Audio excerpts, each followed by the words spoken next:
What's up, watchers? Magnus here, and today we're doing something new. We're actually testing out a web novel called Shadow Slave. So yeah, let's see how well web novels does on the channel. Let's freaking go. Shadow Slave.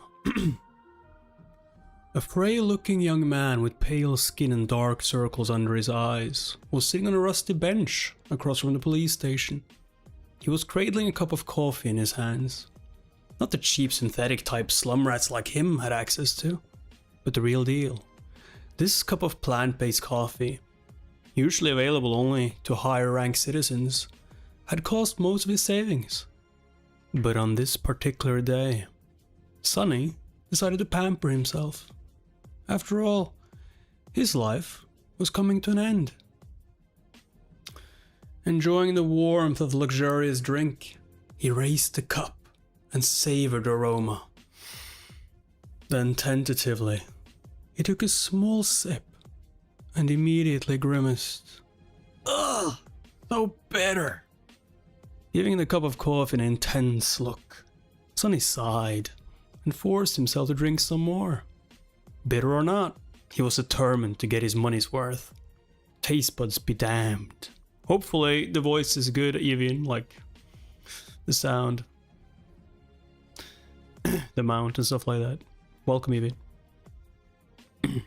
I should have bought a piece of real meat instead. Who knew actual coffee is so disgusting? Well, it's gonna keep me awake at least. He stared into the distance, dozing off, and then slapped himself in the face to wake up. No, really is cool and unique. Yeah, let's hope it does well. Sup, David? Sup, David? He stared into the distance, dozing off and then oh yeah, we already said that. What a ripoff. What a ripoff! Shaking his head and cursing, Sonny finished the coffee and stood up. Rich people living in his part of the city were rushing past a small park on their way to work, staring at him with strange expressions. Looking haggard in his cheap clothes and from the lack of sleep. Unhealthily thin and pale, Sonny was indeed out of his place here. Also, everyone seemed so tall. Watching them with a bit of envy, he tossed the cup into a garbage bin. I guess that's what 3 full meals a day would do to you. The cup missed the bin by a wide margin and fell on the ground.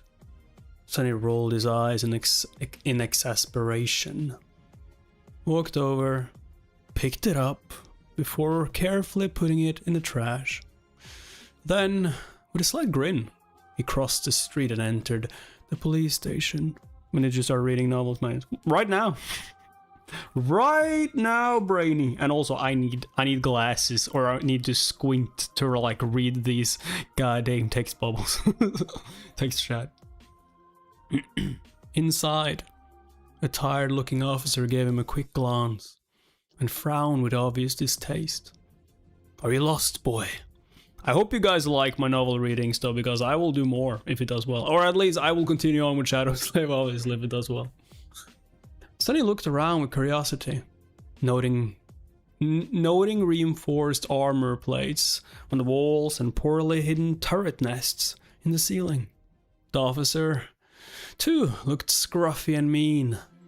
At least police stations remain the same wherever you go. Hey, I'm talking to you. Sonny cleared his throat. No. Then he scratched the back of his head and added, as demanded by the 3rd special directive, I am here to surrender myself as a carrier of the nightmare spell. The officer's expression instantly changed from irritated to wary. He looked the young man over once again, this time with piercing intensity. Are you sure you're infected? Well, when did you start showing symptoms? Sonny shrugged. A week ago? The officer became visibly paler. Shit! Then, with a hurried motion, he pressed a button on his terminal and bellowed. Attention! Code black in the lobby! I repeat, code black! The nightmare spell first appeared in the world a few decades ago. Back then, The planet was just starting to recover from a series of devastating natural disasters and subsequent resource wars. At first, the emergence of a new disease that caused millions of people to complain about constant fatigue and sleepiness did not attract a lot of attention. But when they started to fall into an unnatural slumber with no sign of waking up, even days later, governments finally panicked. Of course, by then it was already too late. Not that an early response could have made any difference. Yeah, who would have expected what happened next, huh? When the infected started dying in their sleep, their dead bodies turning into monsters, no one was ready.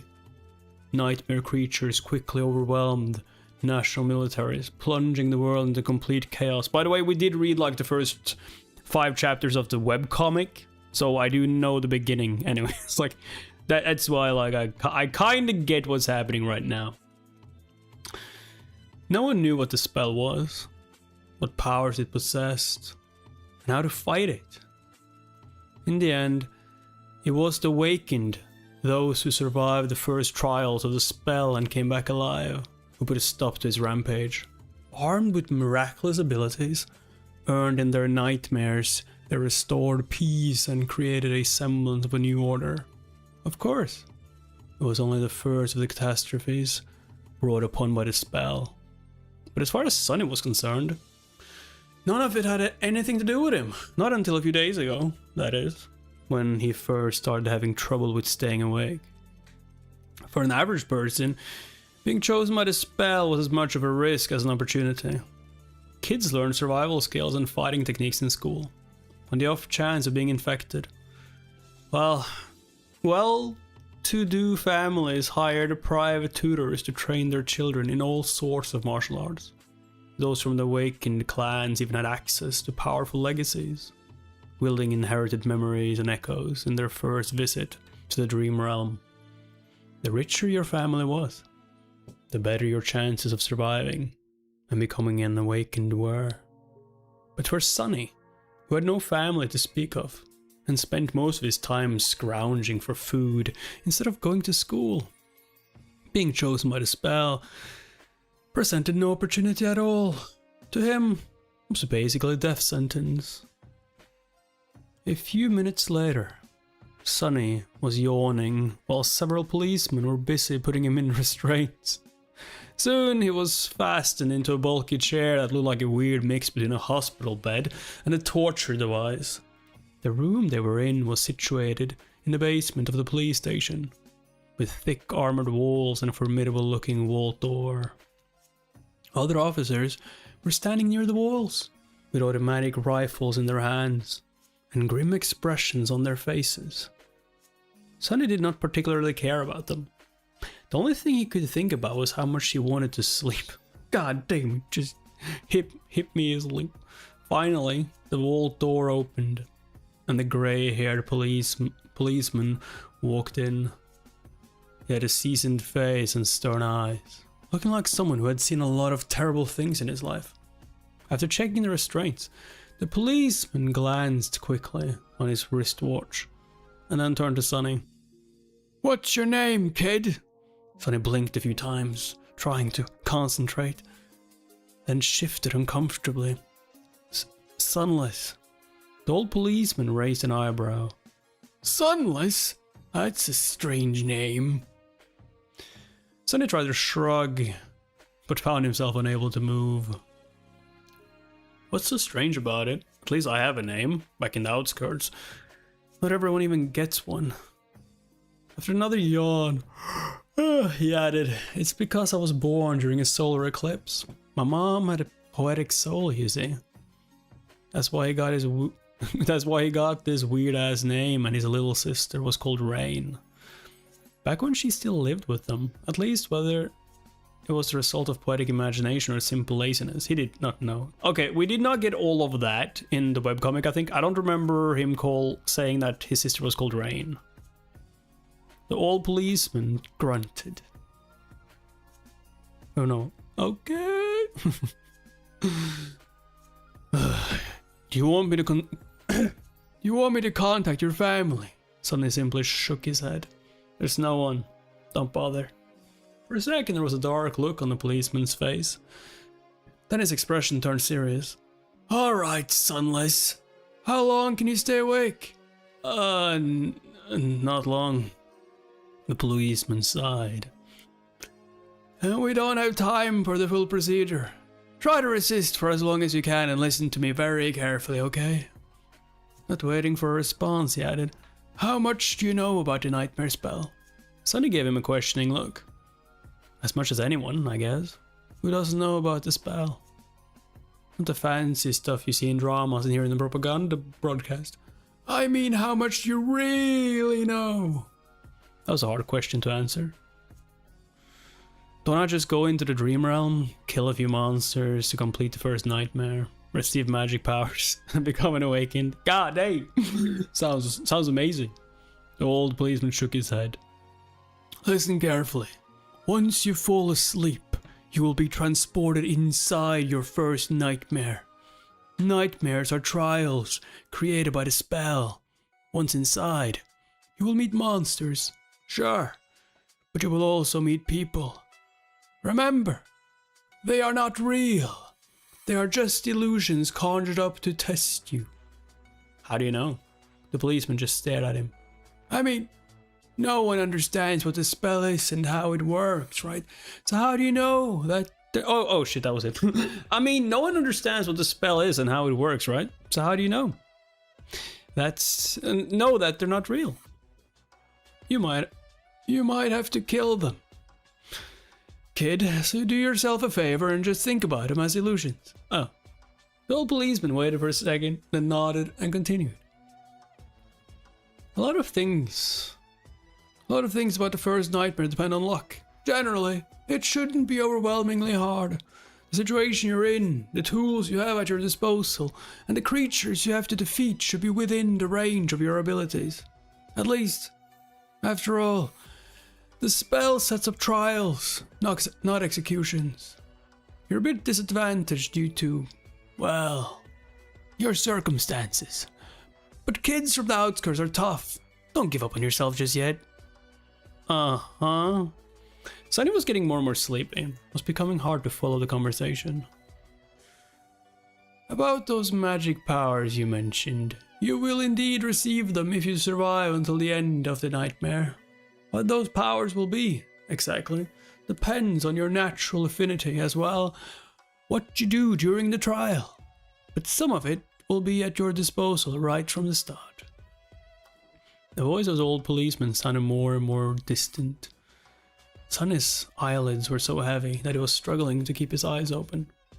Remember, the first thing you must do once inside a nightmare is to check your attributes and your aspect.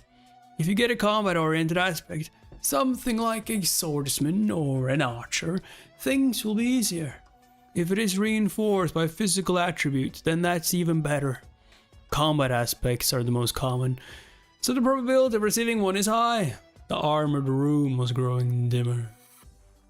If you're unlucky, and your aspect has nothing to do with combat, don't despair. Sorcery and utility aspects are useful in their own ways. You'll just have to be smart about it. There are really no useless aspects. Well, almost. So just do anything in your power to survive. What do you mean almost? If you survive, you'll be halfway to becoming an awakened. But if you die, you'll open a gate for a nightmare creature to appear in the real world. Which means that my colleagues and I will have to deal with it. So, please don't die, Sunless. Already half asleep, Sonny felt a bit touched by the policeman's words.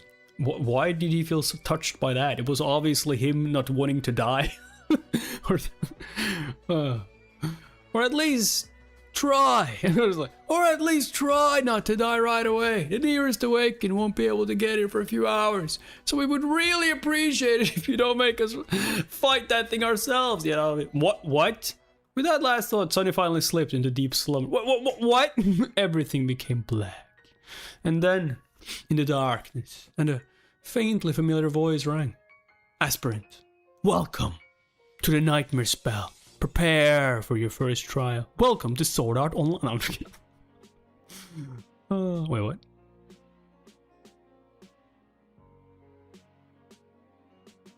chapters? Oh, there we go. Sorry, my bad. Chapter 2, you guys. But like, you guys need to tell me that, like, if you guys enjoy, would you guys like me to continue on with novels? Like, hey, maybe even more in the future, who knows? Although we have more than enough with this one. 3,000 chapters if it does well, holy shit. Sunny dreamt of a mountain, jagged and lonesome. It dwarfed other peaks of the mountain chain, cutting the night sky with its sharp edges. A radiant moon bathed its slopes in a ghostly pale light. On one of the slopes, the remnants of an old road stubbornly clung to the rocks. Here and there, weathered paved stones could be seen through the snow. To the right side of the road, a sheer cliff face rose as an impregnable wall. To the left, a silent black sea of nothingness indicated an endless fall. Strong winds crashed into the mountain over and over again, screaming in powerless rage. Suddenly, the moon fell over the horizon. The sun rose from the west, streaked across the sky and disappeared in the east. Snowflakes jumped from the ground and returned into the embrace of clouds. Suddenly realized that he was seeing the flow of time in reverse. In an instant, hundreds of years flew by. The snow retreated, barring the old road. Cold shivers ran down Sonny's back as he noticed human bones littering the ground. A moment later, the bones were gone, and in their place, a slave caravan appeared, moving backwards down the mountain in the clamor of chains. Time slowed, stopped, and then resumed its usual pace. I feel like that was like harder to understand like in the webcomic, because he suddenly just like he stood, looked at the mountain, saw the bodies, and then suddenly it was a slave. The fuck? They didn't talk about reverse time though, but still. What? Aspirant, welcome to the nightmare spell. Prepare for your first trial. What? What the hell is this? Step, another step. A dull ache was radiating through Sonny's bleeding feet as he was shivering from cold. His threadbare tunic was nearly useless against the biting wind. His wrists were the main source of agony, badly hurt by the iron shackles. It sent a sharp pang of pain every time the freezing metal touched his broken skin. What kind of situation is this? Sonny looked up and down, noticing a long chain winding up the road with dozens of hollow-eyed people. Slaves, just like him, shackled to it at small intervals. Ahead of him, a man with broad shoulders and a bloodied back was walking with a measured gait. Behind him, a shifty-looking guy with quick, desperate eyes was quietly cursing under his breath in a language that Sonny did not know, but somehow still understood. From time to time, armed horsemen in ancient-style armor would pass by, giving the slaves menacing looks. However you judged it, things were really bad. Sonny was more bewildered than panicked. True, these circumstances were not like what the first nightmares were supposed to be. Usually, freshly chosen aspirants would find themselves in a scenario that presented them with a fair amount of agency. They would become members of privileged or warrior castes with plenty of access to necessary weapons to at least try to tackle any conflict. And you were scared? Starting out as a powerless slave, shackled and already half dead, was as far from being ideal as one could imagine. However, the spell was as much about challenge as it was about balance. As old policeman said, it created trials, not executions. So Sonny was pretty sure that to counter this abysmal start, it would reward him with something good. A powerful aspect at least. Let's see. How do I do this? Remembering popular webtoons he read as a child, Sonny concentrated and thought about words like status, myself, and information. Indeed, is that like somewhere in the webtoons? Myself, open sesame, links. No, come on. Indeed, as soon as he focused Shimmering runes appeared in the air in front of him. Once again, although he did not know this ancient alphabet, the meaning behind it was somehow clear. He quickly found the rune describing his aspect, and finally lost his composure. What? What actual fuck? Name, sunless. True name, unknown. Rank, aspirant. Soul core, dormant. Memories, fuck you. Echoes, screw you. What? Attributes, faded. Mark of divinity. Child of shadows. I do like the name Child of Shadows, so like that's cool. Aspect temple slave. Well, at least you're not just a slave. Aspect description. Slave is a useless wretch with no skills or abilities worth a mention. A temple slave is just the same, except much rarer. So basically, I'm a monk, huh? I'm a monk and a slave. Is that what I am? Kidding me? God damn. Oh, no. Speechless, Sonny stared at the ruins, trying to convince himself that he was maybe just seeing things. Surely, he couldn't be that unlucky, right? No useless aspects, my ass. As soon as this thought appeared in his mind, he lost the rhythm of his steps and stumbled, pulling the chain down with his weight. Immediately, the shifty guy behind him screamed, "Horse bastard! Watch where you're going!" Sonny hurriedly dismissed the runes, which were only visible to him, and tried to recover his balance. A moment later, he was once again walking steadily, however not before inadvertently pulling on the chain one more time. "You little shit! I'm going to kill you!" The broad-shouldered man in front of Sonny chuckled, without turning his head. "Why bother? The weakling will be dead by sunrise anyway. The mountain will kill him." A few seconds later he added, "It'll kill you and me too. Just a bit later. I really don't know what the Imperials are thinking, forcing us into this cold." The shifty guy gasped, "Speak for yourself, fool. I'm planning to survive." Sonny silently shook his head and concentrated on not falling again. What a charming pair. Suddenly, a third voice joined the conversation from somewhere further back.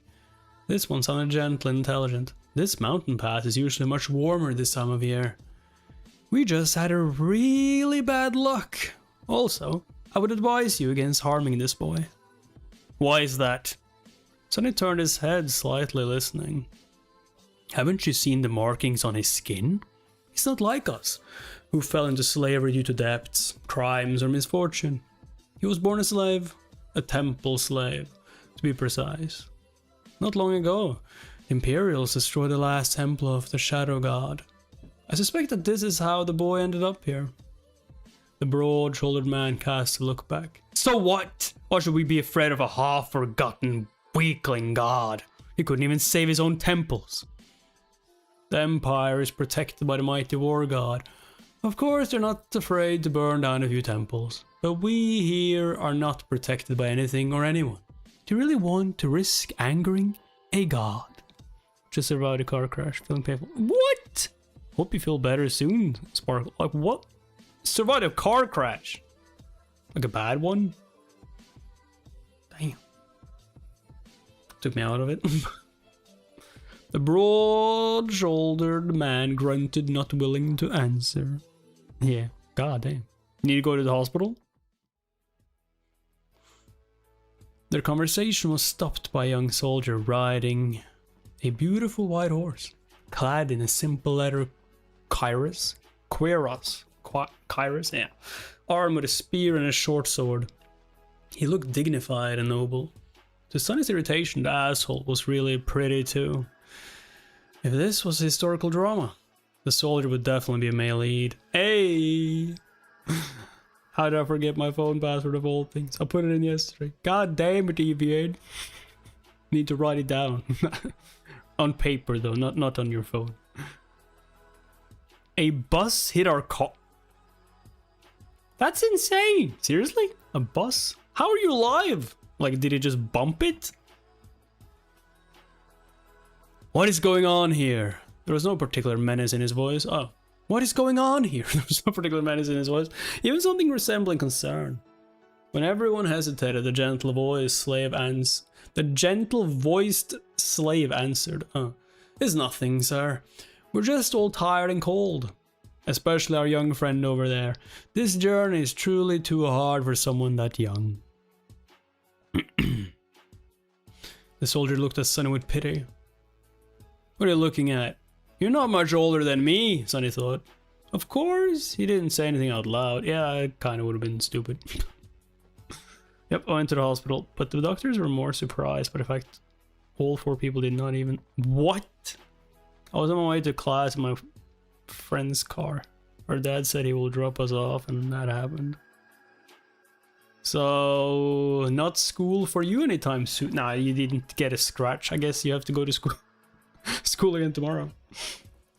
The soldier sighed and took a flask from his belt before extending it to Sonny. Bear with it a little more, child. We will stop for the night soon. For now, here, drink some water. Child? Child? Due to his thin body and small stature, both caused by malnourishment, Sonny was often mistaken for someone younger. Usually, he didn't hesitate to use it to his advantage, but now, for some reason, being called a child really irked him. Still, he was really thirsty. He was just about to take the flask when a whip cracked in the air and suddenly Sonny was in a world of pain. He stumbled, once again pulling on the chain and causing the shifty slave behind him to curse. Oh, you're on vacation. Oh, that's good at least. Get to relax a little bit first. Hopefully you guys enjoy the novel reading though. Like I'm really interested to see if this does well, because then, hey, it's chill. It's really chill to just read novels as well. And fun, of course. Another soldier, this one older and angrier, stopped his horse a few steps back. The whip that sliced the back of Sonny's tunic open and drew blood belonged to him, without even glancing at the slaves. The older soldier pierced his younger colleague with a disdainful glare. What do you think you're doing? The young soldier's face darkened. I was just giving this boy some water. He'll receive water with the rest of them once we camp. But shut your mouth. These slaves are not your friends. Understood? They're not even people. Treat them like people and they'll begin imagining things. The young soldier looked at Sonny, then lowered his head and put the flask back on his belt. Don't let me catch you making friends with slaves again, newbie. Or next time, it will be your back tasting my whip. As if to illustrate his intention, the older soldier cracked his whip in the air and rode past him, radiating threat and anger. Sonny watched him go, with well-concealed malice. I will just say though, like, why didn't you whip your guy? Sonny didn't do anything, he was just offered some goddamn water.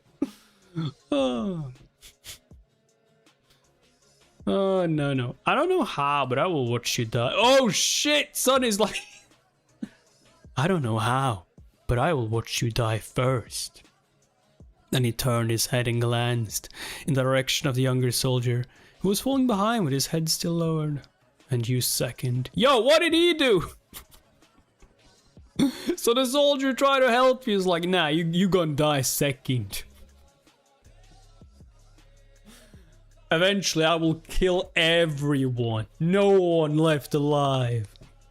I should read this someday, man. Just have so much on my list. I mean, hey, you just gotta listen to the read-alongs thing. For a few minutes after that, Sonny was in a dark mood. I guess this is more like even a podcast, it could be, almost. Oh. But then he pulled himself out of it and inhaled deeply, trying to enjoy the fresh air.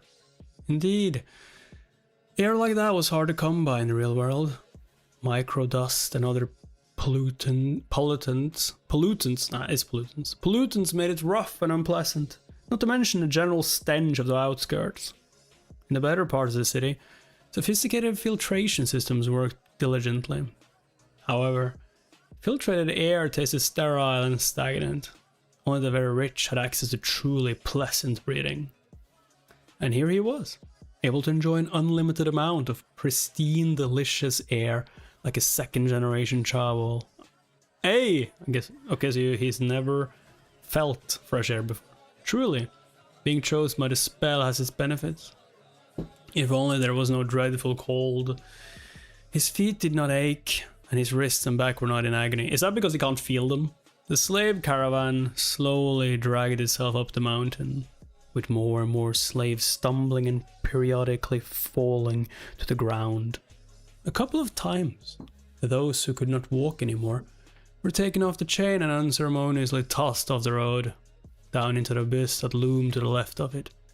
Sonny watched him fall with a bit of compassion. This, I don't remember in the webcomic at all with this chapter. I don't remember that at all. Also, we are not that far ahead with the webcomic anyway, but like still. I don't remember like them getting people out of the chains and then throwing them out of the road, because I was wondering about that. Like, why do people die? Do we have to like drag them along?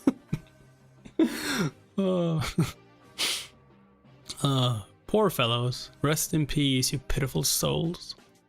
All in all, he was in good spirits. It was a bit strange to feel good amidst this disaster of a nightmare. But thankfully, Sonny had time to prepare himself for this eventuality when the symptoms of the spell first appeared. He did not handle it well. Dying before he even turned 17 was not something one could easily cope with. Dude, you are living on the streets as a slum rat. How bad could it possibly, or how good could you possibly have it? But in the end, it only took Sonny several days to come to terms with it. After visiting his parents' makeshift resting place. Well, actually, since he was too poor to afford even the cheapest slot in the remembrance facility, it was just 2 lines carved into an old tree, and adding a 3rd line for himself. Sonny suddenly became relaxed and carefree. After all, he didn't have to worry about earning money, finding food, protecting himself, and planning for the future anymore.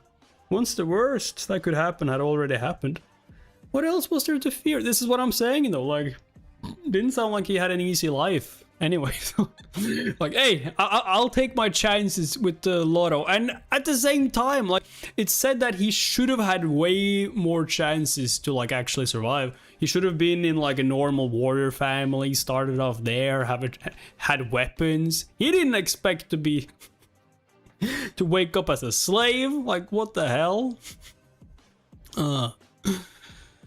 So becoming a slave and slowly freezing to death was not that much of a shock. Besides, he knew that cold would not kill him, simply because he had already seen what fate was awaiting the caravan further up the mountain. The picture of piled bones littering the ground was still fresh in his mind. Most likely, it was a pack of monsters that were going to do the caravan in. And by the look of it, the attack was going to take place in a matter of hours, not days. So he still had a chance. Using an opportunity, Sonny decided to take another look at his status and summon the runes again. The last time he was too outraged by the aspect and didn't study the attributes well.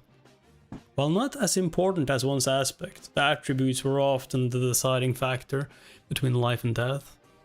They represented one's natural traits and affinities, sometimes even providing passive abilities and effects.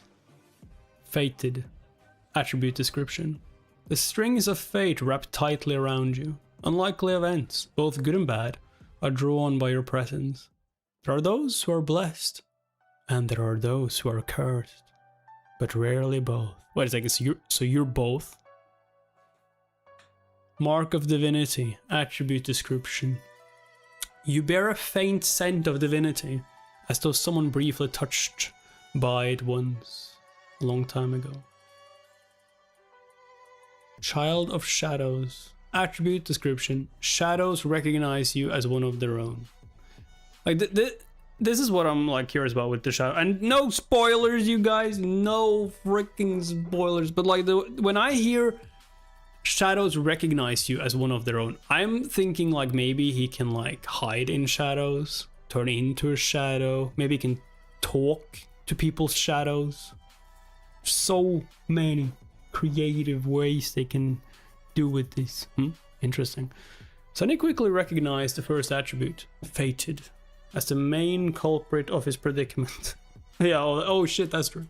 At first glance, it seemed to indicate that he was destined for a certain fate.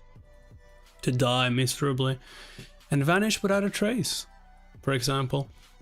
But after reading the description, he realized that being fated actually just meant that improbable things had a higher chance of occurring when he was around. Yeah, it's like, it can be both good and bad. Right now we're in the bad situation though. I guess this is how I managed to receive one of the super rare useless aspects, and a weird variant of it at that. If Faded was his innate attribute, then the other two came from the temple slave aspect. Mark of Divinity was more or less straightforward. It was supposed to allow passage into certain sacred places inside our dream realm and enhance several types of sorcery.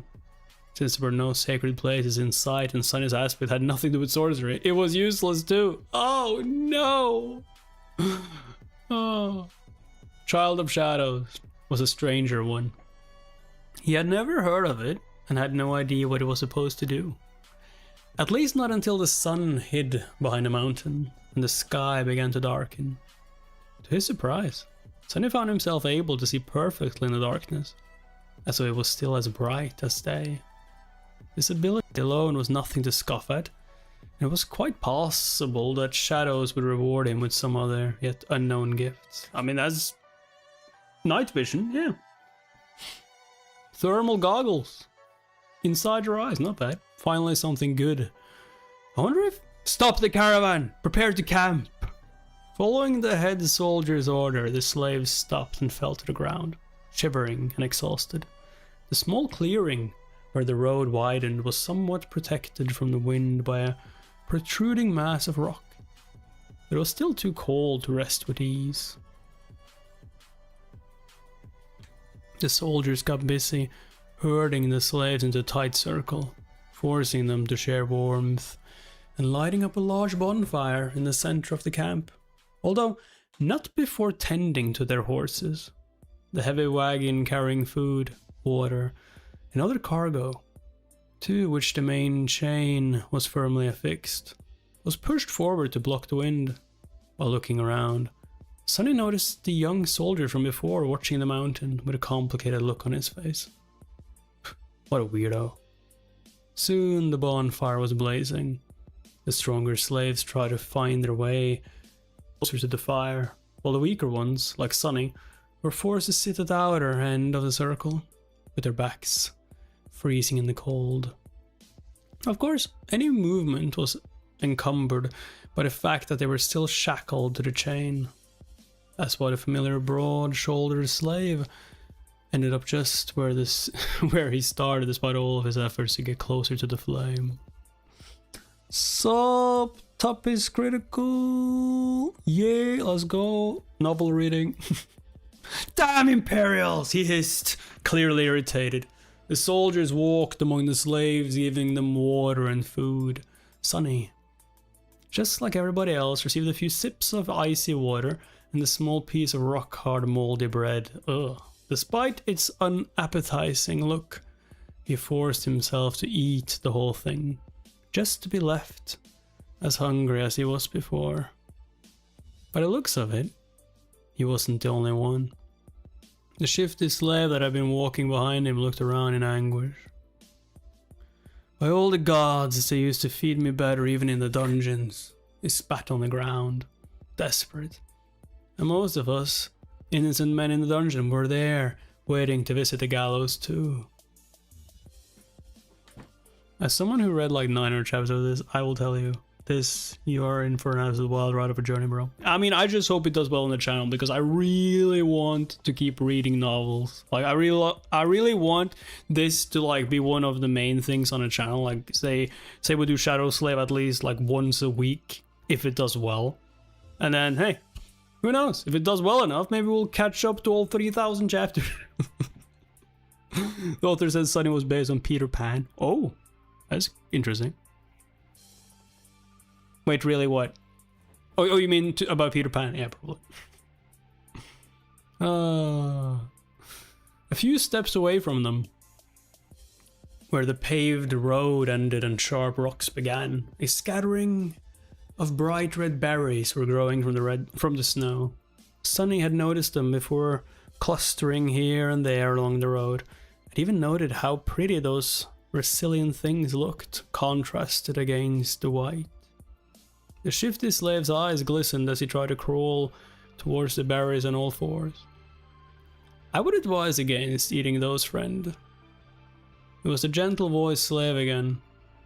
Sonny turned around and finally saw him in the flesh for the first time. It was a tall man in his 40s, lean and strangely handsome, with a dignified look of a scholar. How a man such as him ended up a slave was a mystery. Yet there he was, probably gambling. You and your advice again. You and your advice again. What? Why? The scholar smiled apologetically. Damn. On Discord. Why, what? These berries are called bloodbane. They grow in the places where human blood was spilled. That's why there's always a lot of them along the slave trade route. So what? The older man sighed. Bloodbane is poisonous. A few berries might be enough to kill an adult man. Curses! The shifty slave flinched back and glared at the scholar. Sonny did not pay them a lot of attention, because while looking around he finally recognized the site of the camp as the place where, in his vision at the start of the nightmare, the bones of the slaves were buried under the snow, and he was willing to bet that whatever it was that killed them all was going to happen soon. As if to answer his thoughts, a thundering noise rang from above, and in the next second, something massive came crashing from the sky.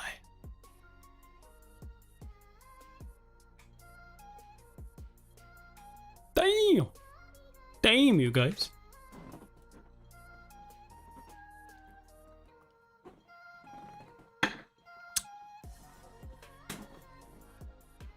Chapter 4.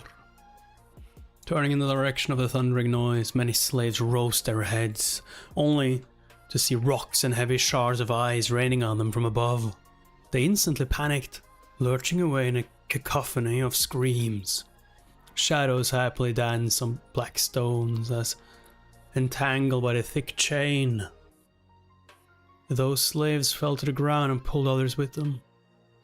Sonny was one of the few that remained upright, mostly because he was ready for something like this to happen. Calm and collected, he gazed at the night sky, his attribute enhanced eyes piercing the darkness, and took one measured step back. In the next second, a piece of ice the size of a man's torso hit the ground right in front of him and exploded, showering everything around with sharp shards. Others weren't that quick. As ice and stones continued to rain, many were wounded, and a few even lost their lives. Agonizing wails filled the air. "On your feet, fools! Get to the wall!" The veteran soldier, the one who had whipped Sonny a few hours before, was shouting angrily, trying to get the slaves to move towards the relative safety of the mountain slope. However, before anyone could heed his command, something massive came crashing down, sending a tremor through the stones beneath their feet. It fell right between the caravan and the mountain wall, plunging everything into silence for a few seconds. I'm gonna go back to reading now. I'll be back later. At first, it looked like a lump of dirty snow, roughly round in shape, and as tall as a mounted horseman. However, once the creature unfurled its long limbs and rose, it towered over the stone platform like a nightmarish omen of death. That thing must be at least 4 meters tall, Sonny thought, a bit stunned. The creature had 2 stumpy legs, an emaciated hunched torso, and disproportionately long, multi-jointed hands. 2 of them, each ending with a set of horrifying bone claws, and another 2, those ones shorter, ending with almost human-like fingers. The thing that at first glance looked like dirty snow turned out to be its fur, yellowish grey and ragged, thick enough to stop arrows and swords. On its head, 5 milky, wide eyes regarded the slaves with insect-like indifference. Beneath them, a terrible maw, crowding with razor-sharp teeth, was half open, as though in anticipation. Vicious drool, or Viscous drool was running down the creature's chin and dripping into the snow. Nah, that is vicious. Vicious drool was running down the creature's chin and dripping into the snow. What unnerved Sonny the most, though, were the strange shapes endlessly moving, worm-like, under the creature's skin. He could see them clearly because, unfortunately, he was one of those unlucky souls closest to the monstrosity, getting a nauseating first row view. Well, that is just too much, he thought, stupefied. As soon as Sonny finished that thought, all hell broke loose. The creature moved, slashing its claws in his general direction. But Sonny was one step ahead.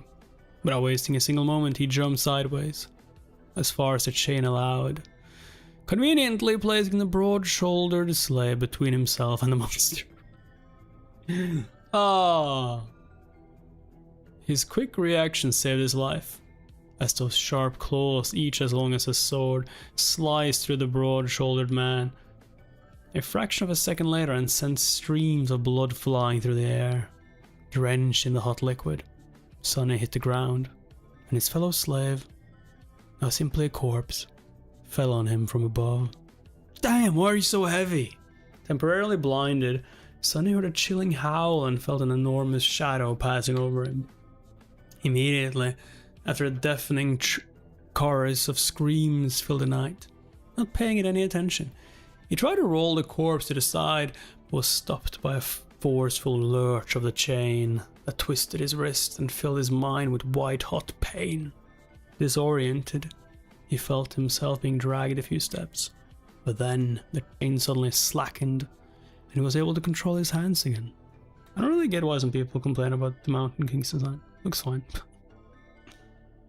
I mean, it might look fine, but like I feel like this sounds way more creepy and scary, I would say, than what they gave us, I guess.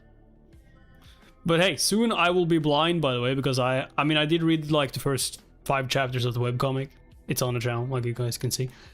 But after that, I'm as blind as you can be. See, things could have been worse. See, things could have been worse. Putting his palms against the dead man's chest, he pushed with all the strength he had. The heavy corpse stubbornly resisted all his attempts, but then finally fell sideways. I mean, dude, adrenaline. You should be able to like push away a man. How heavy could he be? Setting Sonny free. However, he didn't get to celebrate his newly found freedom as his blood suddenly turned to ice. Because at that moment, with his palm still pressed against the broad-shouldered slave's bleeding body, he clearly felt something wriggling under the dead man's skin. You just had to think about how things could get worse, right? You idiot! He thought and flinched back. Have you guys watched The Strain, by the way? Like, that's like vampires with worms. That's what I'm kind of getting here. Like, under the skin, just crawling.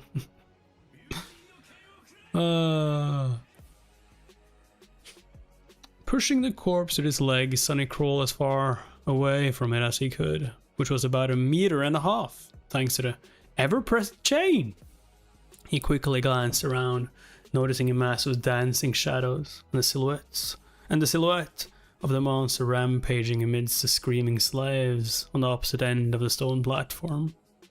Then he concentrated on the dead body, which was starting to convulse with growing violence. On the opposite side of the corpse, the shifty slave was looking at it with slackened jaw and a horrified expression on his face. Sonny waved to get his attention. "What are you staring at? Move away from it!" The shifty slave tried, but immediately fell down. The chain was twisted between the 3 of them, pinned down under by the broad-shouldered man's weight. Sonny clenched his teeth. Right under his eyes, the corpse was going through a nightmare-inducing metamorphose, yeah. Strange bone growths pierced its skin, extending like spikes. The muscles bulged and wriggled as though trying to change shape. The fingernails were turning into sharp claws. The face cracked and split, bearing open a twisted mouth with one too many rows of bloodified, needle-like fangs.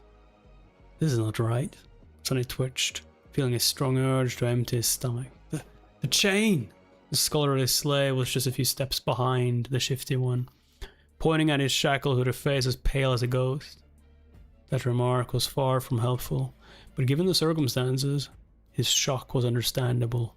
being shackled was bad enough, but being shackled to such horror was truly unfair. But Sonny's conclusion that things weren't right did not come from self-pity. He just meant that this whole situation was literally not right. The spell, mysterious as it was, had its own set of rules. There were rules for what type of creatures could appear in any given nightmare too. Nightmare creatures had their own hierarchy from mindless beasts to monsters, followed by demons, devils, tyrants, terrors, and finally, mythical titans, also known as calamities. The first nightmare was almost always populated by beasts and monsters, rarely with a demon mixed in, and Sonny had never, ever heard about anything stronger than a single devil appearing in it. However, the creature had clearly just created a lesser version of itself, an ability that belonged exclusively to tyrants, the sovereigns of the nightmare spell, and those above them. What was this tyrant even doing in a first nightmare? How powerful was that damn fated attribute? But there was no time to ponder, unfair or not. There was only one person now who could save Sonny. Himself. The broad-shouldered man. What was left of him slowly rose, his mouth producing strange clicking noises, without giving him time to fully come to his senses. Sonny cursed and jumped forward, grabbing onto the length of the slackened chain. One arm of the monster, now fully equipped with 5 jagged claws, shot forward to meet him, but Sonny sidestepped it with one calculated movement. What saved his skin this time was not quick reaction, but simple presence of mind. Sonny might not have learned any fancy combat techniques, since his childhood was spent on the streets instead of a school, but the streets, too, were a kind of teacher. He had spent his whole life fighting for survival, quite often literally. That experience allowed him to keep a cool head on his shoulders in the midst of any conflict. Instead of freezing or being consumed by fear and doubt, Sonny just acted. Stepping close, he threw the chain around the monster's shoulders and pulled, pinning his hands to its body. Before the creature, still slow and groggy from its transformation, could properly react, Sonny wrapped the chain around it several times, barely saving his face from being bitten off by the creature's terrifying maw. The good thing was the monster couldn't move its hands now. The bad thing was the length of the chain he used to immobilize it was gone, leaving almost no distance between them. "You two!" Sonny screamed, addressing his 2 fellow slaves. "Pull on that chain as though your lives depend on it." Because they were. The shifty slave and the scholar gaped at him and then, understanding what he was thinking, started to move, grabbing the chain from the opposite direction. They pulled as hard as they could, tightening its grip on the monster and not letting it shake loose. Great, Sonny thought. The monster bulged its muscles, trying to break free. The chain creaked, caught on the bone spikes as it was slowly breaking apart. Not so great. Without wasting any more time, he threw his hands in the air and caught the creature's neck with a short, thinner chain, connecting his shackles together. Then he circled the monster with a quick step and pulled, ending up back to back with it, as far away from its maw as he could. Sonny knew that he wasn't strong enough to strangle a man with his bare hands, because he's using weight, let alone a weird, terrifying mutant like the one trying to eat him. But now, using his own back as a lever and the weight of his whole body to pull the shackles down, he at least had a chance.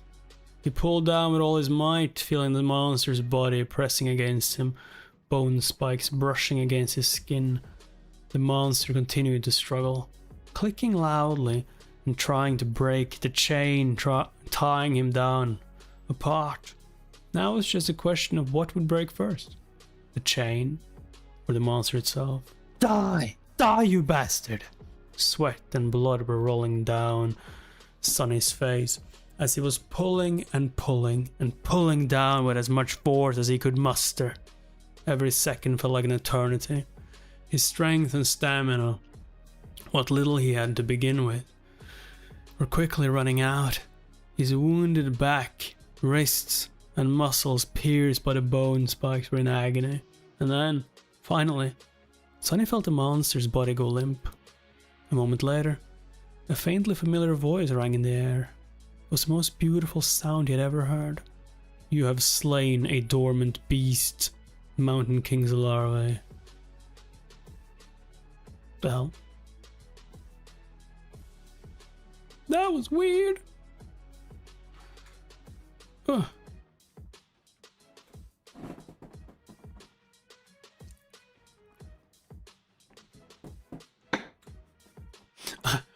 I must say though, like, after reading like the first 5 chapters of the webcomic, which we are soon to pass, by the way, this is so much more dreadful, or like action-packed. Like, holy shit.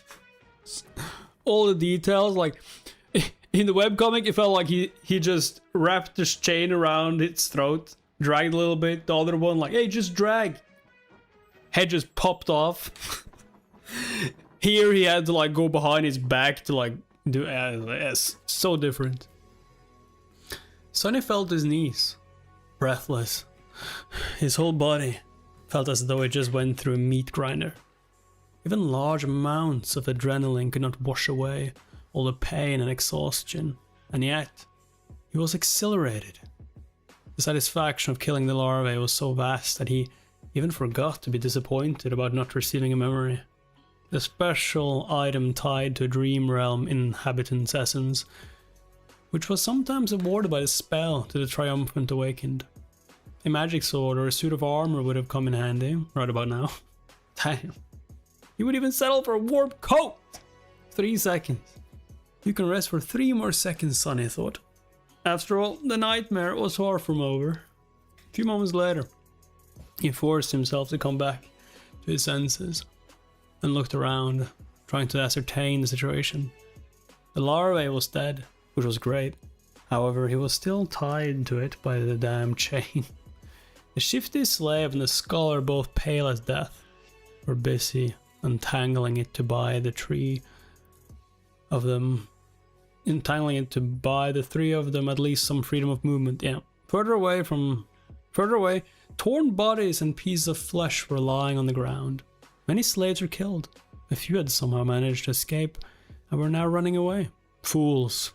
They're dooming themselves. The chain, as it turns out, was at some point broken in two. That's why it suddenly slackened when Sonny was being dragged by the mass of panicking slaves. If their shackles had a less sophisticated locking mechanism, he could have tried to free himself now. However, each pair was fixed to a specific link. Without unlocking them, no one was going anywhere. The Tyrant, Mountain King, presumably, was hidden from sight by the bright glow of the bonfire. However, Sonny could feel his movements due to the subtle tremors spreading through the stones, as well as the desperate screams of those slaves who were yet to perish. An angry bellow or two could also be heard, indicating that some of the soldiers were still alive, desperately trying to fight the monstrosity off. What pulled his attention the most, though, was the fact that several of the maimed bodies were starting to move. More larvae. His eyes widened. And we don't really have enough time to kill all these larvae, do we? How many? One after another, 4 more corpses slowly rose to their feet. Oh, they're already done. Okay. Shit. Each beast looked as disgusting as the first one had, and not a bit less deadly. The nearest was mere meters away from Sonny. Damn it all, he thought. And then weakly, I want to wake up. A strange clicking filled the air. One of the beasts turned its head toward the 3 slaves and gnashed its fangs. Shifty fell on his ass, whispering a prayer, while Scholar just froze in place. Sonny's eyes started to the ground, trying to find something to use as a weapon, but there was not a single thing he could use. Full of vitriol, he simply wrapped a length of chain around the knuckles and raised his fists. Come at me, you bastard! The larvae dashed forward with incredible speed in a flurry of claws, fangs, and terror. Sonny had less than a second to react. However, before he could do anything, a nimble figure moved past him, and a sharp sword flashed in the air. The monster, beheaded with one strike, fell gracelessly onto the ground. Mono recommendation: Chronicles of the Demon Slaying Cultivator. It's not on Webtoon. Not on Webtoon. God damn it. Oh. What was that? Dumbfounded, he slowly turned his head and looked to his left. Standing there with a valorous expression was the handsome young soldier who had once offered him water. He looked calm and collected, if a little grim. There was not a speck of dirt or blood on his leather armor. He is awesome, Sonny thought before catching himself. Poser! I mean, he's a poser. With a short nod, the soldier moved forward to face the remaining 3 larvae. But after taking a few steps, he suddenly turned around and gave Sonny a long look. Then with one swift motion, the young warrior took something from his belt, and threw it to Sonny. Save yourself! Pretty good. Seriously, hey. With that, he was gone to fight the monsters. Sonny reflexively caught the item and watched the soldier go. Then he lowered his gaze and studied the thing clutched lightly in his hand. It was a short and narrow iron rod with a straight bend on his end. A key! It's a key! That's one way to describe a key. It was a short and narrow iron rod with a straight bend on his end. His heart began to beat faster. It's the key to the shackles. Yo, if that key didn't open the shackles, it's just like, fuck you. Oh. With one last glance at the fierce battle starting between the young soldier and the larvae, Sonny dropped on one knee and began to maneuver the shackles, trying to get his hand into a suitable position to insert the key. It took him a few tries to understand how the unfamiliar lock worked, but then, finally, there was a satisfying click, and he was suddenly free. A cold wind caressed his bloodied wrists. Sonny rubbed them and smiled with a dark gleam in his eyes. Just you wait now. For a moment, visions of violence and revenge filled his head. Boy, over here! Shifty was waving his hands in the air, trying to get his attention. Sonny briefly considered just leaving him to die, but then decided against it. There was strength in numbers. Plus, despite Shifty's previous threats to kill him and overall unpleasantness, Sonny would have felt bad leaving a fellow slave in chains, especially since freeing him would not cost anything. He hurried over to the other 2 slaves and quickly unlocked their shackles.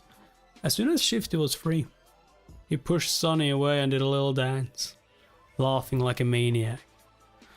Ah, free at last! Gods must be smiling upon us. Scholar was more reserved.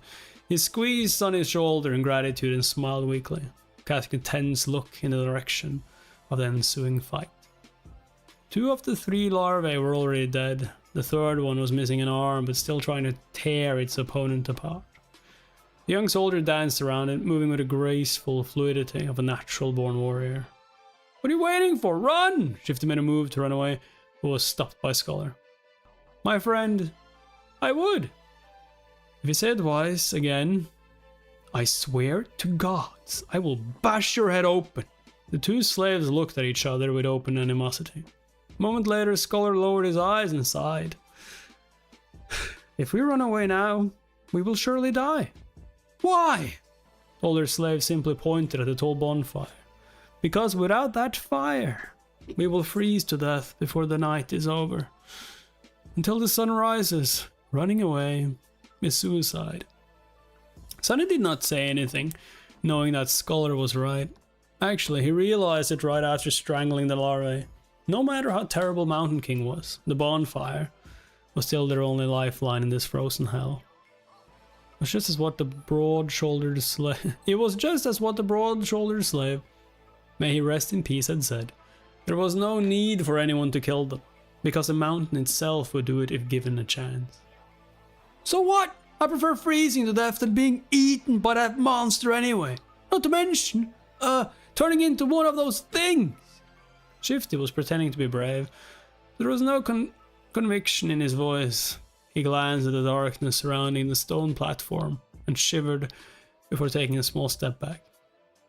At this point, the third larvae was long dead, and the young soldier was nowhere to be seen. He had probably gone to join the fight at the other side of the bonfire, leaving the 3 slaves alone at the mountainside part of the stone platform. Scholar cleared his throat. The monster might be satiated with those it had already slain. It might be defeated or driven away by the Imperial. In any case, if we stay here, we have a chance to survive, however small. But if we run away, our doom will be certain. So what do we do? Unlike Scholar, Sonny was sure that Mountain King would not be satisfied with killing just most of the slaves. Neither did he believe that a bunch of mortals would really be able to defeat it. Even if they were not normal people but awakened, a fight with a tyrant was not something one could easily survive, let alone win. But if he wanted to live, he had to get rid of that thing somehow. Let's go take a look. Shifty looked at him as though seeing a lunatic. Are you insane? You want to get close with that beast? Sonny stared at him blankly, then shrugged and headed in the direction of the rampaging monster.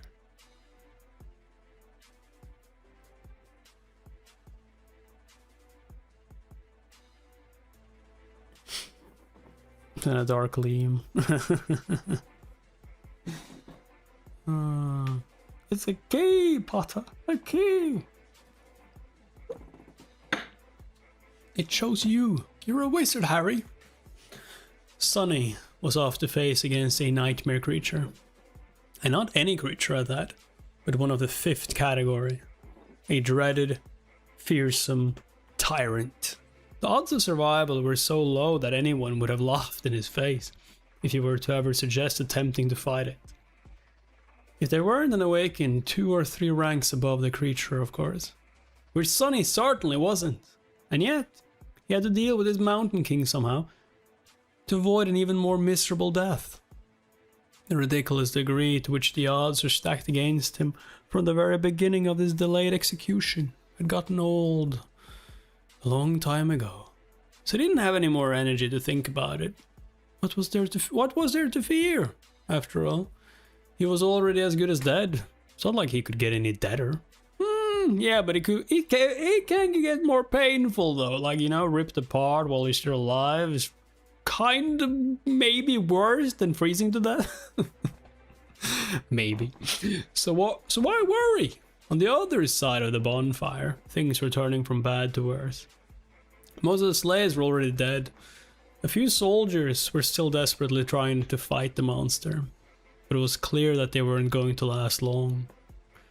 Right in front of Sonny's eyes, the tyrant picked up a dead slave, dragging the chain up with him, and opened its terrifying maw wide. With one crushing bite, the slave's body was torn in half, leaving only bloodied stumps inside the shackles.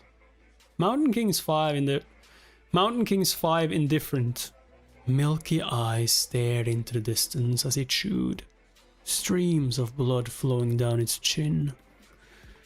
Seeing that the creature's upper arms were busy, one of the soldiers screamed and lunged forward, brandishing his long spear.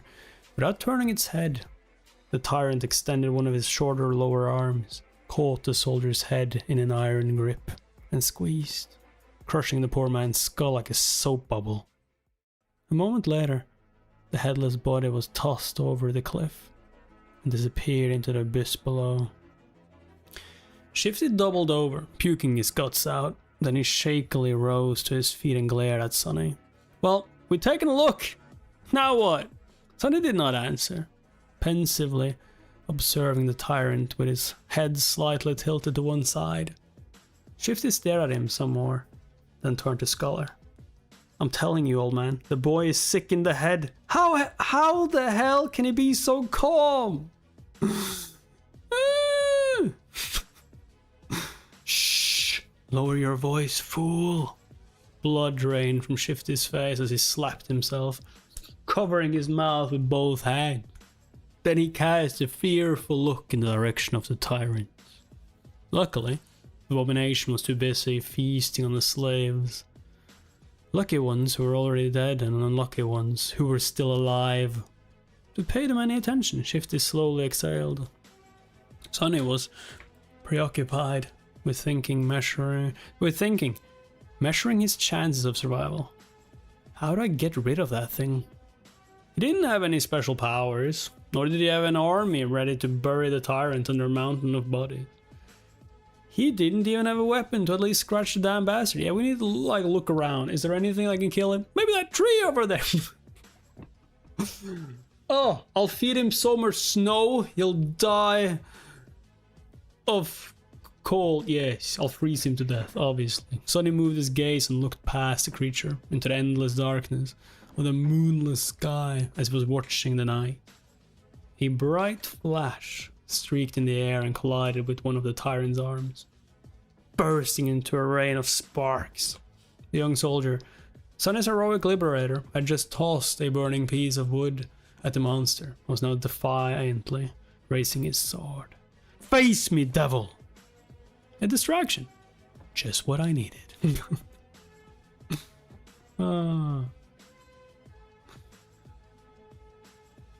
Because there was no way for Sonny to kill the Mountain King with his own two hands, he had decided to enlist some help. A human wouldn't be up to the task, so instead he was planning to use a force of nature. Okay, since I can't do the bastard in myself, let's make gravity do it for me. You're gonna push him off a cliff? He was in the middle of thinking over the details of the plan when the young hero's foolish bravado presented an opportunity. Now everything depended on how long the pompous idiot would manage to stay alive. Come with me, Sonny said as he started running toward the far end of the stone platform, where the heavy wagon was perched dangerously close to the edge of the cliff. Now this is like the end of, I think, chapter 5 of the webcomic. I don't think we saw anything after that. Shifty and Scholar shared a dubious look, but then followed, perhaps confusing his calmness with confidence, or maybe divine inspiration, after all. It was a widely known fact that crazy people were often favored by the gods. Behind them, Hero nimbly ducked under the Tyrant's claws. You call him Hero now? Yeah, I thought you were gonna call him Pose. Slashing with the sword, the sharp edge slid ineffectively across the dirty fur, not leaving even a scratch. Living? On the creature's flesh, you mean? In the next second, the Tyrant moved with frightening speed, throwing all four of his hands in the direction of its new irritating foe. But Sonny had no way of knowing. He was running with all his speed, getting closer and closer to the wagon. Once there, he hurriedly looked around, checking if there were any larvae close by, and moved to its rear wheels. The wagon was left at the upper end of the stone platform, where it narrowed and turned back into the road. It was turned sideways to block the wind, with its front facing the mountain wall and its back facing the cliff. There were two large wooden wedges placed under the rear wheels to prevent the wagon from rolling backward. Sonny turned to his companions and pointed at the wedges. When I tell you, remove both of them. Then push, understand? What? Why? Shifty stared at him with a dumbfounded expression on his face. Scholar just looked at the wedges, and then at the Tyrant. Hero miraculously was still alive. He was weaving between the creature's limbs, always just half a second away from being completely eviscerated. From time to time, his sword flashed in the air, but to no avail. Mountain King's fur was too thick, and his skin too tough to be harmed by mundane weapons. There was a hint of apprehension on the young warrior's face. All the other soldiers, as far as Sonny could see, were already dead. So he really needed that one to live a little bit longer. Yeah, just a little bit. Yeah, just like the guy who was with you before he got sent to the Nightmare Realm. Just like, yeah, if you can only survive like a little bit longer, like you can die later, but like not immediately. Don't die yet, he thought. Exactly the same. To Shifty, he simply said, "You'll see." The next moment, Sonny was running again, trying to follow the chain from the brace where it was affixed to the wagon. The thing he was searching for was hard to notice due to all the bodies. Blood and viscera littering the stone platform.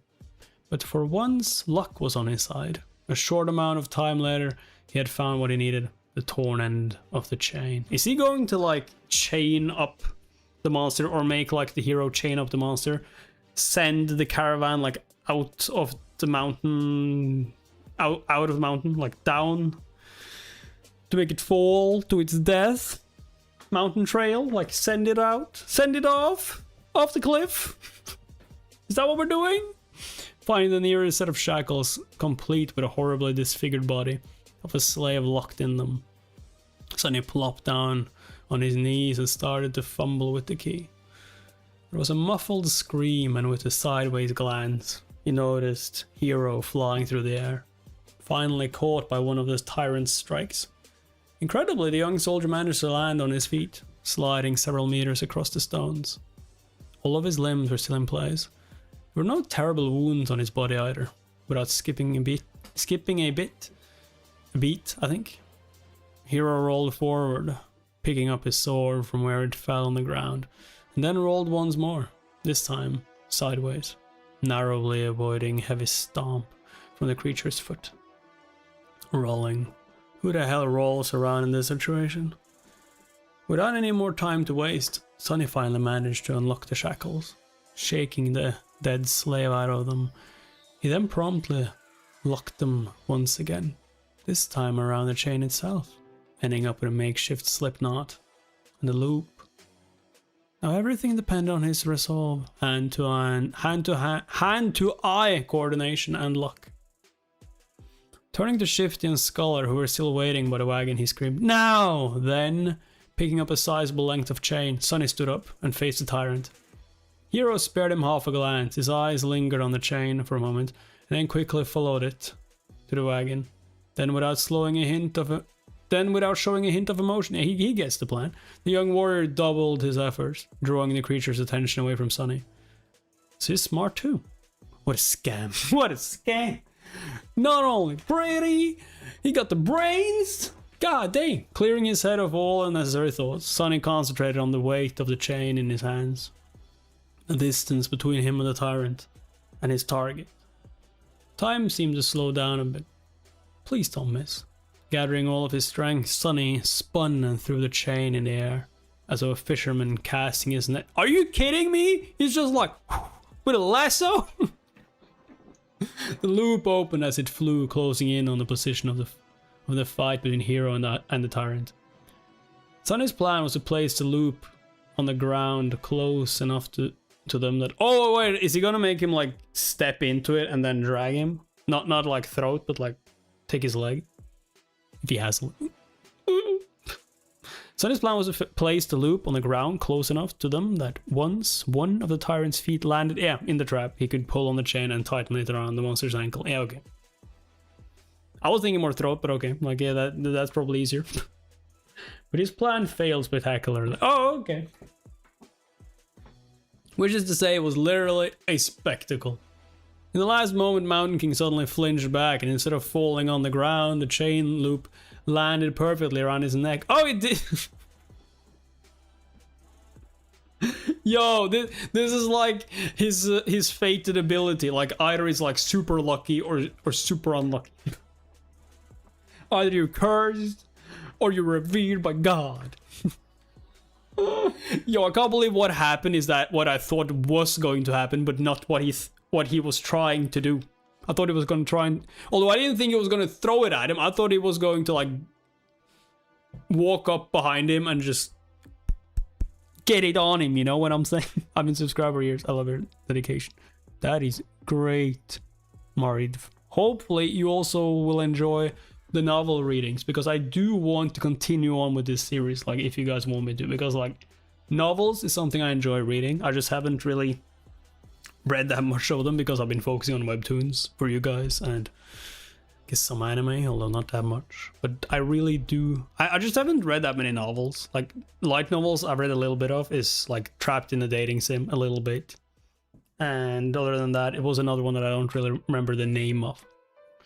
So not many light novels anyway. I still can't believe this actually happened. Oh, in the last moment, Mountain King suddenly flinched back, and instead of falling on the ground, the chain loop landed perfectly around his neck. A second later, it tightened, acting as an iron noose. Sonny froze for a moment, not believing his eyes, and then clenched his fists, holding himself back from triumphantly shaking them in the air. Yes, he screamed inwardly. Holy shit.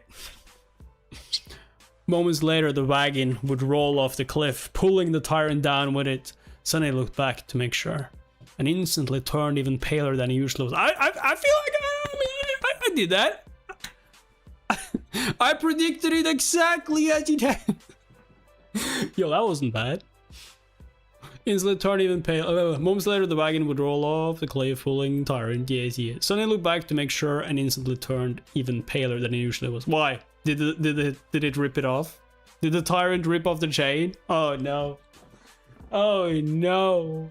Shifty and Scholar did manage to remove the wedges from under the wagon's wheels. Oh no, he went. Oh, okay. It wasn't like the monster. It was like behind him with the wagon, of course.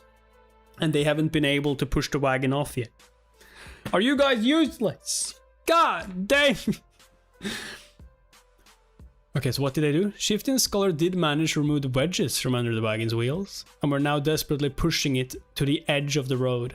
However, the wagon was rolling slowly, very slowly, much slower than Sonny had anticipated. Oh no. How far away are we from the cliff? Can't be that far, like isn't the cliff like right next to us? He turned to the Tyrant, panicking. The creature, surprised by the sudden weight pressing down on its neck, was already raising his hands to tear the chain apart. Shit! Sonny's eyes widened. The next second, Hero crashed into one of the Tyrant's legs, throwing it off balance and buying them some time.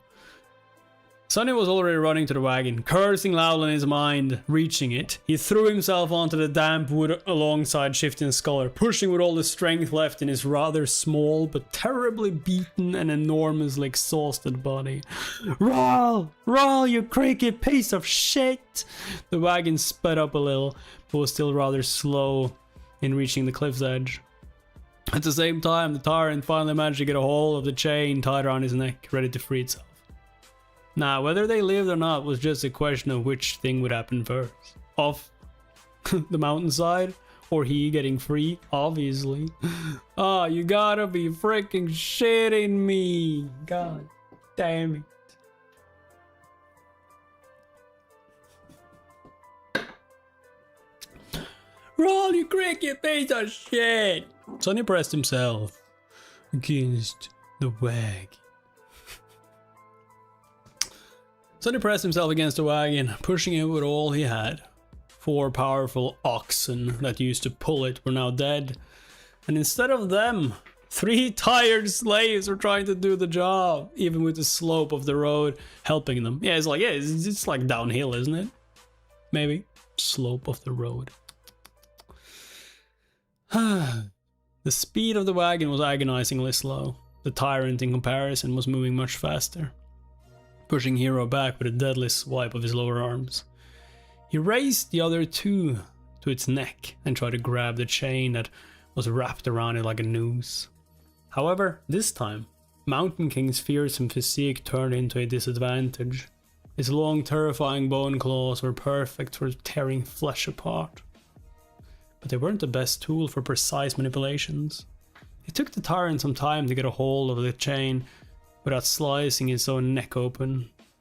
By then, the wagon was nearly at the edge of the cliff. Come on, just a little bit more! What followed happened very quickly. The wagon's rear wheels finally slid from the road, hanging over the dark, seemingly bottomless pit beneath. The creature turned staring expressionlessly at the 3 slaves with its 5 milky dead eyes. The wagon careened, throwing Shifty and Scholar off their feet, and then froze, balanced precariously on its middle axis. The fuck? Just push it over! Oh, you're reading the Bad Born Blood novel? Is the Bad Born Blood novel way better than the web novel? No, I mean, than the webcomic, I mean. The webtoon. Sonny was the only one left standing. He cast a last glance at the towering monster, then slammed his shoulder into the front of the wagon, putting all of his weight behind it. The The wagon finally lost its balance and rolled over the edge, scraping its underside deafeningly against the jagged rocks.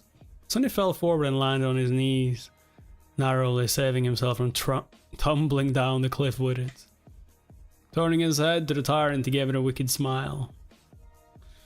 Mountain King may... I will say this, like, if he's, like, right, just pushed that thing off and fell to his knees, dude, you need to get out of the way! That thing is going to, like, fly with it and hit you on the way out! Mountain King made a move to lunge at the scrawny slave, but it was already too late. A moment later, the chain on his neck drew tight and he was yanked back with tremendous force, flying over the edge of the cliff like a rag doll. The creature fell into the darkness silently, as though refusing to believe that it was defeated by a tiny human. Dude, I want to hear, like, notification, killed a tyrant. Because if I don't hear that, shit. Go and die, bastards, Sonny thought. Then he took one deep, ragged breath and dropped to the ground, utterly exhausted. Is this it? Did I pass the trial? Oh yeah, that's true, like... Shit, that has to be the trial, right? He's like, nah, that's like 1/10 of it. I haven't even started yet. That was a warm-up. Yo, if you got like a notification, congratulations, getting done with tutorial. Now real mission starts. What? He rested on the cold stone, staring at the night sky, and waited for that faintly familiar but elusive voice to announce his victory. But instead of that, wave after wave of pain that he had earlier chosen to ignore finally started to catch up with his abused body. Sonny groaned, feeling hurt all over, the skin on his back slashed by a slaver's whip and pierced by the bone spikes of a newborn larvae. Especially was in agony. He was also starting to shiver, once again consumed by the dreadful cold. Yeah, we need to get to the fire. I guess not. His thoughts were slow and muddy. What else am I supposed to do? A dark figure appeared above him. It was Hero, looking calm and as handsome as ever. There were dirt and scratches on his armor, but otherwise, the young soldier appeared to be fine. He extended one arm to Sonny. Stand up, you'll freeze to death. Sonny sighed, accepting that his first nightmare was not over. Then he clenched his teeth and slowly rose to his feet, ignoring Hero's helping hand. Around them, there was a scene of utter carnage. Except for the 3 slaves and Hero, every member of the caravan was dead. Their bodies were littering the ground, horribly maimed or torn into pieces. Here and there, a repulsive carcass of a larvae could be seen, shadows cast by the bonfire, or dancing happily across the stone platform, seemingly unperturbed by this morbid view. Sonny was also too tired to care. Shifty and Scholar were already up, looking at Hero with weary apprehension. With or without shackles, they were still slaves, and he was still a slave driver. Noticing their tense gazes, the soldier sighed. Come closer to the fire, all of you. We need to warm ourselves and discuss what to do next. Without waiting for the response, Hero turned around and walked away. After hesitating for a few moments, the slaves followed. You don't have a choice! A bit of time later, the 4 of them were seated around the bonfire, soaking up pleasant heat. Shifty and Scholar were close to each other, maintaining a safe distance from Hero. Sonny sat apart from everyone, not because he had a specific reason to distrust one more than the others, but simply because he didn't like people in general. Growing up, Sonny was always a misfit. It's not that he had never tried to become close with someone, it's just that he seemed to lack the ability, like there was an invisible wall between him and other people. If he had to put it in words, Sonny would say that he was born without a small but important gear in his brain that everyone else seemed to possess. As a result, he was often baffled and stumped by human behavior, and his attempt to imitate it, however diligent, inevitably fell flat. This strangeness made others uncomfortable. In short, he was a bit different. And if there was one thing people hated, it was those different from them. Dude is a sociopath! Over time, Sonny simply learned to avoid getting too close to anyone, and settled comfortably into his outcast role. This habit served him well, since it not only made him self-reliant, but also saved him from being stabbed in the back by shady characters on multiple occasions. That's why he was not thrilled to share the rest of this nightmare with 3 strangers. Instead of trying to start a conversation, Sonny sat quietly by himself, lost in thought. You need to remember what he said though before you went into the nightmare. Befriend people. Get them to help you, you know? Although, betrayal, he is right about that. Dude has read too many web novels. Dude has read way too many webtoons or manga. Like, you know how many people betray you in web manga? God dang, too many. After a few minutes, Hero's voice finally broke the silence. Once the sun rises, we will gather whatever food and water we can find and go back down the mountain. Shifty gave him a defiant look. Why should we go back? To be put in chains again? The young soldier sighed. We can go our separate ways once we leave the mountains, but until then, I'm still responsible for your lives. We can't continue up the road since the way over the mountain pass is long and arduous. Without the supplies that were stored on the wagon, your chances of making it are not high. That's why going back is our best hope. The scholar opened his mouth, planning to say something, but then thought better of it and remained silent. Shifty cursed, seemingly convinced by Hero's rational words. We can't go down. All 3 of them turned to Sonny, surprised to hear his voice. Shifty barked. He laughed and glanced at the soldier. Don't listen to him, your lordship. This boy is touched by the gods. He's crazy, is what I'm trying to say. Hero frowned, looking at the slaves. The 2 of you are only alive thanks to this child's bravery. Aren't you ashamed to badmouth him so? Oh shit! Are we getting a bromance? Shifty shrugged, showing that he wasn't ashamed at all. The young soldier shook his head. I, for one, would like to hear his reasoning. Tell me, why can't we go down?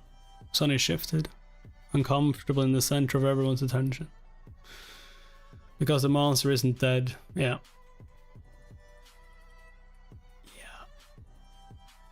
He would have gotten a notification, right, if the monster was dead.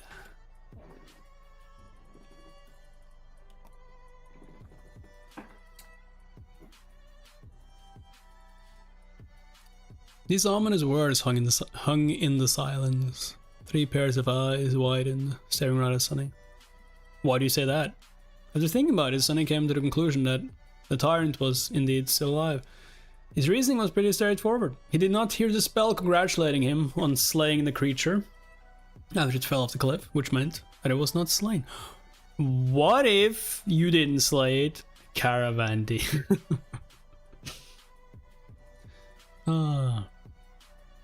But he couldn't explain that to his companions. He pointed up.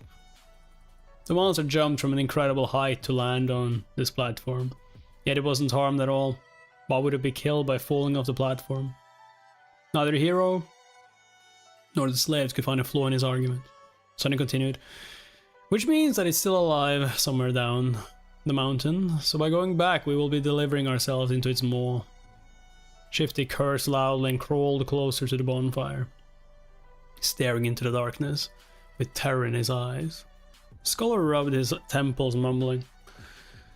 Of course. Why didn't I realize myself?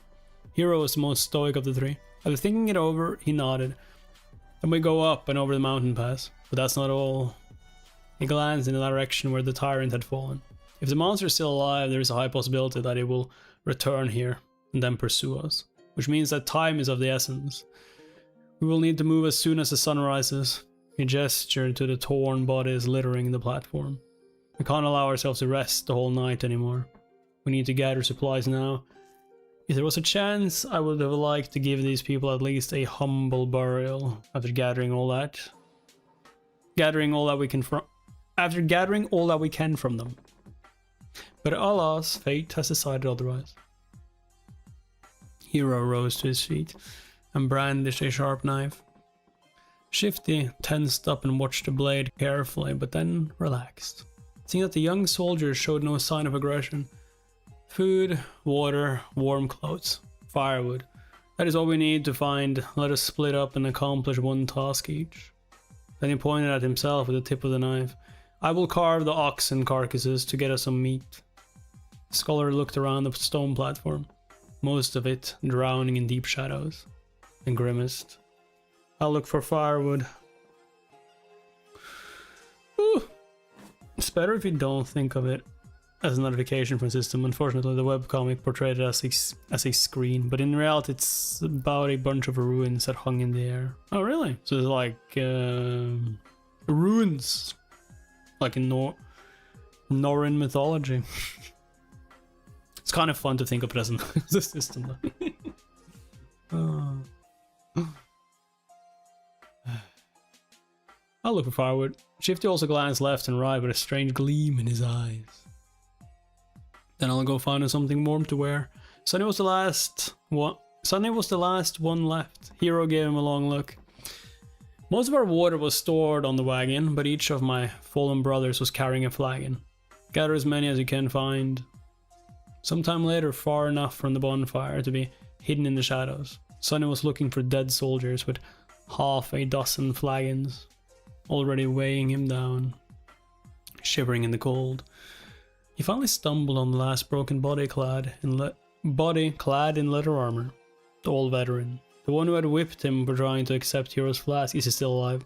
Was badly injured and dying, but miraculously, yeah, still clinging to life. So I can finish him off. Great! Horrible wounds were covering his chest and stomach, and he was clearly in a lot of pain. His time was running out. Sonny knelt beside the dying soldier and looked him over, searching for the man's flagon. What irony, he thought. The older man tried to focus his eyes on Sonny and weakly moved his hand, reaching for something. Sonny looked down and noticed a shattered sword lying on the ground not far from them. Curious, he picked it up. Are you looking for this? Why? Are you guys like Vikings? Longing to die with a weapon in your hands? Or he was going to try and kill you! The dying soldier didn't answer, watching the young slay with some unknown, intense emotion in his eyes. Sonny sighed. Well, I might as well do. After all, I promised to watch you die. With that, he leaned forward and slit the old man's throat with the sharp edge of his broken blade, and threw it away. The soldier twitched, drowning in his own blood. Expression in his eyes changed. Was it gratitude or hatred? Sonny did not know. I mean, I would think it's gratitude because it was dying anyway, so you just made it go quicker. Illusion or not, was his first time killing a human. Sonny expected to feel guilt or fear, but actually, there was nothing at all. It seemed that, for better or worse, his cruel upbringing in the real world had prepared him for this moment well. He sat quietly near the old man, keeping him company on this last journey. Okay, either that, or again, he's a sociopath. After a while, the spell's voice came whispering into his ear. You have slain a dormant human. Name unknown. Sonny flinched. Alright. Killing people is also an achievement. As far as the spell is concerned, they don't usually show this in the webtoons and dramas. You register that fact and put it away. But as it turned out, the spell wasn't done speaking. You received a memory. Sonny froze, opening his eyes wide. Yes, come on, give me something good. Memories could be anything, from weapons to enchanted items. Yo, I want a skill, I don't want no weapon, or come on, one received from a dormant rank enemy wouldn't be too powerful, but was still a boon, weightless and undetectable, able to be summoned by summoned from nothingness with a simple thought. A memory was incredibly useful. What's more, unlike corporeal things, he would be able to bring it back with him to the real world.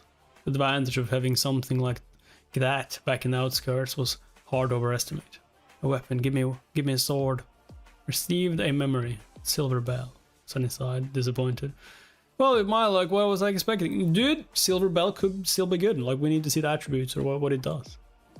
Well, Still, this thing was worth investigating. Maybe it had a powerful enchantment, yes. Like being able to send out destructive sonic waves or repelling incoming projectiles. Okay, so you aren't completely dejected, huh?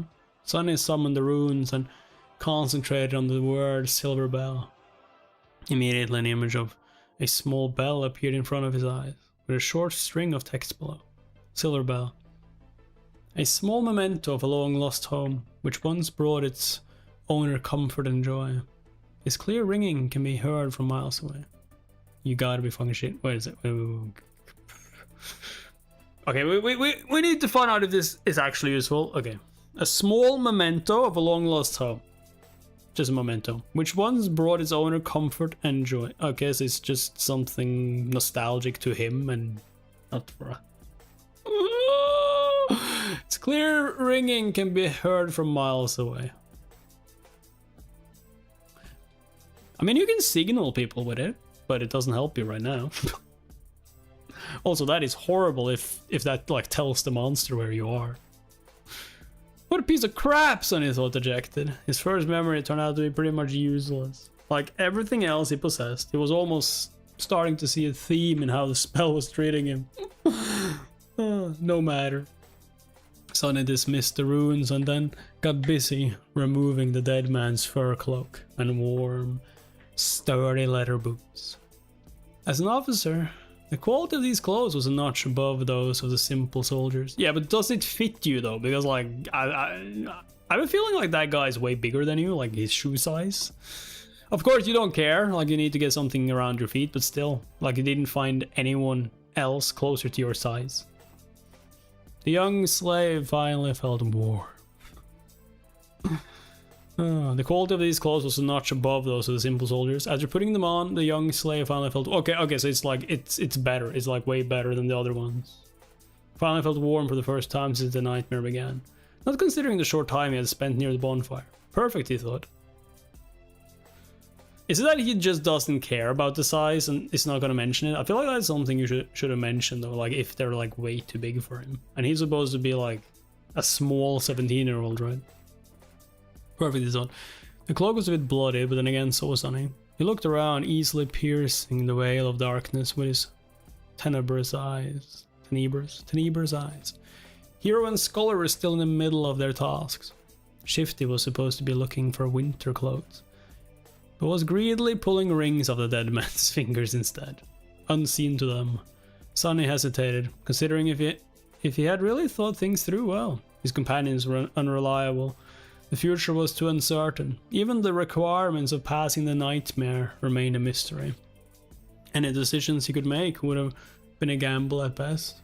Still, he had to make some if he wanted to survive. Not wasting any more time thinking, Sonny picked up the flagons and sighed. They spent the rest of the night seating with their backs against the bonfire, staring fearfully into the night. Despite exhaustion, no one could sleep. Yo, that is horrible. The possibility of the Tyrant coming back to finish the 4 survivors off was too frightening. I mean, I get that, but like you could have like one guy doing the night watch and then switch. Like not everyone did. I guess it would be impossible for you to fall asleep anyway, like even if you tried, but still you could at least get some like shut eye. Maybe not sleep, but like just close your eyes and try and relax your body. Even in the cold. Yeah, I guess probably not. Only Hero seemed to be fine, calmly sharpening his sword in the bright light of the dancing flames.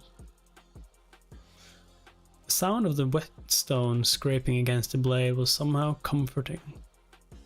At the break of dawn, when the sun had lazily begun to warm up the air, they loaded themselves with all the supplies they'd managed to gather and set out into the cold. Sonny looked back, taking in the sight of the stone platform for the last time. He had managed to get past the place where the slave caravan was supposed to perish. What was going to happen next? No one could tell.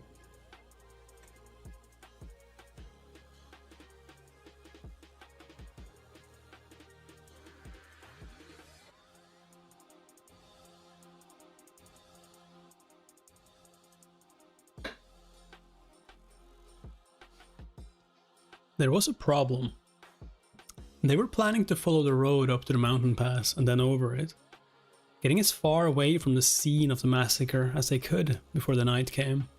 However, the road was no more. At some point during the last months, or maybe even just yesterday, a terrible rockfall occurred, obliterating whole segments of the narrow roadway and making its other parts untraversable. Sonny stood on the precipice of a vast chasm, looking down with no particular expression on his face. What do we do now? Scholar's voice was muffled by the color of his scavenged fur cloak. His follower, Shifty, angrily looked around.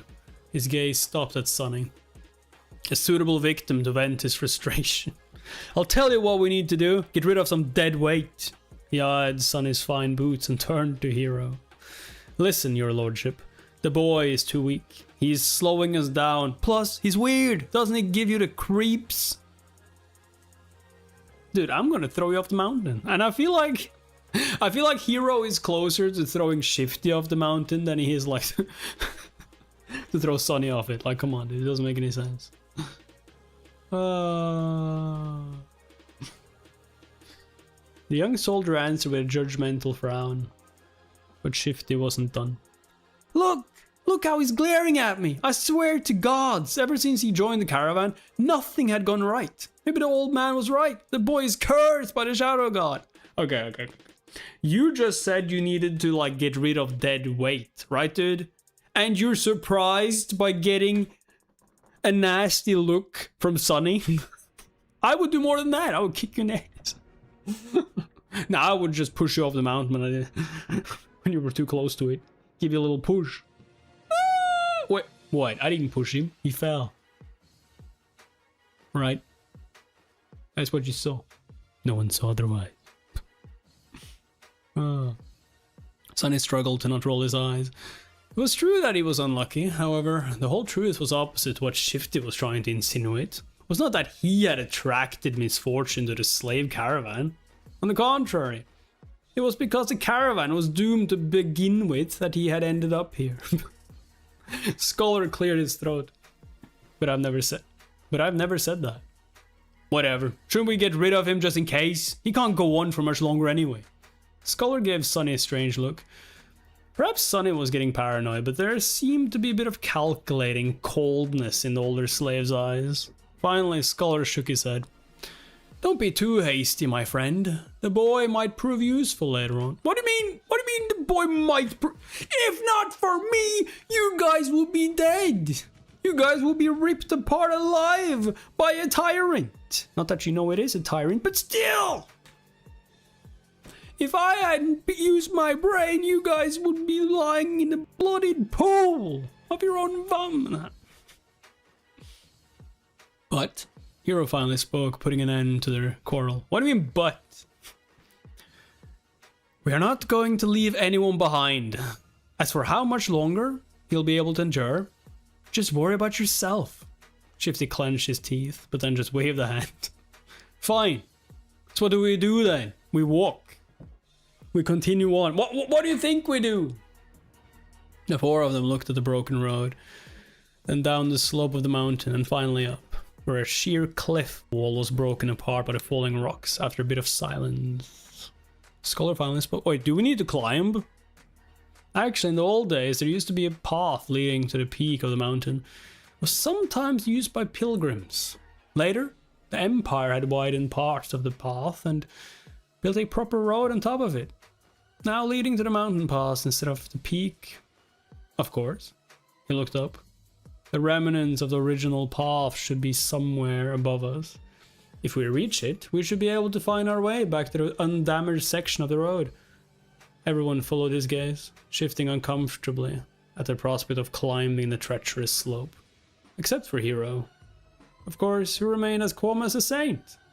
Due to the rockfall, the slope wasn't an almost vertical wall anymore, but still, the incline was quite sharp. Shifty was the first one to speak. Climb that! Are you insane? Scholar helplessly shrugged. Do you have a better idea? No one did. After a bit of preparation, they began the ascent. Shifty and Scholar stubbornly carried the weapons they had picked up of the dead soldiers' bodies, but Sonny, with some regret, decided to leave his newfound short sword behind.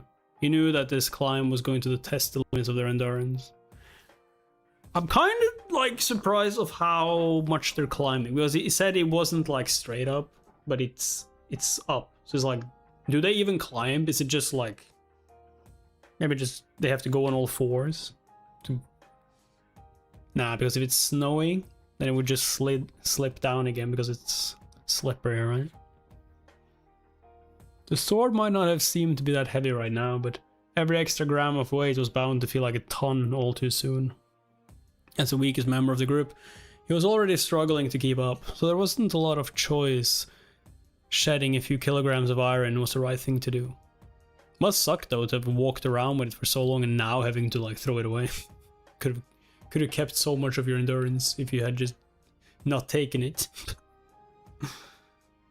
Walking up the mountain road with the weight of the supplies on his shoulders was already hard enough. Yeah, of course.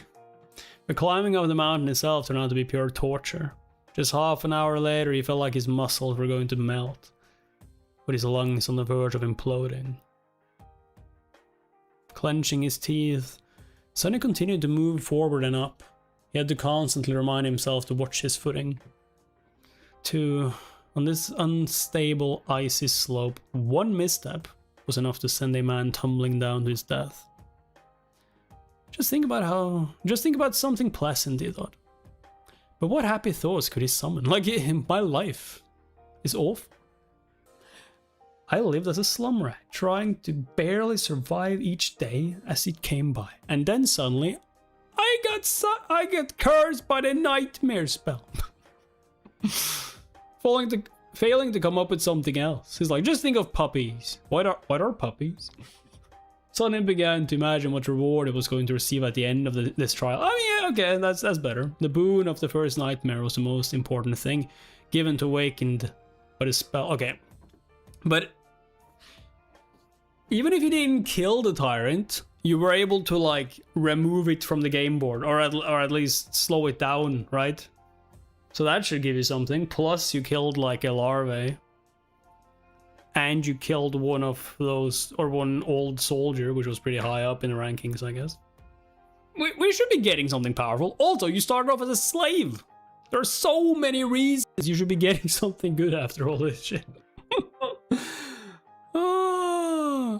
Sure, later trials could provide them with more abilities and vastly improve their power, but it was the first one that determined what role an Awakened would be able to play. How great their potential would be, and what price they would have to pay. Not to mention giving them necessary tools to survive and grow in the Dream Realm. Okay, so you do have like ranks for the monsters, but do you have ranks for Awakened? Is it like, do we have like S-class and stuff like that, or is it like other, or do we have some like cooler names and more creative than just like A, B, and Z, C-class? The main benefit of the first Nightmare's boon was simple, yet possibly the most important. After completing their trial, aspirants were bestowed with the ability to perceive and interact with soul cores. Soul cores were the basis of one's rank and power. The stronger your core was, the greater your might would grow. The same went for nightmare creatures, with a deadly caveat that, unlike humans, they could possess multiple cores. A lowly beast had just one, but a tyrant like Mountain King had 5. Coincidentally, the only way to improve your soul core was to consume soul shards, scavenged from the corpses of other Dream Realm inhabitants. That's why Awakened went out of their way to battle powerful nightmare creatures despite the risk of death.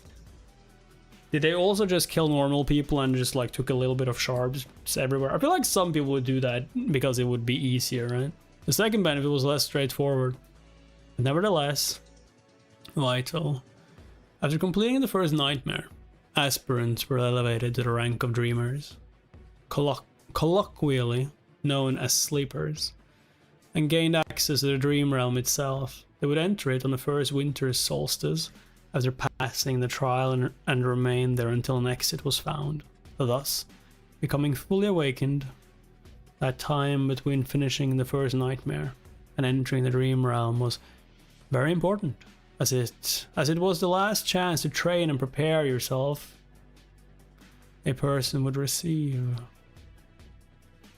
It's more interesting than ANS. You will learn a bit soon, or not. And if you want, there's a whole side of Mickey that has all the ranks in order, if you want to check it out later. Yeah. I'll probably just learn it from the reading, but like, yeah, okay. More creative, that's good. In Sunny's case, that time was only about a month, which was as bad as it gets. And then there was the final benefit. Unique to every aspirant passing the trial. The first aspect ability. This was the magic power that elevated Awakened above mundane humans. Oh, and you got Temple Slave.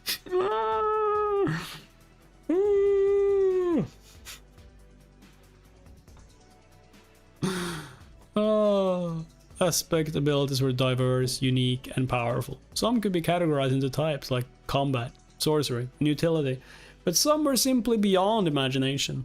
Armed with the power of their abilities, Awakened had been able to save the world from the flood of nightmare creatures. However, that power came with a catch. With their first ability, every Awakened also received a flaw, sometimes called the counter. These flaws were as diverse as abilities, ranging from comparatively harmless to crippling, or in some cases even fatal. Okay, so if I got such a horrible ability, right, I should get something. Oh wait, am I gonna get like a counter negative to the negative? God damn it. No, it's talking about the one he would receive if he becomes an Awakened. Oh, okay. I thought it was like the one he already had. The aspect one. God damn. Oh. Shit. I wonder what type of ability a Temple Slave would get. Okay, Sonny thought not too optimistic about his prospects. The choice of flaws, on the other hand, seems to be almost limitless. Let's hope my aspect will evolve at the end of this fiasco, or even better, change completely. If the aspirant performed especially well, there was a chance of his given aspect going through an early evolution. I should be getting that already. I killed a larvae, I killed an elder guard or something, and I, more like it, I pushed or got a tyrant to fall down a cliff. Like, come on, dude, I deserve everything. And ranks. If the aspirant performed especially well, yeah. It ranks based on potential power and rarity. The lowest rank was called Dormant, followed by Awakened, Ascended, Transcendent, Supreme, Sacred, and Divine. Although no one has ever seen the last one. Wait a second. You were touched by something divine, right? With the amount of crap it had put me through, the spell, if it has any conscience, has to give me at least an Awakened aspect, right? Or maybe even an Ascended one. Finally. What's the tiny possibility of receiving a true name? Something like an honorary title bestowed by the spell to its favorite Awakened. The name itself had no benefit, but every famous Awakened seemed to have one. It was considered to be the highest mark of excellence. However, the number of people who had managed to get a true name during their first nightmare was so small that Sunny didn't even bother thinking about it. Who needs excellence? Give me power! Give me power! A reason to survive! He cursed, feeling that this attempt at wishful thinking had only made him more depressed and angry. Maybe I'm allergic to dreaming. An allergy that would be truly ironic, considering that he was destined to spend half of his remaining life in the dream realm. If he even survives long enough to get there, that is. However, Sunny's mental escapade was not completely useless. Looking up from the slippery rocks under his feet, he noticed that the sun was already considerably lower. Come to think of it, the air also seemed to be much colder. At least it helped me pass the time, Sunny thought. The night was approaching. You know what, like, this concept is reminding me of a little bit? Do you guys remember Murim Login? No, wait, is that what it was called? Like, the guy who, like, finds a gaming pod, and when he goes into it, like, he goes to the Murim world and he can't leave. The only thing is that, like, I don't think he's being forced to go back there afterwards, after he gets back.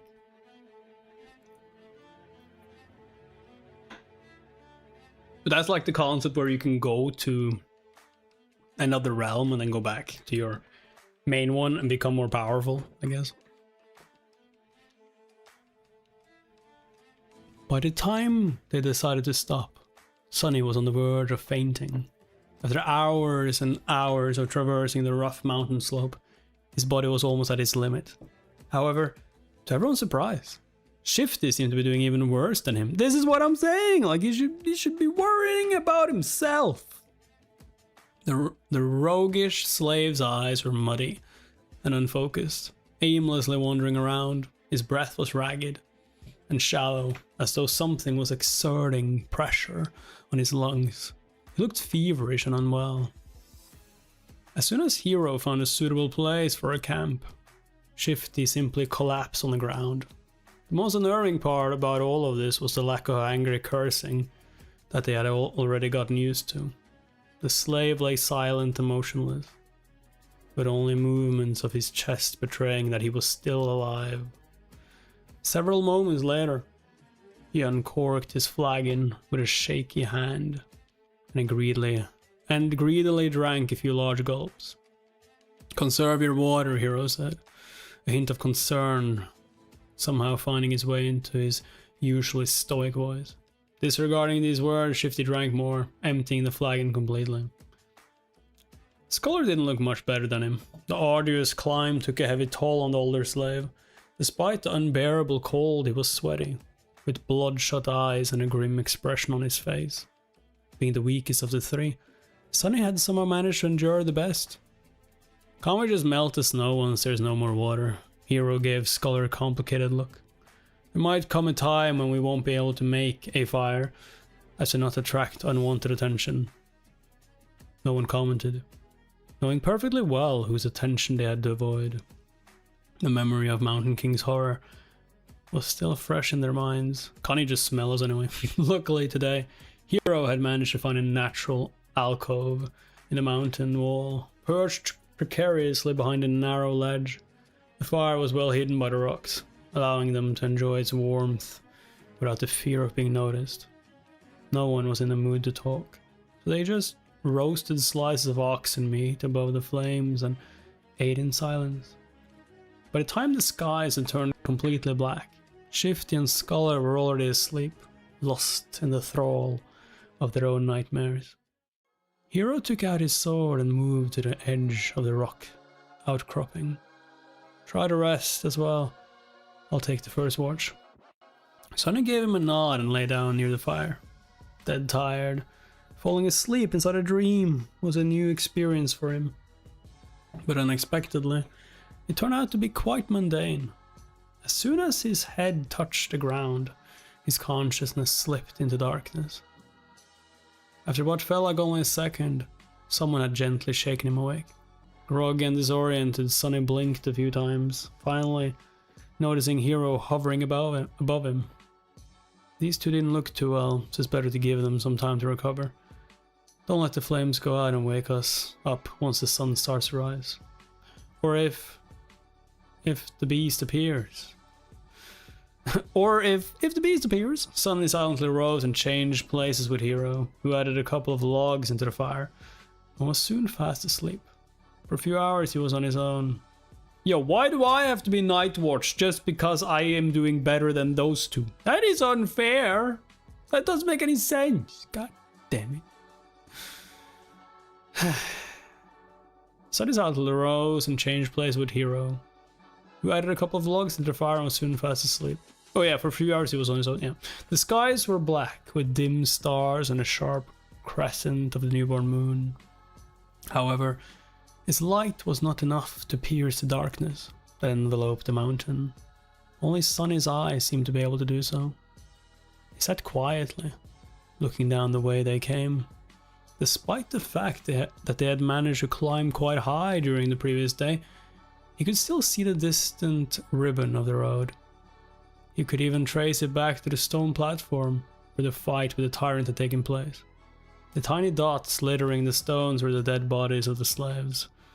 As he was watching them, a dark figure slowly crawled on the platform from beneath the cliff. It stayed motionless for a while, and then moved forward, scraping its claws against the ground. Every time a claw hit one of the bodies, the tyrant would grab and bring it to its maw. The wind brought the muffled sounds of crunching bones to Sonny's ears. He flinched, accidentally pushing a small rock off the ledge. Oh no, it fell, hit the slope and then rolled down, causing a few more to follow. Oh shit. The noise of these falling rocks sounded like thunder in the silent night.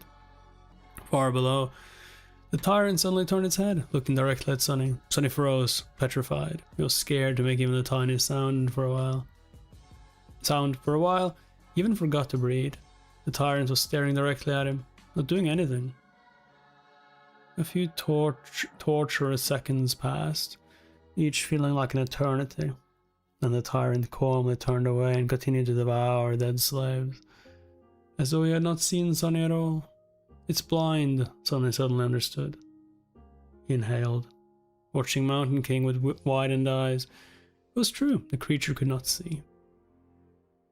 I mean, yes, but at the same time, you know, it heard you, and would it be going after you? Can it smell you? Maybe.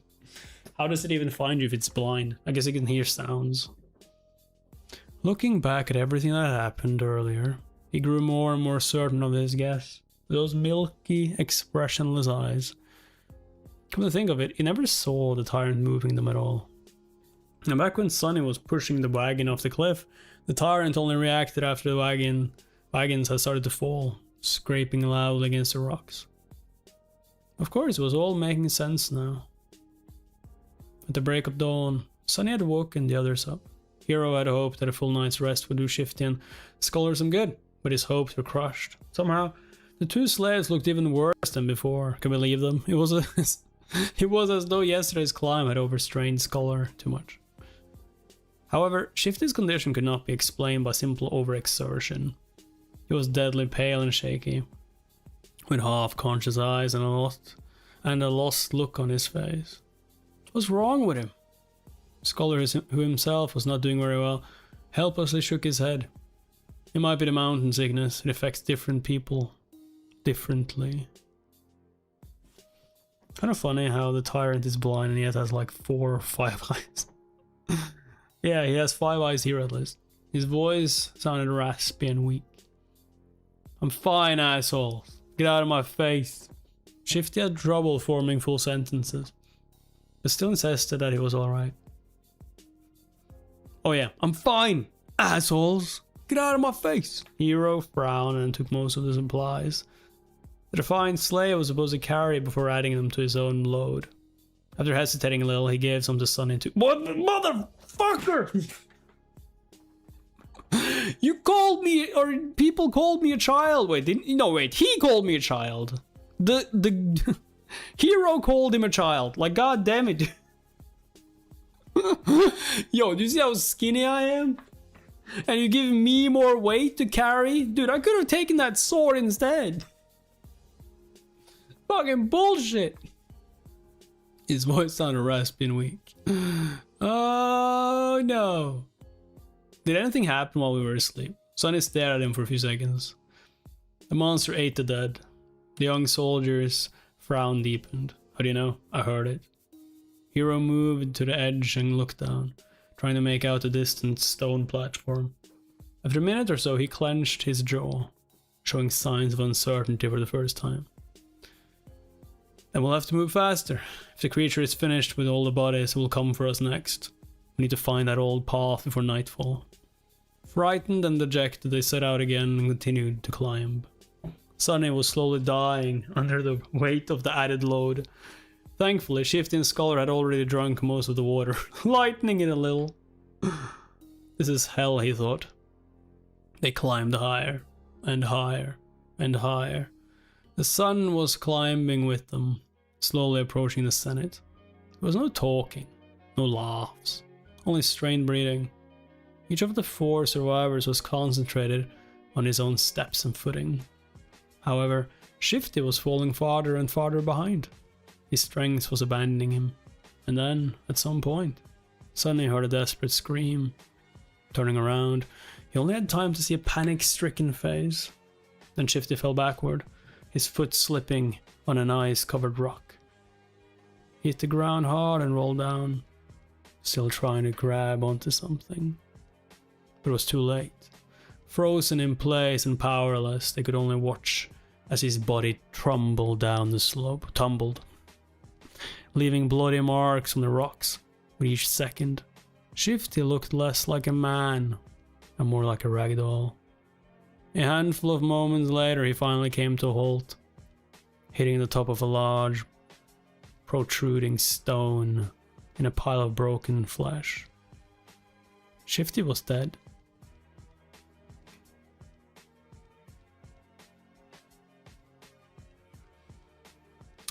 Well, seemed like he wasn't going to survive for long with his condition, so. Kind of funny though, when he said Sonny was a dead weight. The three of them stood motionless, looking down in uneasy silence. What happened to Shifty didn't come as a shock, but still a hard thing to digest.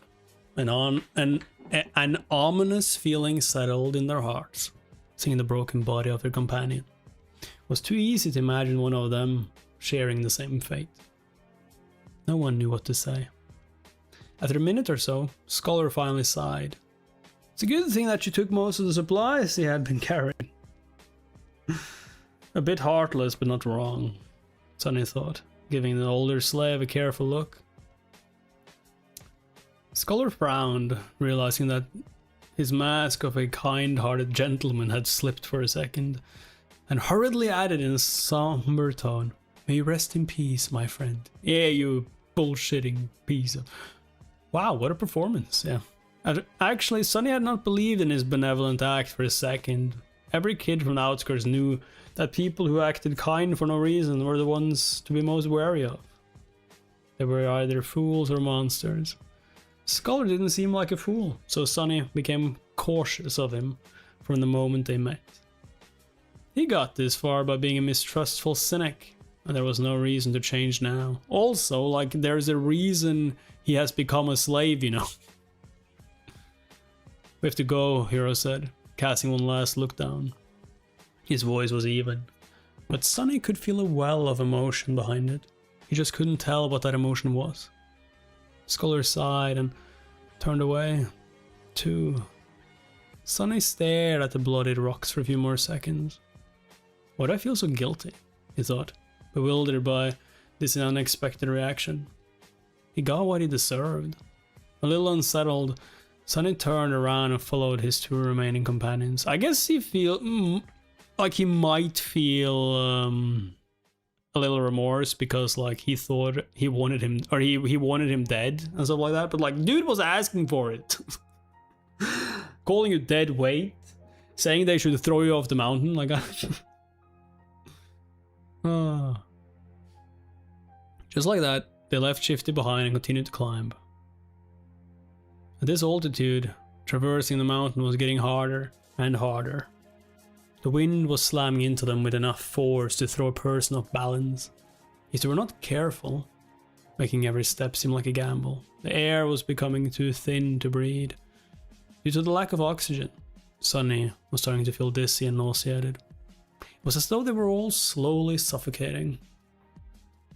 Altitude sickness was not something one could overcome with effort. It was subtle and overbearing at the same time, affecting the strong and the weak with no regard to their fitness and endurance. If his luck was bad, an elite athlete could succumb to it faster than a random passerby. It was just a question of your body's innate aptitude and adaptability. Lucky ones were able to get over it after experiencing mild symptoms. The others were sometimes crippled for days or weeks, suffering from all kinds of torturous side effects. Some even died. As if all that wasn't bad enough, it was getting colder too. The warm clothes and fur weren't enough to keep the chill at bay anymore. Sonny felt simultaneously feverish and freezing, cursing every decision he had made in his life to end up here, on the endless icy slope.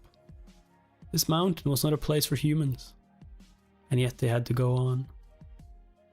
A few hours passed. Despite everything, the three survivors continued to struggle forward, slowly moving higher and higher. Wherever that old path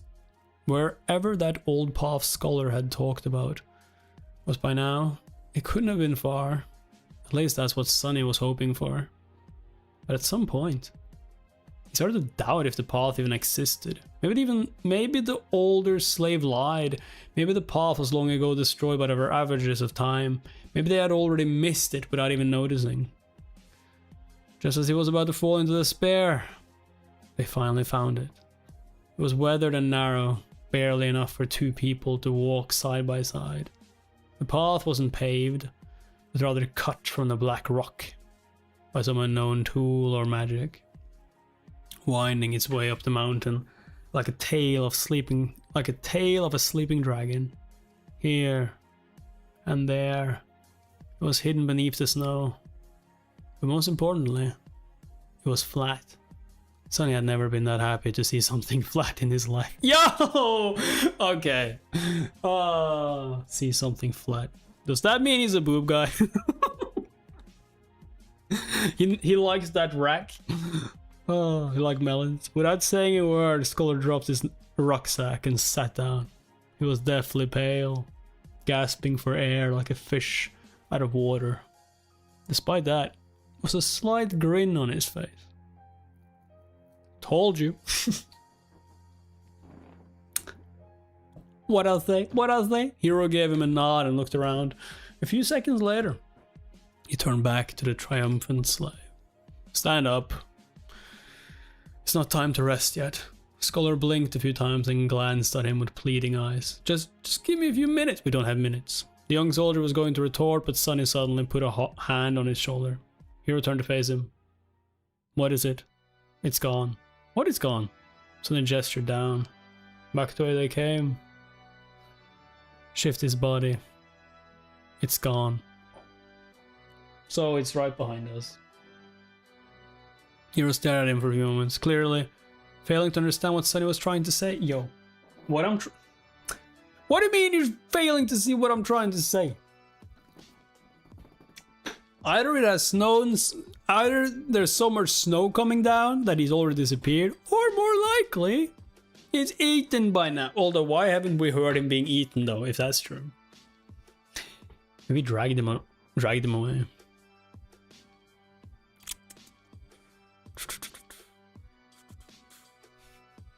How is he failing to understand me? Alright, they don't know what that Shifty's name is. Shifty. Awkward. He wanted to explain, but both Scholar and Hero seemed to have grasped his meaning. Simultaneously, they moved to the edge of the stone path and looked down, trying to spot the place where Shifty had met his end. Indeed, the splattering of blood could still be seen on the jagged rocks. Okay, so no snow then. But the corpse itself was nowhere to be found. Scholar flinched back and crawled as far away from the edge as he could. The young soldier also backed away, instinctively grabbing the handle of his sword. The three of them exchanged tense looks, clearly understanding the implication of Shifty's disappearance. It's the monster, Scholar said, even paler than before. It's following us. Hero gritted his teeth. You're right. And if it is that close, we will inevitably be forced to fight it soon. The idea of fighting the Tyrant was as frightening as it was preposterous. You might as well have said that they will all be dead soon. The truth of it was painfully clear to both Sonny and Scholar, but the older slave surprisingly did not look panicked. Instead, he lowered his gaze and quietly said, "Not necessarily." Hero and Sonny turned to him, all ears. The young soldier raised an eyebrow. Explain. Here he comes, Scholar sighed. The bees had traced us this far in just a day. That means that there are two most probable possibilities. Either it is smart enough to realize where we are going, or it is following the scent of blood. After a bit of thinking, Hero nodded, agreeing with this logic. The older slave smiled slightly and continued, whether it is one or another, we can throw him off our trail and buy some time. How do we do that? Throw the meat somewhere else? Despite the urgency in Hero's voice, Scholar hesitated and remained silent. Why not answering? Speak! The older slave sighed and again and slowly, as though against his will, answered. Sonny was waiting for his moment for a while now. We'll just have to make the boy bleed. This motherfucker! Don't we have like blood from like that oxen? I guess it is. I guess it's not bloody anymore. Because he like took off the... Oh my god. I mean, I knew there was something sinister about him, but holy crap. Also, you've been talking to this guard, right? There's no way he's gonna do that to that boy. Probably. Maybe. We'll just have to make the boy bleed. Drag him down the path, then leave him there as bait and go up instead. His sacrifice will save our lives.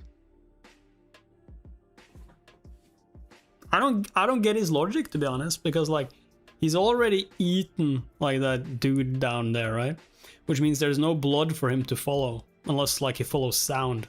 So why would you make me bleed and drag me down the path and lay me there? That would just like waste time.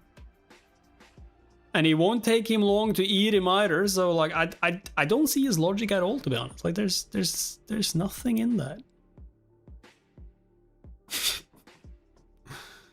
Right on time. If Sonny wasn't mad and scared witless, of course, he would have smiled. His judgment, it seems, was eerily on point. Affirmation was always nice, but not in the situation where being right also meant potentially being used as monster bait. You remember the words Scholar had spoken back when Shifty was campaigning to have Sonny killed? Don't be too hasty, my friend. And then he said, but. The boy might prove useful later on. Prove useful later on. Right. These words, which had sounded benevolent then, now turn out to hide a much more sinister meaning. What a bastard. Now it all depended on whether or not Hero would decide to follow through with Scholar's plan. How about we use Scholar instead then? Young soldier blinked, although I don't even think like that plan would work. The young soldier blinked, astonished. What do you mean make him bleed? Scholar shook his head. It's simple, really. If the monster knows where we're going, we have no choice but to abandon our plans to reach the mountain pass and go over the peak of the mountain instead. If the monster is following the scent of blood, we have to use one of us as bait to mislead it. Wait.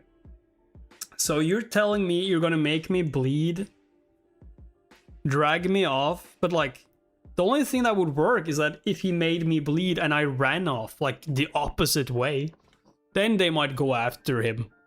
But just dragging him away, killing him, like having blood, and then running away, that's not gonna work. That's not gonna work! Join the council. Sub debug. Which council? I'm so lost with his logic. Like, this guy is supposed to be so smart. Unless you can like drag him off the trail, kill him there, make it seem like they're not on that way, but at the same time, like I guess he might still think they're going up because he found the slave falling down the path. But even that is like a stretch, a big one, because like if that was the reason, then the monster would already be upon us, right? Because it wasn't that far down that Shifty died. It's simple, really. If the monster knows where we're going, we have no choice but to abandon our plans to reach the mountain pass and go over the peak of the mountain instead. If the monster is following the scent of blood, we have to use one of us as bait. He paused. Only by leaving a bleeding man further down the path can we reliably avoid the pursuit, no matter how it is tracking us. Hero stood motionless, his eyes jumping between Scholar and Sonny, After a few seconds he asked, "How can you bring yourself to propose something so vile?" The older slave masterfully pretended to look aggrieved and somber. "It's the only choice." "Of course, it pains me, but if we do nothing, all three of us will die. This way, at least the boy's death will save 2 lives. The gods will reward him for his sacrifice." Gee, what a silver tongue. I'm almost convinced myself. The young soldier opened his mouth and closed it again, hesitating. Sonny was silently watching the other 2 survivors, measuring his chances of coming on top in a fight. Scholar was already halfway to being a corpse, so overpowering him would not be a problem. Hero, however, Hero presented an obstacle. I mean, of course, like he's like super strong, right? Basically an awakened. King Chris Council, you've been invited. King Chris Council, what does that mean? Does it have something to do with Shadow Slave, eh? I'm still super lost with Scholar's idea, though, that's supposed to save them. Makes 0 sense to me. Because I don't think it's just blood that thing can smell. I think it also... Or maybe that doesn't have ears. I would think vibrations, but maybe not. Right now that obstacle is looking down, avoiding Sonny's gaze. His hand was resting on the sword handle, as always. The young slave had no idea about what was going on inside Hero's perfectly shaped head. Look him up, it's a great honor. Fight for our cause. King Chris Council. What's up, Daniel? The uncertainty was making him nervous. Finally, after some time had passed, the soldier spoke. "I have only one question." Yo, dude is going to like chop Scholar's head off and just kick him off the build. Kick him off the path. Both Sonny and Scholar stared at him while holding their breaths. "Yes? You said one of... Yeah.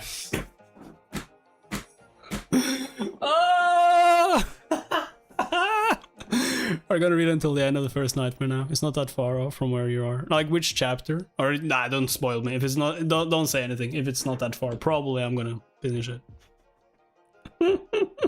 Yo, did I just fucking call it? I didn't read it out. I promise I didn't read that. I did not read that. It's like, yo, dude is gonna chop off his head, just kick him off goddamn path. Or maybe not chop off his head, but like he's just gonna kick him off. Oh, you said that one of us must be sacrificed to save the other 2. Why him? From what I see, you are far closer to the grave. Great question. I was just about to ask it myself. Sonny turned to the older slave, trying very hard to suppress a mocking grin. But to his dismay, Scholar had an answer ready. Before the first attack, he was already bleeding because of your senior's whip. During the attack, he was drenched in the blood of a fellow slave. His cloak, too, was soaked in it when the previous owner died. The boy already reeks of blood. Keeping him alive will put us in danger. That's why he is the best choice. Because that's actually good.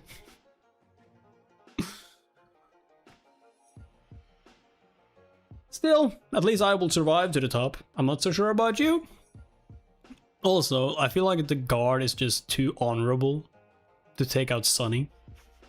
So yeah, that's not gonna happen. The grin died before reaching Sonny's face. Curse you and your big brain. Scholar's reasoning was appallingly solid. Hero listened, his expression growing darker with each word. Finally, he looked at Sonny, a dangerous light shining in his eyes. That is true. Sonny felt his mouth getting dry. Cold sweat was running down his spine. He tensed, ready to act. You know what, like, that is true. But you are a horrible person. But at that moment, Hero smiled. Your logic is almost unassailable. Yeah, he just doesn't trust him. Like, he's too conniving to keep alive. He said, unsheathing the sword. However, you failed to account for one thing. Oh, is he also bleeding? Or is also Hero bleeding? Like, he had a fight with, like, the Tyrant and many other monsters, right? He probably also is bleeding somewhere. Your logic is almost unassailable, he said, unsheathing the sword. However, you failed to account for one thing. Scholar raised an eyebrow, trying to hide his own nervousness. What might that be? The young soldier turned to face him, the smile disappearing from his face. Now he was radiating thick, practically palpable killing intent. Is that, I know who you are, Your Grace. Wait, what? I also know what you've done, and how you ended up a slave. Just one of the revolting crimes you've committed would be enough to make me want to kill you. As if there is someone among us who deserves to be sacrificed. It's you. Scholar's eyes widened, but the smell of blood. Don't worry about it. I'll make you bleed enough to overpower whatever residual scent the boy carries. Oh shit! Oh, it all happened so fast that Sonny barely had time to react. Hero lunged forward with a speed that seemed almost inhuman. A moment later, Scholar was shrieking on the ground, his leg broken with one strike from the flat side of the young soldier's sword, not giving him an opportunity to recover. Hero stomped on his other leg. The sickening sound of shattering bones could be clearly heard. The shriek turned into a sobbing howl. Just like that, Scholar was done for. The brutality of Hero's actions was in such stark contrast with his usually graceful demeanor that Sonny felt blood turning to ice in his veins. This was scary. The soldier gave him a calm look and said in a placid tone, "Wait for me here." Then he grabbed the older slave and dragged him down the path, soon disappearing behind a rock outcropping. After a few minutes, terrible screams could be heard echoing through the wind. Sonny was left alone, trembling. Crap! This is too much. He still couldn't believe how sudden Scholar's demise came to be, and how ruthless it was. Sometime later, Hero was back, acting as though nothing had happened. But it was exactly that normalcy that unnerved Sonny the most. After sorting through the contents of Scholar's rucksack and throwing most of the firewood out, the young soldier put it over his shoulder and nonchalantly turned to the young slave. "Let's go. We need to hurry." Not knowing what to say, Sonny gave him a nod and headed forward. Now there were only two of them left. It was sort of stupid, but Sonny suddenly felt lonesome. Walking on the stone paths was much easier than scaling the mountain wall. He even had time for unnecessary thoughts. A strange feeling of melancholy descended on Sonny. Somehow, he began to feel that the end of this nightmare, whatever it might be, was not far off now. They walked in silence for some time before Hero spoke. "Don't feel guilty about what happened. It's not your fault. The decision was mine, and mine alone." The young soldier was a few steps ahead, so Sonny couldn't see his face. Besides, if you knew this man's sins, actually, it's better that you don't. Just trust me when I say that killing him was an act of justice. I wonder which one of us feels guilty. These people, always trying to rationalize their actions, always desperate to maintain an illusion of righteousness, even while doing most foul things. Sonny hated the hypocrisy. Not getting an answer, Hero chuckled. "You don't like to talk, do you? Well, fair enough. Silence is gold." They didn't speak again after that, each preoccupied with their own thoughts. Dude, how are you guys not talking? I guess you shouldn't really talk, because if you're tired, then you should like keep your oxygen, keep your breath, and just, I guess you could just think to yourself. That's the smarter option. Yeah, I guess so. But hey, you said you felt lonely, right? Different, huh? The sun was setting, painting the world into a million shades of crimson. This high up, the air was clean and crisp, pierced by streams of scarlet light. Below them, a sea of maroon clouds was slowly rolling past the mountain. The stars and the moon had begun to reveal themselves in the vermilion sky. It was quite beautiful. However, Sunny could only think about how cold it was going to be once the sun fully disappeared. Before that happened, Hero had found them a shelter, not far from the path, hidden behind some tall rocks. Was a narrow crevice that extended into the slope of the mountain. Happy to be safe from the piercing wind, explored the crevice and ended up in a small, well-concealed cave. Sunny made a move to unbundle some firewood, but Hero stopped him with a shake of his head. Today, we will camp without making a fire. The beast is too close. Camping without the warm flames to keep them company was not going to be pleasant, but at least they weren't going to freeze to death inside the cave. In any case, the alternative was too frightening. Sunny sat down, putting his back against the cave's wall. Hero settled up opposite of him, looking downcast and thoughtful. He was obviously in a strange mood. If nothing else, it was apparent from the fact that today, for the first time, the young soldier had failed to care for his sword after making camp. Soon, the sun was gone, and their small cave became completely dark. Sunny, of course, could still see perfectly well. Hero, on the other hand, was now completely blind.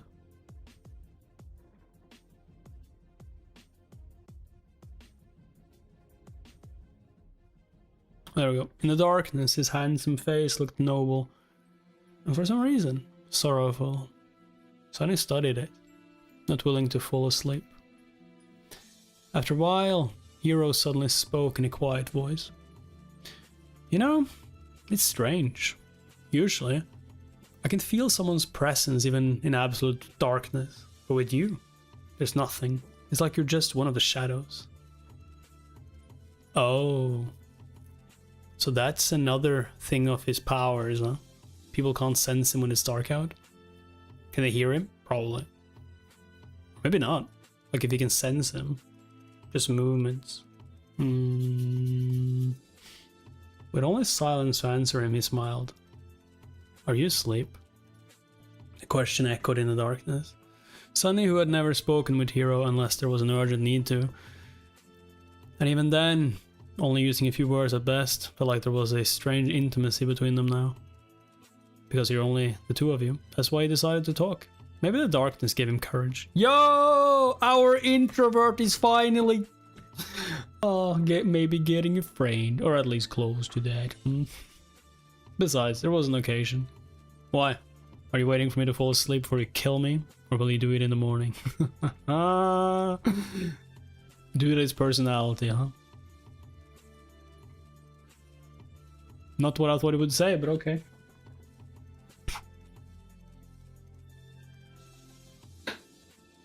The smile froze on Hero's face. He lowered his head, as though in shame. After a minute or so passed, shrouded in heavy silence, he finally answered, Yes, I thought that if I do it when you sleep, you won't have to suffer. Wait a second. Okay, so he sees his face, so he might be joking, but like, dude, that is... Nah, that doesn't make any sense. That's a joke. He's trying to lighten the mood, or he's trying to like get one over on him because he screwed with him first, right? Unseen to him, a bitter grin appeared on Sunny's face. A long sigh escaped from the young soldier's lips. He rested his back against the cave's wall, still not looking up. I don't expect you to forgive me. This sin, too, will be mine to bear, but please, if you can, find in your heart to understand. If things were different, I would have gladly faced that monster to let you escape. But my life does not belong to me alone. There is an unencompassable duty I am sworn to fulfill. Until it's done, I cannot allow myself to die. Okay, so he likes follow royalty, or as a princess or something. Sunny laughed. Like, yo, you think why would you sacrifice yourself for a slave? That makes no sense. You people Look at you, planning to kill me and still insisting on having a good excuse. How very convenient. I really hate hypocrites like you the most. Why don't you be honest for once? Don't give me that crap, just say it. I'm gonna kill you because it's easy. I'm going to kill you because I want to survive. Hero closed his eyes, his face full of sadness. I'm sorry. I know you wouldn't be able to understand. What's there to understand? If you were gonna kill me, you could have killed me ages ago. Not having me to like climb a freaking mountain with my bare hands in the snow. Although probably not bare hands. They might have they probably have gloves because of like taking from the guards, right? Please have boots. Oh. Sonny leaned forward, anger coursing through his veins. Tell me, why do I have to die? The younger soldier finally looked up, even though he couldn't see in the dark. He turned his face in the direction of Sonny's voice. That man was a villain, but he was also right. The scent of blood is too heavy on you. It will attract the beast. You can just let me go, you know? We'll part ways. After that, whether or not the monster finds me won't be your problem. Hero shook his head. Dying in that creature's maw is too cruel a fate. It's better if I do it myself. You are my responsibility, after all. And you're not listening to me. I do not want to die. I would rather have a chance at getting there myself or die in that creature's mouth. Like, come on. Like, 50-50. 80-20 maybe. But still 20. Ah, how noble of you. Sonny leaned back, dejected after a short while. He quietly said, you know, when I just came here, I was ready to die. After all, in this whole world, 2 worlds actually, there's not a single soul who cares whether I live or die. When I'm gone, no one will be sad. No one will even remember that I existed. There was a forlorn look on his face. A moment later, however, it was gone, replaced by mirth. But then, I changed my mind. Somewhere along the way, I decided to survive. I must survive no matter what. Hero gave him a thoughtful look. To live a life worth remembering. Sonny grinned. A dark gleam appeared in his eyes. Yo, he's like, to live a life worth... No. No, to spite you all. He's like, to live a life worth... No, I don't give a shit about that. Fuck you guys. The young soldier was silent for a few moments, then nodded, accepting this answer. He rose to his feet.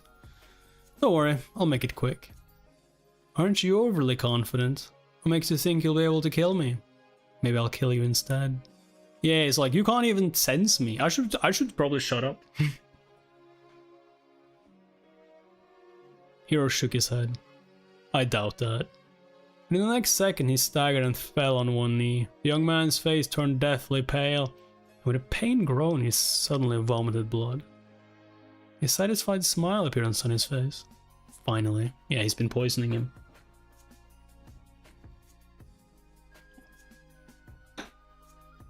But how has he been... Or wait, did he get scratched by something? And he knows it's poisonous?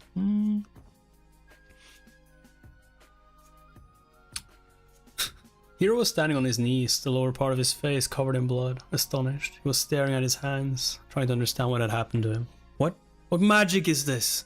With wide eyes and a pale face, he turned to Sonny. Was that thief right? Did you put the curse of the Shadow God on us? Sonny sighed. I wish that I had the ability to throw divine curses around. But no, tell the truth, I don't have any abilities at all. Then how? Poisoned you, duh. The young slave shrugged. That's why I poisoned you all. Hero flinched. Oh, all of them. Yeah, makes sense. But like, did he have his own water? I guess he... The flagons. Of course, when he gave them the flagons, he had already poisoned every flagon except for his. But what did he poison it with? The berries, of course. The berries. Right, Bloodbane. Well done, Sonny. Well done. Okay. Oh, the young slave shrugged. That's why I poisoned you all. Hero flinched, trying to comprehend his words. What? After the Tyrant first attacked, you sent me to search for water while gathering flagons from the dead soldiers. I squeezed bloodbane juice into each one of them, except my own. Okay, I promise you guys, I did not read that was just me thinking, but it was obvious when he first said he poisoned them. It's like, I just had to think about how, and then it was like, yeah, bloodbane, because the old man said they were poisonous and stuff like that, yeah. Squeeze bloodbane juice into each one, except my own. Of course, not enough to taste it, but enough to slowly kill anyone who would drink from them. The soldier gritted his teeth, struggling through pain. A sudden realization appeared on his face. So that's why the other two were in such bad shape. Sonny nodded. Shifty drank the most, so his condition worsened the fastest. Scholar was also not long for this world, but you finished him off before the poison could. Yourself, however, it was as though bloodbane had no effect on you at all. I was really starting to get worried. Hero's face darkened. I see. I understand. He thought about something and looked at Sonny with surprise. Am I right, you guys? Is he a sociopath? Probably more like psychopath. but back then you didn't know that we will turn on you. Sonny just laughed. I trust no. Sonny's just like, ha! I trust no one. I don't care if you guys would turn on me or not. Also, my sixth sense told me you would. Also, it doesn't matter because I don't give a shit. Oh please, it was obvious. Shifty was the kind of man who would kill for a pair of boots. Yeah. Scholar was like a wolf in sheep's clothing. People are selfish and cruel in the best of situations. Was I supposed to believe that those two weren't going to do something terrible to me when faced with certain death? Hero spat more blood. Then what about me? You? A disdainful expression appeared on Sonny's face. You're the worst of them. Why? Sonny looked at him and leaned forward. I might have not learned much in my short life, but I do know one thing, he said, all trace of humor gone from his voice. Is it that like if someone gives you something and doesn't ask for anything back, don't trust it? Is that where we're going right now? Now there was only cold, callous contempt. Sonny's face hardened as he spat. There is nothing more pathetic than a slave who begins to trust his slaver. Hearing these words, Hero lowered his head. I see. Then suddenly he laughed. You are a wicked little shit, aren't you? Sonny rolled his eyes. There's no need to be rude. But Hero wasn't listening to him. Good! This is good. My conscience will be clearer. The young slave sighed in irritation. What are you mumbling about? Just die already. Hero chuckled and suddenly pierced him with a stare. Somehow, he didn't look so sick anymore. You see, that plan would have worked if I was a normal human. But alas, my soul core has awakened long ago. I've slain countless enemies and absorbed their power. Bloodbane poison, unpleasant as it might be, can never kill me. Crap. Yo, and he doesn't have his knife anymore.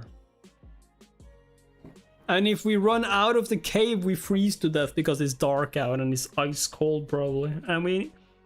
Do we have a weapon? I guess it's dark though. He can't see shit. And you can see. So if you get him to fall on, either like fall on his own sword, or trip him and take his sword. Sonny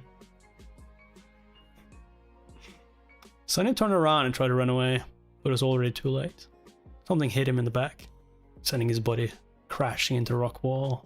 With a scream, he felt a sharp pain piercing his left side. Rolling out of the cave, Sonny clutched his chest, scrambling back onto his feet and ran, trying to escape the narrow crevice. He managed to reach the old path, finally being able to see the stars and the pale moon shining brightly in the night sky. But it was as far as he was able to get. Stop! Why would he run to the path with stars so the other guy can see? Isn't Sonny's like greatest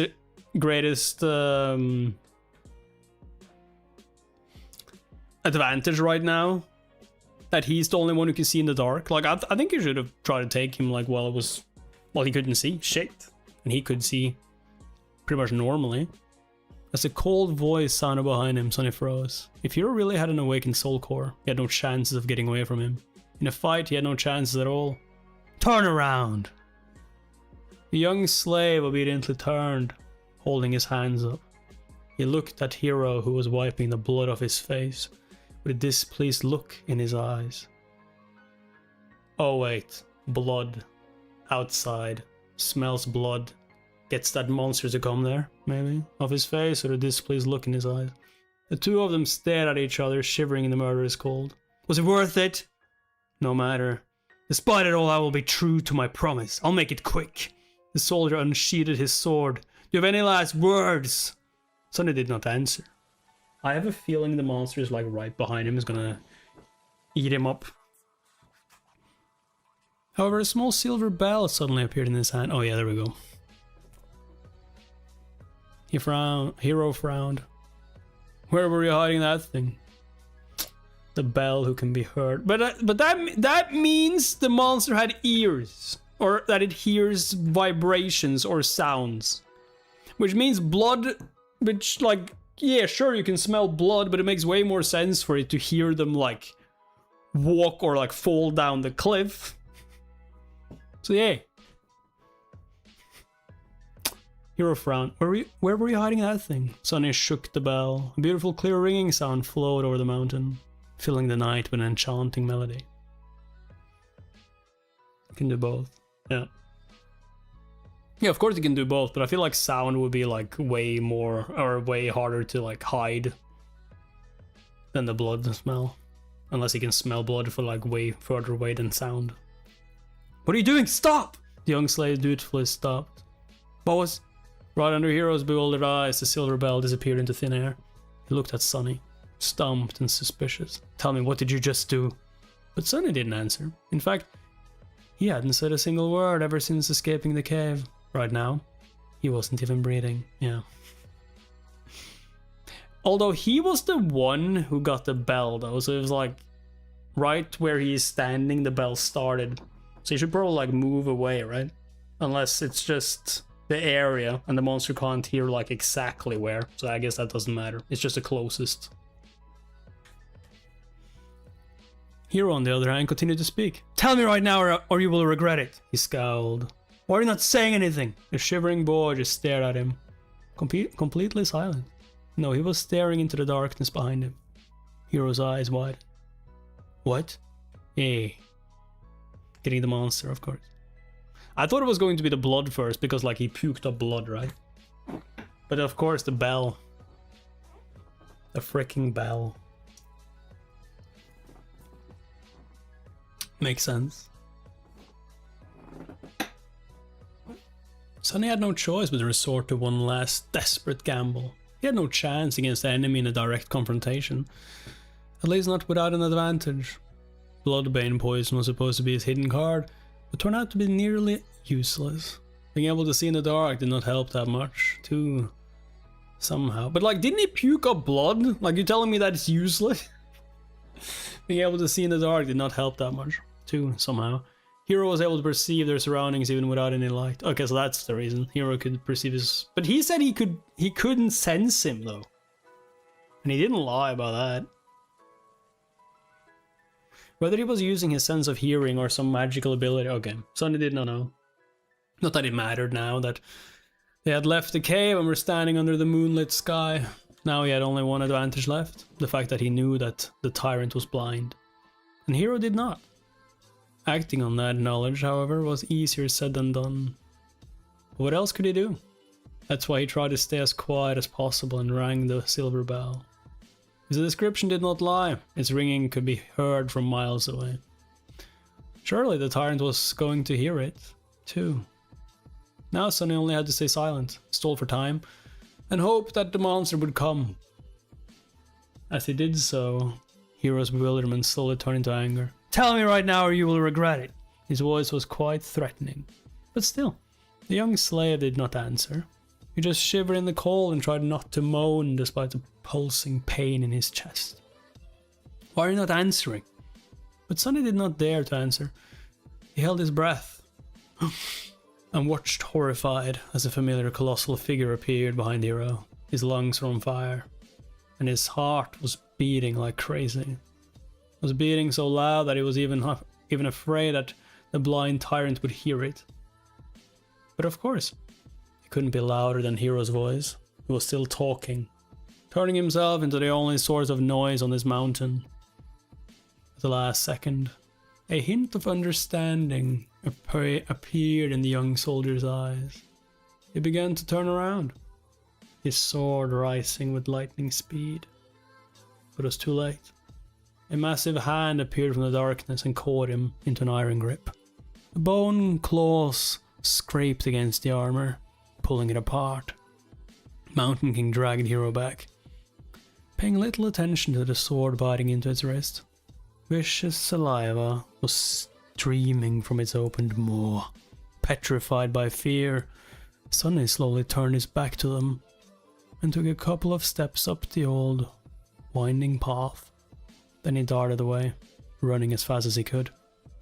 I guess he can't hear him now because he's too occupied with like mowing down on Hero, but still.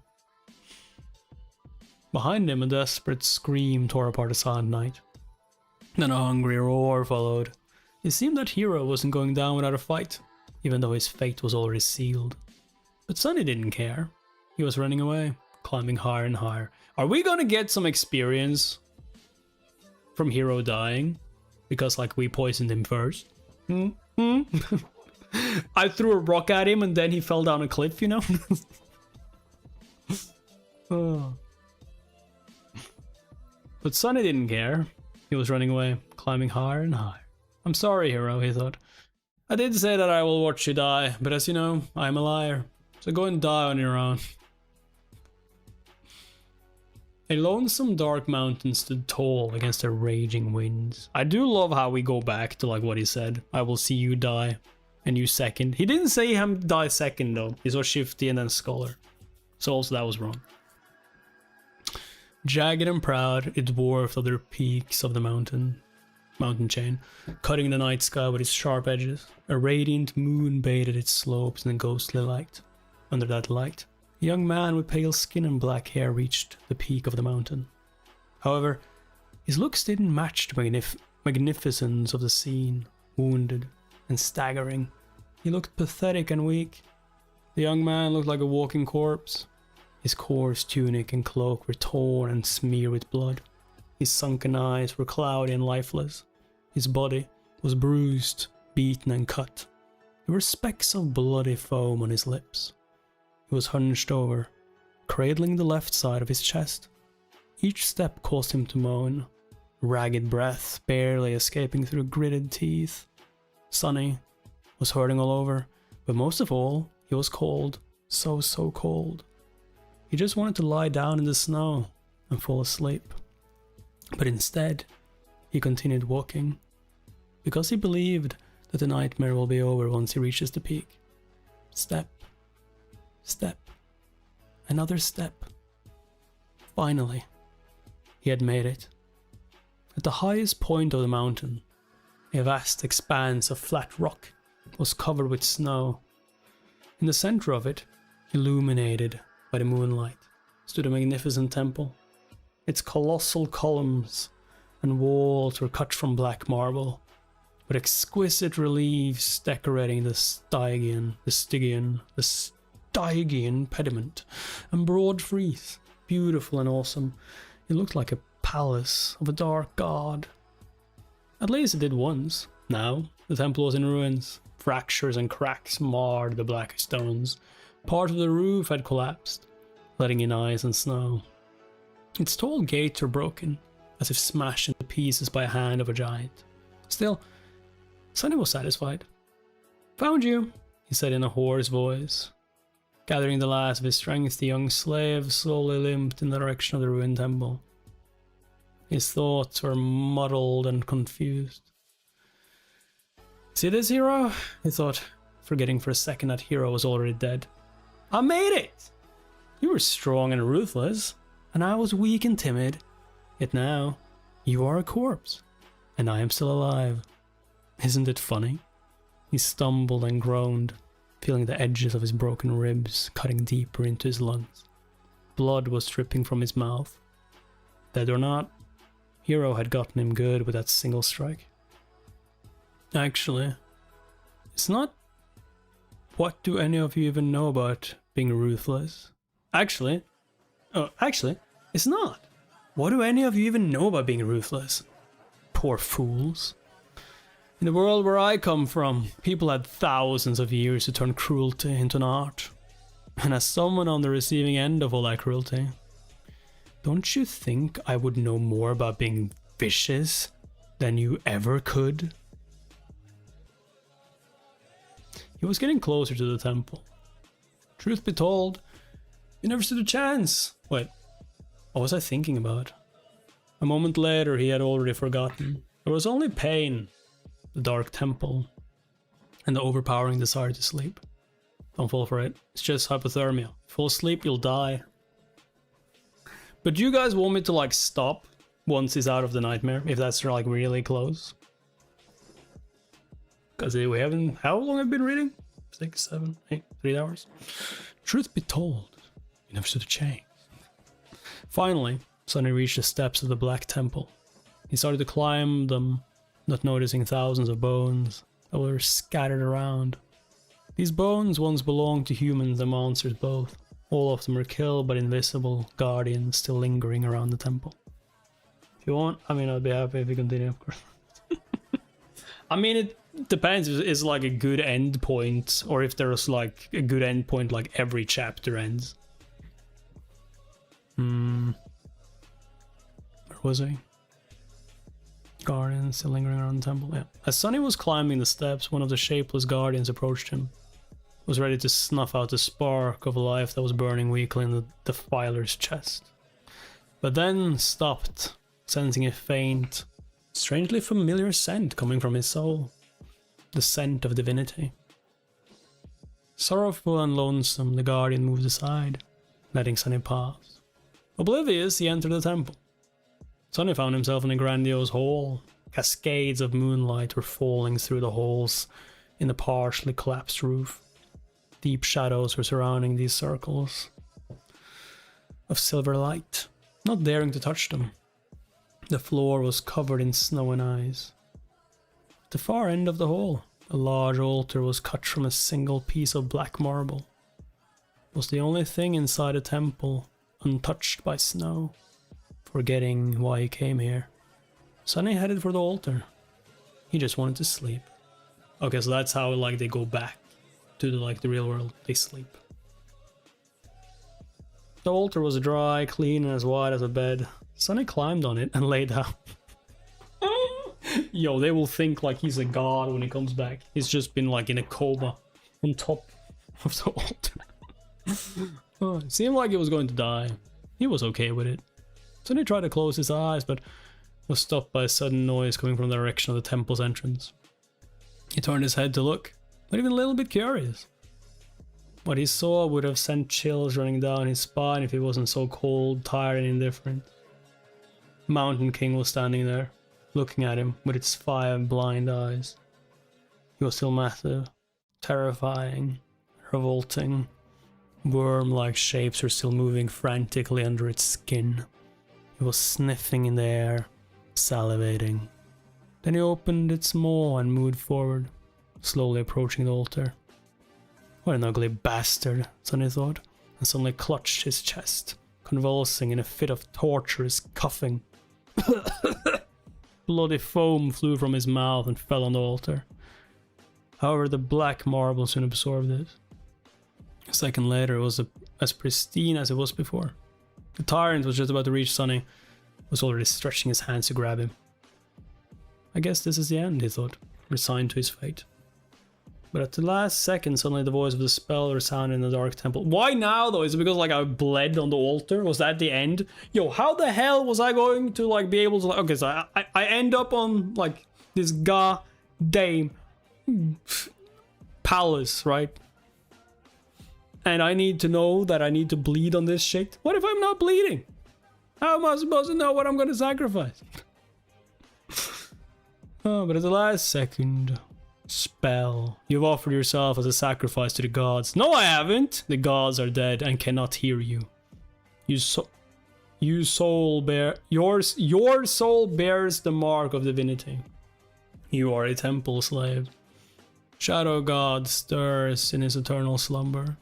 He sends a blessing from beyond the grave. Child of shadows, receive your blessing. Okay, so it's not being sent back or finishing the mission, it's just giving me a blessing. Please, something good. Please, gotcha gods. Please. I beg of you. Can I like turn into a shadow and just hide? Under Sunny's astonished eyes, the shadows crowding the great hall suddenly moved as though coming alive. Tentacles of darkness surged forward, entangling Mountain King's arms and legs. The mighty Tyrant struggled, trying to get free. Okay, so he can control shadows. But how could it resist the power of a god? Okay, that's a god. It's not Sunny. Okay. The shadows dragged Mountain King back, pulling in different directions. The Tyrant opened its maw and a furious howl escaped it. The next second, its body ruptured, torn apart into pieces. Damn! Blood, viscera, and severed limbs fell on the floor in the crimson torrent. Just like that, the horrible creature was dead. Sunny blinked. Once again, he was alone in the ruined temple. The great hall was dark and silent. And then, the spell whispered, "You have slain an awakened tyrant, Mountain King. Wake up, sunless. Your nightmare is over. Prepare for appraisal." Did he slay the Mountain King though? I guess he deserved the slaying after like getting it like off the mountain, like just fall down the cliff. But at the same time, like this was a god killing him, although with the blessing from him, I guess. Right? Am I mistaken? Might be mistaken about that, am I? Prepare for appraisal. I'm gonna give you an appraisal, son of a bitch. Not really, just an altar. Prepare for appraisal. Sunny found himself in a space between dream and reality. It was an endless black void, illuminated by a myriad of stars. Between those stars, countless strings of silver light were woven into a beautiful and inconceivably complex net, forming various nexuses and constellations. It was truly breathtaking. Somehow, Sunny understood that he was seeing the inner workings of the nightmare spell. He also couldn't help but think that it looked a lot like the celestial equivalent of a neural network. If so, was the spell alive? This was a question that countless people had been asking themselves for the past few decades. The best answer they had come up with was that there was no way to know. The spell was neither alive nor dead, neither sentient nor mindless. It was more of a function than a creature. But Sunny was in no mood to ponder philosophical questions. He was eagerly awaiting his boon. Yeah, what are you giving me? You know how much pain and suffering I've had to endure in comparison to like most people? Like god damn. The spell was still appraising his performance. However, the first reward had nothing to do with it. You received the memory, Puppeteer's Shroud. Yes. Sunny felt incredibly elated. He was almost ready to do a happy dance. Wait, is that good? That memory belonged to Mountain King. Oh, of course. Who was an awakened tyrant. Yo, if we get something bad from a tyrant, might as well just kill all them gotcha. He was an awakened tyrant, which meant that the memory itself was of the awakened rank.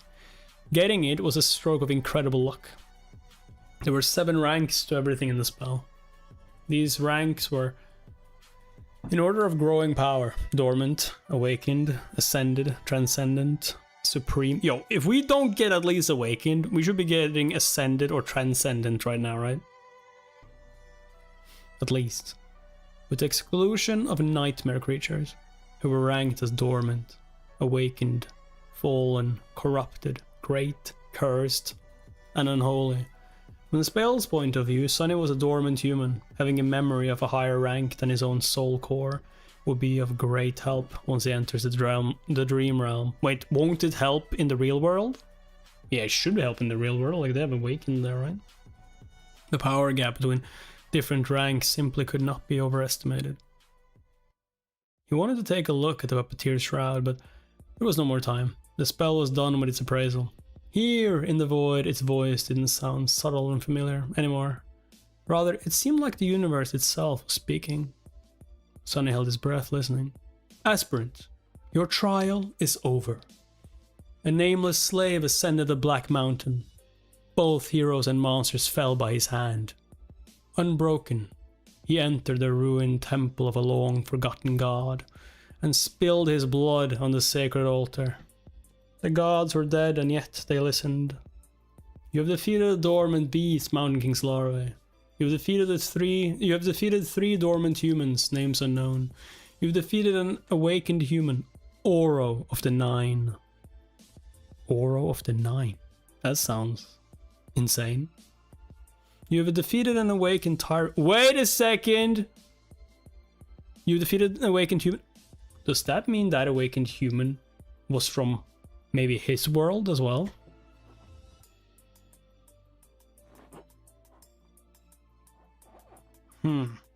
That could happen. You've defeated an awakened Tyrant, Mountain King. You've received the Shadow God's blessing. You have achieved the impossible. Wait a second. What do you mean I've achieved the what do you mean by impossible? I thought nothing was supposed to be impossible. That doesn't even make any sense. So good as well. No, I mean it's web novel, not light novel. Pretty similar to that. Final appraisal. Glorious. Your treachery truly knows no bounds. Yeah, if I hadn't done that though, they would have killed me. I wouldn't have survived, which is why I'm asking you, what do you mean impossible? I've achieved the impossible, which means you made something that was supposed to be impossible to me. Doesn't make any sense. I thought I was going to like get a fair chance, like in Saw, you know? With Jigsaw. He always gives you a fair chance. Are you telling me that his apprentice is the one who made this? Like, son of a bitch. That final part was not really necessary, as far as Sonny was concerned. But he was still pretty satisfied with the praise from the spell. He felt like his chances of evolving his aspect to an awakened or even ascended one were pretty high. His overall power was still dependent on the rank of his soul core, which would remain dormant until much later. But the rank of the aspect itself would do wonders for his overall potential. I have one thing though for you. Since he has fated, right? And it either becomes like awful or good, and he's pretty much laid on awful, except for like when the chain went around the monster's or the Mountain King's throat. The chances should be big, right, of him giving a good aspect. But since he's always like on the awful side, it would be so freaking hilarious if we got the worst thing. We have calculated. Recalculating. His overall power was still dependent. There we go. Dreamer, Sunless, receive your boon. He was an aspirant no more, Sonny grinned. You have been bestowed a true name. Wait. True name as well? Lost from Light. Oh, I like that name. Lost from Light. Hides in the dark. His jaw dropped. A true name. He had received a true name. Never in his wildest dreams did Sonny dream of becoming one of the chosen few to accomplish such feat. And in his very first nightmare to boot. Not even all of the saints could boast of having one. He was an elite now. A bona fide cream of the crop. He was going to be rich! But the rewards kept coming. Okay. But like, there's supposed to be some negativity, right? I feel like Lost from Light is awesome. Hides in the dark would also be kind of cool. What kind of a question is that? Wait. Oh. The rewards kept coming. Your aspect is ready to evolve. Evolve aspect. Evolve aspect. Sup, Mr. Paradoxical? What's up? We're reading a novel. Yo, I really hope that we can get this these streams popular, so like I can continue on doing these often, because dude, I am loving this so far. And honestly, might sound weird, but like I'm enjoying way more to read novel right now on live than I am with webtoons, to be honest. I can like live myself way more into it and stuff. Dude, go to novel. Yeah, I mean, we're getting to it. What kind of question is that? Sonny crossed his fingers and said, yes, obviously, I don't want to be temple slave. Sonny crossed his fingers and said, yes, yes. What can be worse than temple slave? You have evolved into a slave. Did you evolve? What do you mean, did you? What do you mean? New aspect acquired. Aspect rank divine. Divine. I didn't think. Wait a second. Divine has never happened before, right? Like, no one has ever gotten divine. Aspect name Shadow Slave. Still a slave, though. What? Why am I a slave? Slave of the shadows? God damn it. So the shadows can control me. Is that what you tell me? Or am I the shadow slave's master? Yeah, I'm the slave. I'm the the shadows are my slaves. Yeah, that's where I'm going with this. Divine. It's a divine. Sonny was standing on his knees, stupefied. The shock was so great that for a second there, he lost all control over his limbs and fell. It's a divine, right? Right? He raised a trembling hand and rubbed his eyes, making sure that he was awake, or rather conscious, since, technically, he was still sleeping in the underground vault of the police station. Confused by all this terminology, Sonny silently summoned the runes, and found the lines describing his aspect. Aspect. Shadow Slave. Aspect. Rank. Divine. Aspect description. You are a miraculous shadow left behind by a dead god. As a divine shadow, you possess plenty of strange and wondrous powers.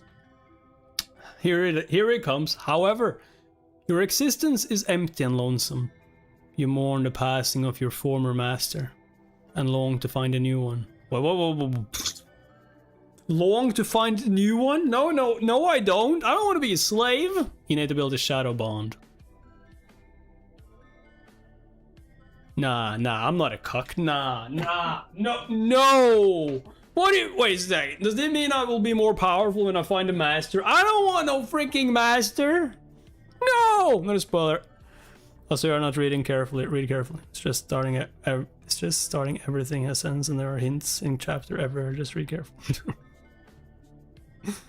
I try, but like, when I see chat, go back. Sometimes hard to find it. Like, God, what do you mean I have to get a master? Oh no. Find a worthy master and let them know your true name. Once they recite it out loud, you will be bound to their will. Unable to disobey any command? It is improper for a shadow, let alone a divine one, to walk around without a master.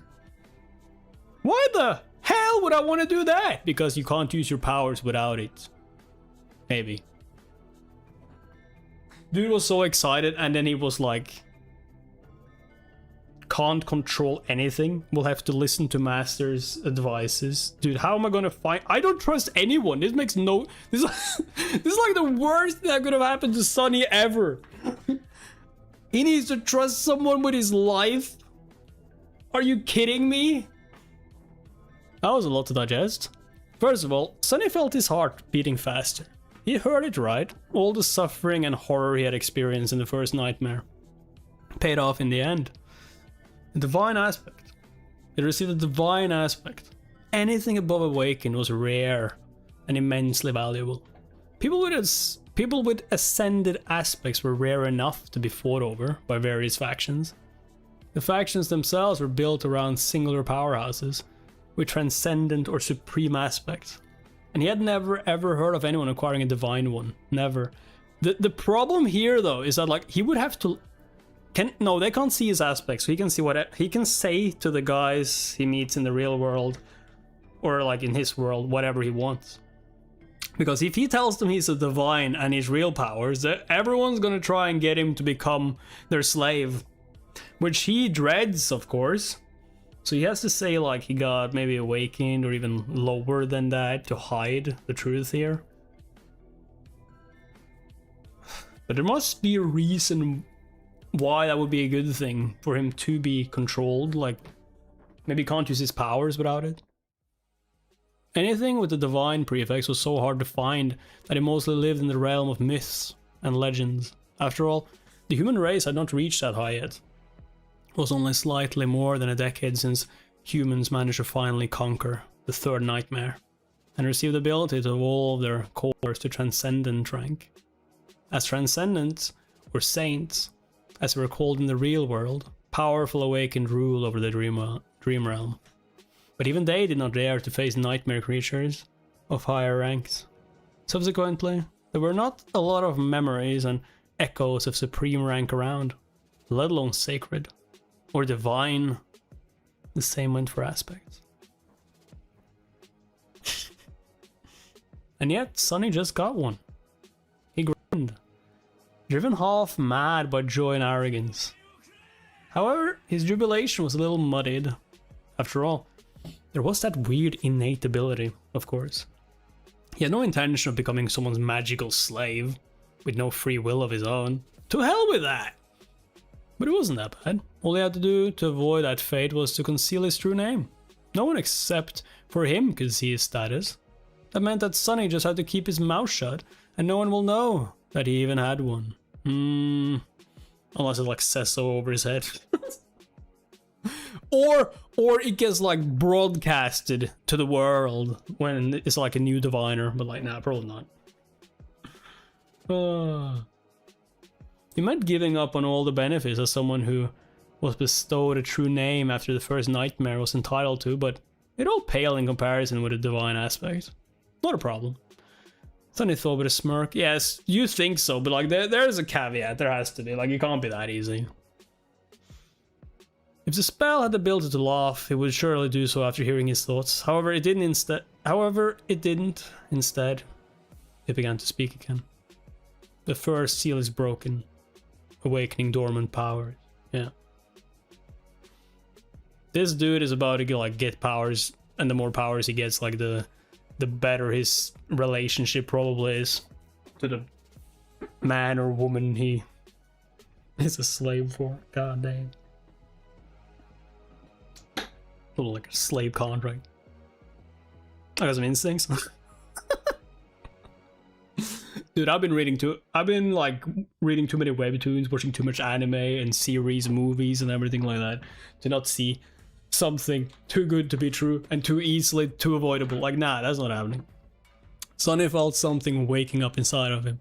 With a startled cry, he clutched his chest and stared into the darkness. Wait a second, is he gonna die if like he doesn't get a master soon? Trying to understand what was happening, the feeling was not painful or unpleasant. Yet it was like nothing he had ever experienced. It was as though his soul was being shaken away, confused with strange new energy. I mean, I'm guessing like he will have to choose a master, because if he doesn't get a master, he will like slowly die, maybe. Slowly become more and more of a shadow. However, that energy did not come from some outside source. Rather, it was coming from within, as though it had always been there, sleeping. The energy filled every fiber of his being. Sonny felt his emotions becoming clearer and sharper. Then, his body began to change too. He felt as though a miniature star was burning in the center of his chest. Waves of heat were, okay, that's the soul current. Heat were radiating from it, slowly reaching his stomach and shoulders. Then his arms and legs, then his hands and feet. Under that heat, his bones, muscles, organs and blood vessels were being rebuilt and revitalized. Sonny felt like he was being reborn. He was becoming stronger, faster, healthier. It was euphoric. This is like basically when you like cultivate in Chinese, or like cultivation, manhwas, donghwas, or whatever, and you get over, like, you get to transcendent and your skin just falls off and you get a new skin.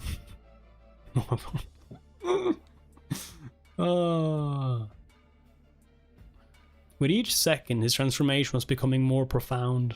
New confidence settled in Sonny's heart. He was not a weak, frail street kid anymore. He was not as vulnerable against anyone who would wish to bully him as he was in the past. Wait, is Jude becoming Sung Jinwoo? With his powers awakened and his will tempered by the horrors of the first nightmare. He was now someone you would not want to cross. Dude got abs! It's like a solo leveling, like a bridge version is like, damn! After some time had passed, the star burning in his chest finally cooled down. The heat was replaced with a soothing coldness. That coldness washed over Sunny's body, taking away all the aches and discomforts that had been accumulated there over the years. Then he moved up, reaching his brain and, finally, his eyes. His vision strangely doubled. He could still see the void populated by an endless pattern of stars, but he could also see something different. The silent, calm dark sea illuminated by a lonely black sun. From his previous knowledge, Sunny knew that this was his so-called Sea of Soul, but he also knew that it was supposed to look quite different. It's cultivation bullshit. I mean, everything. What his world rules is not like he becomes angry and rage bullshitting his power. That's part about this novel. Yeah, it's like I love it when like you have to work for shit and you have to like, you don't just get it, like not just MC power of friendship, but that's just like, yeah, probably my type of novel. We'll see, but like I'm guessing it is. For starters, it was supposed to be much more lively. I'm just joking, by the way, like when I'm comparing all this stuff, like it has nothing to do with that. For starters, it was supposed to be much more lively. The star hanging above, the visual representation of his soul core, was supposed to be burning with bright light, filling the soul sea with a warm, blinding, shining. However, Sunny's soul was dark and lightless. That's strange. He took a look at the black sun. At a closer examination, it actually turned out to be transparent. It's just that with no other major source of light around, the star had appeared to be as dark as its surroundings. So I'm guessing he needs a master to get... No, wait, he doesn't need light. He's the shadow, right? Also, no one was supposed to be here except for him. It was his soul, after all. But Sunny had a nagging feeling that somewhere just beyond the periphery of his vision, hidden in the darkness, shapeless forms were constantly moving.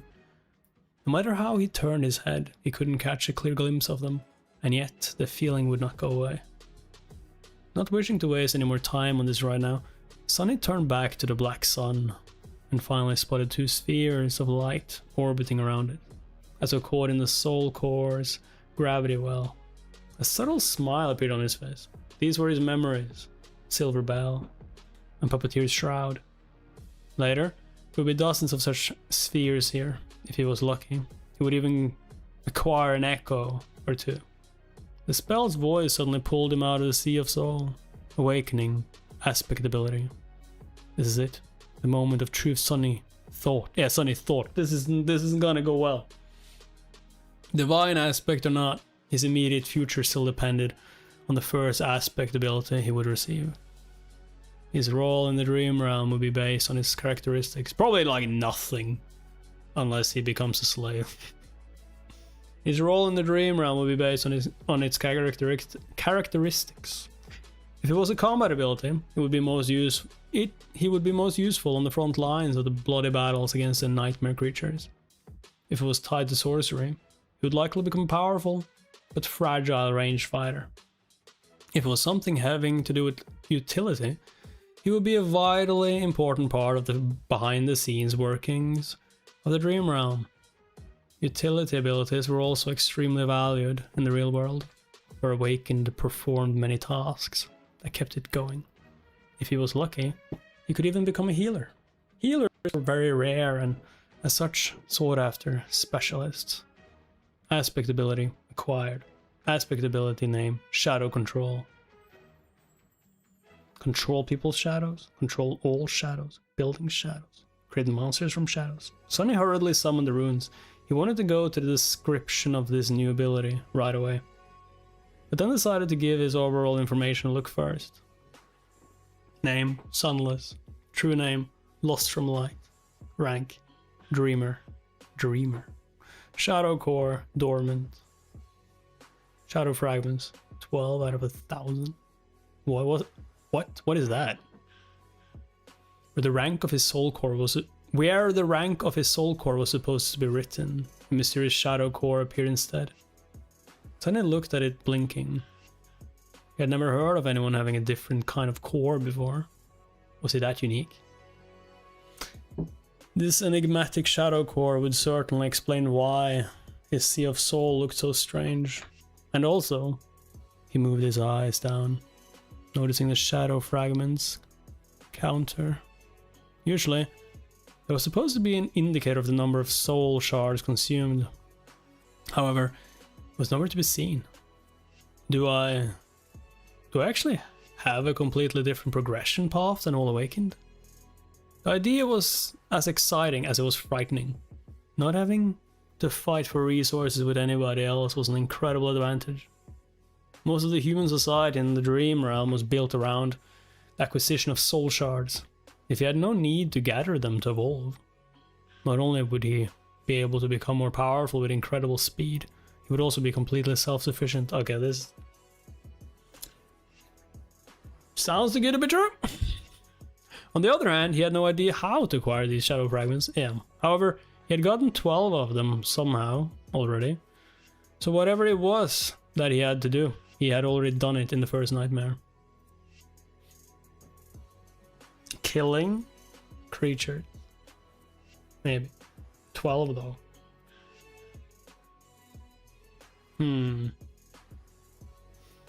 I'll have to explore this carefully. Satisfied with this decision, Sonny continued to study the runes, memories, Silver Bell, Puppeteer's Shroud, Echoes, Attributes, Faded, Mark of Divinity, Child of Shadows, Aspect, Shadow Slave, Aspect, Rank, Divine, Aspect Abilities, Shadow Control, Aspect Ability Description. Your shadow is more independent than most. It is an invaluable helper. Are you actually getting a friend? Aww. Can I like talk to my shadow? Is he gonna be like Venom? God damn it. Eddie. No. No. Eddie. I wanna eat her. No. No, you can't eat her. No. Stupid. What is that supposed to mean? Sonny held his breath and began to read the description again. But at the moment, a new set of runes appeared just below it. Simultaneously, the spell's voice resounded in the black void. All power has a price. No!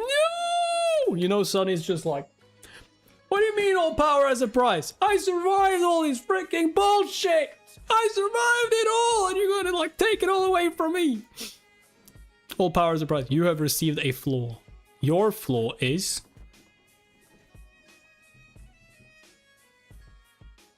Sonny read the runes and his eyes widened in horror.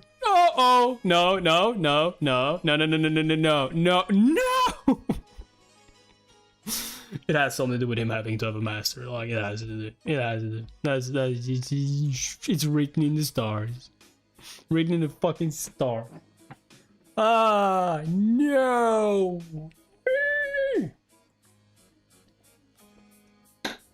He closed his eyes, then opened them again, hoping that the runes would disappear. Please be gone, please.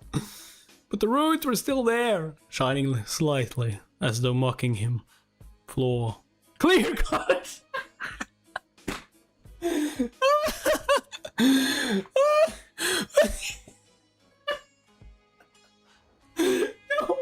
Yo, the most devious person so far in this story, and he can't lie. Yo, is it yes, man? God damn it. You want me to suck it? Yeah. You want to marry? Yeah. You want to go to Vegas? Hell yes. You want to kill yourself? Stop. Nah, I guess he just can't lie. It's not like yes man, like he doesn't have to do shit. But the problem with that, he has to be honest, is that like when they go out to the real world now and they ask him what his skills are and all the attributes, he has to freaking tell them the truth. Unless he cannot lie, which means yeah. He cannot lie, but like you can be creative in how you form your sentences, right? He doesn't exactly say.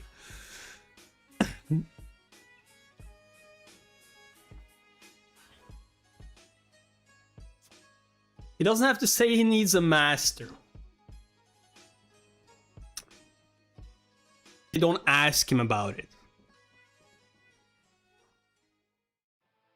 This is like, it's how you, it's how you word it. Like, we got to see the questions first. Like, what kind of questions is he gonna get? Like, what kind of powers do you have?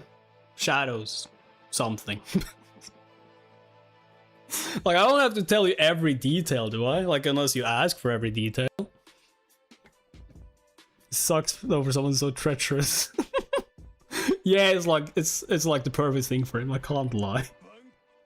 Yo, are you gonna kill me?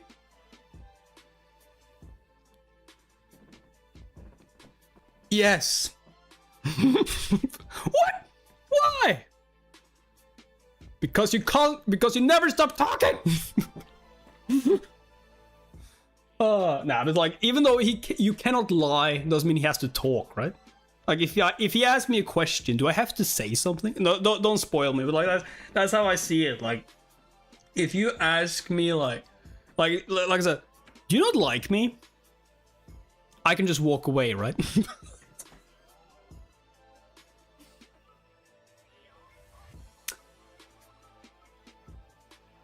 He's like, I don't want to kill you. That's not an answer. Yeah, but it's like, it's the truth. I don't want to kill you. Yeah, but you didn't say if you like me or not. Yeah, but you don't want me to answer that. Sonny stared at these three simple words, feeling like there was a bottomless abyss opening right beneath his feet. The spell, which was usually frivolous with its descriptions, decided to be straight and on point this time. There were only 3 words. It left him no room to maneuver. Can't lie. I can't lie. Me. How am I supposed to live if I can't lie? I'm a liar. I live off lies. Sonny's very survival was predicated on his ability to deceive and outsmart other people. Even when the spell itself congratulated him on his treachery, without the ability to lie, he wouldn't be able to achieve anything. Is that true? Even though he can't lie, doesn't mean he couldn't poison the people. Like, let us go back and see if he because they never really asked him anything. Not much anyway. He could still have poisoned their bottles or their flagons. He could still have kept to himself. Like, he just couldn't have lied about anything. If they asked him, like, what do you think? Do you think you deserve to survive? I think I deserve to survive more than that. You're like 70% correct, but remember this treachery knows no bound.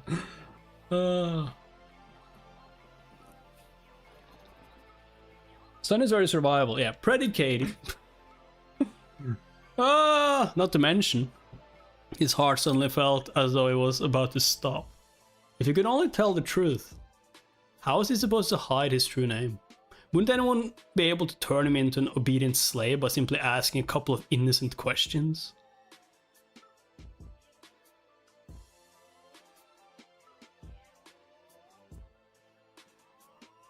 Yeah, that's a fucking minefield. Like, he has to, like, maneuver around it so they don't ask him about the true name. Because, like, he can't lie about his aspect. He can't lie about his rank if he's asked.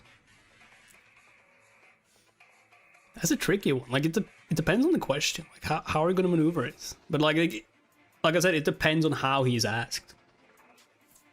And then he will have to be creative around the true name. Do anything he can not to say it. His heart suddenly felt as though it was about to stop.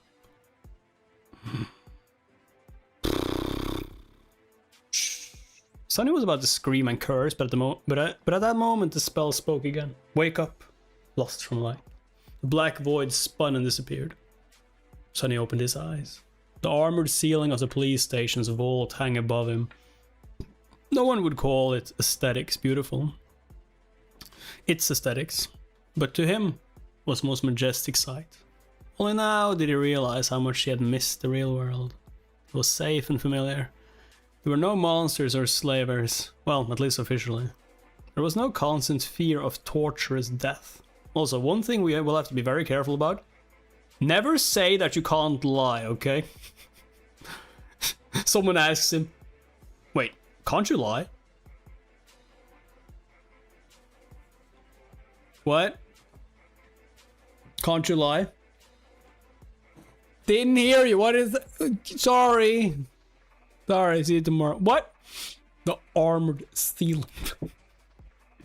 It was home. It was home. In addition, I mean, you're reading it with me, Daniel. In addition, Sonny felt incredible. The cold that had crept deep into his bones during the nightmare was gone, taking with it all the pain that his wounded body had been enduring day after day. His feet and wrists were not in agony. His back had forgotten the bite of the whip, and he could even breathe without feeling the sharp edges of his broken ribs, cutting deeper and deeper into his lungs. What a blessing. The sudden disappearance of pain, coupled with the new vitality that permeated his body, almost made Sonny cry. I really survived. He slowly looked down and then froze, breathless. On a cheap plastic chair placed beside him, beside his reinforced medical bed, sat the most beautiful woman he had ever seen. Oh no! No! Don't ask me any questions. Don't ask me any questions. I'm an open book.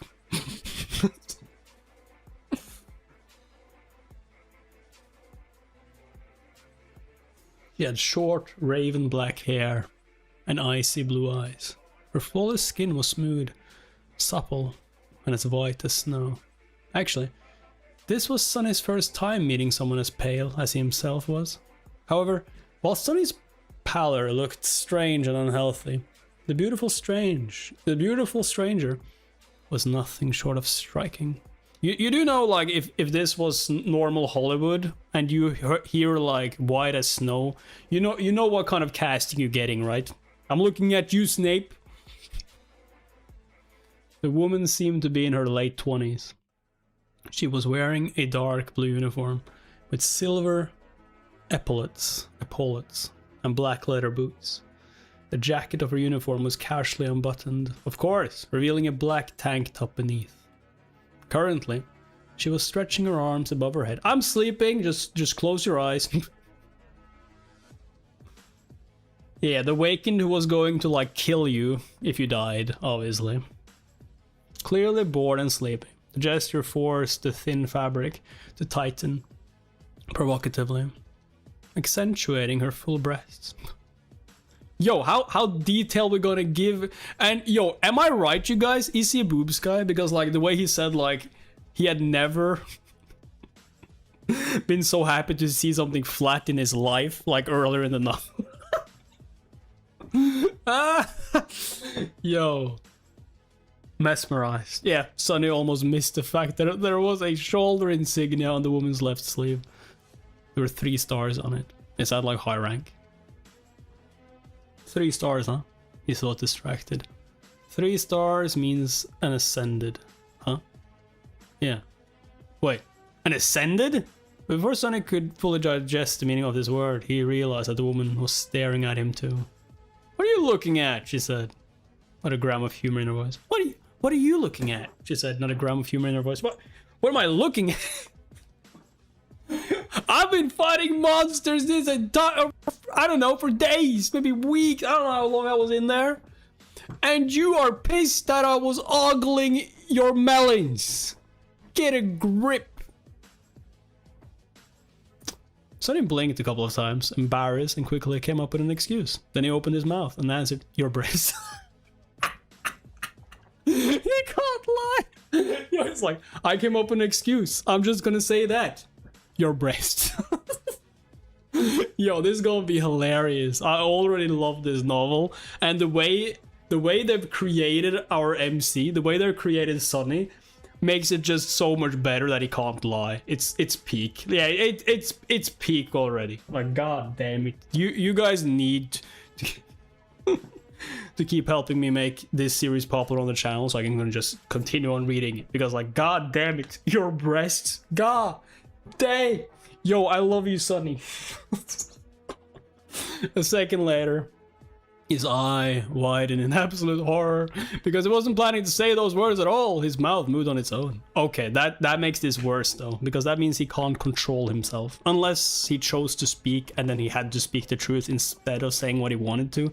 But he can say nothing.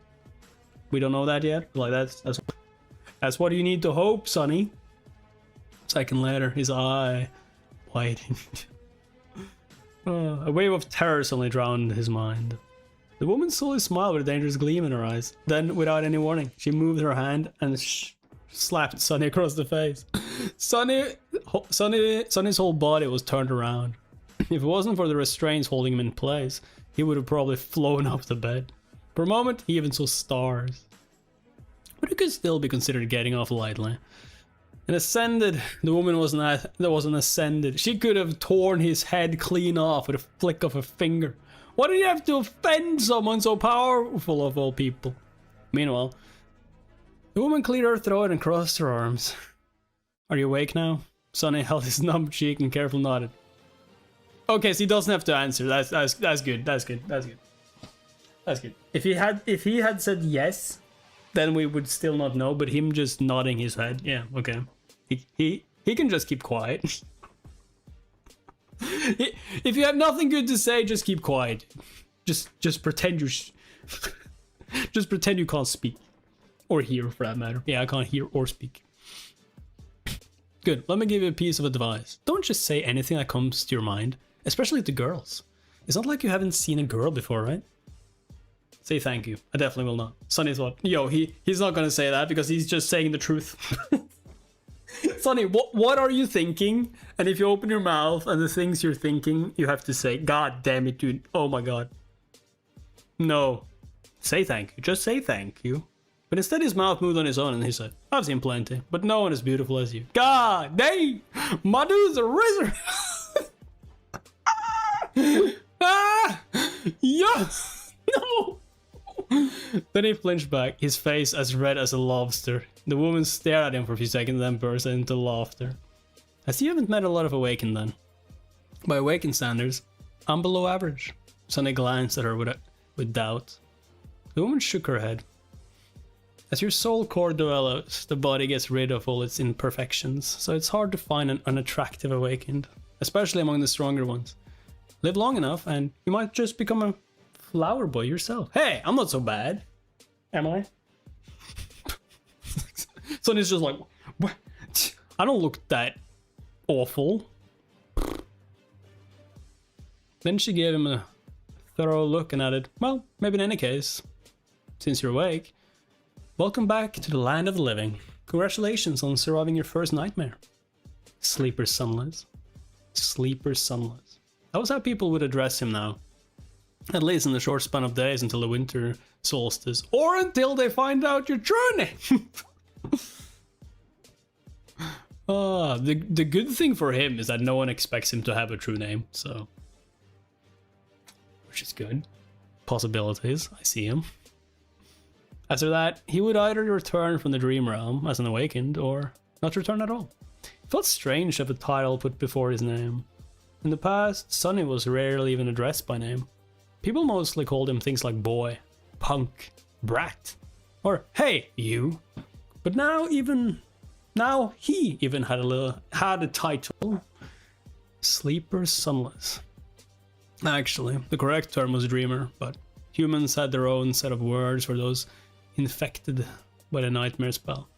Carriers who had just finished their first nightmare were called sleepers because of how they interacted with the spell. I love how little curiosity she has though. Or at least yet. Basically, once his spirit enters the spell, his body was going to fall into slumber. But I guess like normally when you sit at someone's bed like she's doing, like there has been no like special mission or world they dived into. She probably expects him to just have had a normal one, barely survived, gotten back, nothing important, so she doesn't really care. She's seen enough people surviving, so it doesn't really matter maybe. Basically, once his spirit enters the spell, his body was going to fall into slumber. That slumber would continue for days, weeks, or even months. However long it takes him to escape the dream realm. hence the term sleeper. Once he escapes and becomes an awakened, he would live his life normally during the day and return to the dream realm every time he falls asleep. Damn! The awakened were called the same by the spell and the humans. So you never sleep, really. Like, you're awake in the real world, and when you sleep, you dream. Maybe you can call that sleep, but you're still like living in the other one. Dude, you're not wasting any time on sleep. Isn't that just good? You can train constantly. The awakened were called the same by the spell in the humans that was also sometimes used as a general term for all carriers. Then if he were to decide to enter a second nightmare and manage to survive, he would become an ascended. People called them masters. Masters could enter and exit the dream realm as they wished. Some even chose to never come back there at all. More than that, they traveled between the worlds physically, not just in spirit. And then above the masters there were saints, those who had conquered the third nightmare and earned the right to call themselves transcendent. They were as powerful as demigods, and even more rare. Not only could they travel between the real world and the dream realm, but they could also take others with them. But coming back to masters, the beautiful woman stood up and approached the reinforced medical bed. With practice moves, she began to undo the restraint holding Sunny in place. I am ascended Jet. You can call me Master Jet. Master Jet. These past 3 days I was on watch duty due to your nightmare. Right before I fell asleep, the policeman told me that an awakened would arrive in a few hours to monitor my condition. To kill the nightmare creature if I die and let it through.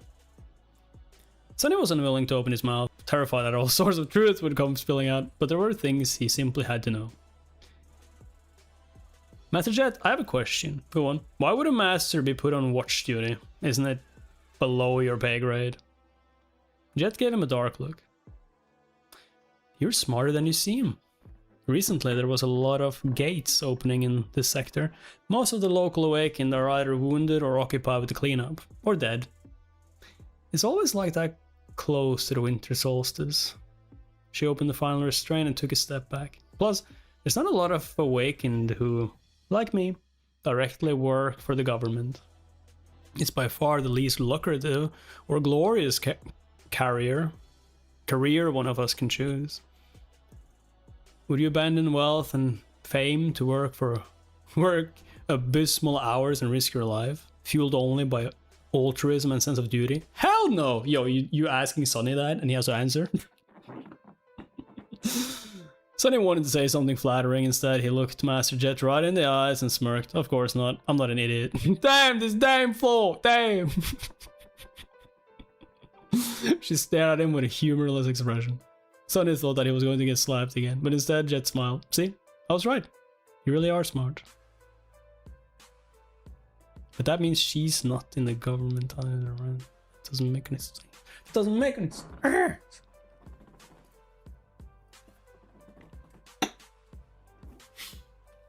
Sunny was enjoying a hot shower. After their short conversation, Master Jet had sent him to clean himself, saying that he reeked of nightmare. The natural slumber of the spell would slow down the body's metabolism, and the medical apparatus he had been strapped into was supposed to take care of the rest. But he was still asleep for 3 whole days. Even if only psychological, the scent of bloodshed and despair lingered around him. I'm in heaven, Sunny thought, willing himself to temporarily forget about the looming disaster of the flaw. I mean, we just need to get away though, like we need to get away from all the prying eyes, like as quickly as possible.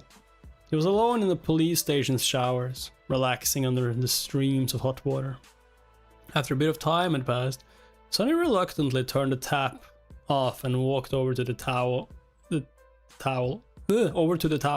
rack. Coincidentally, he saw himself reflecting in the mirror. I'm guessing he's like ripped now, like well trained, quite differently after his after his change.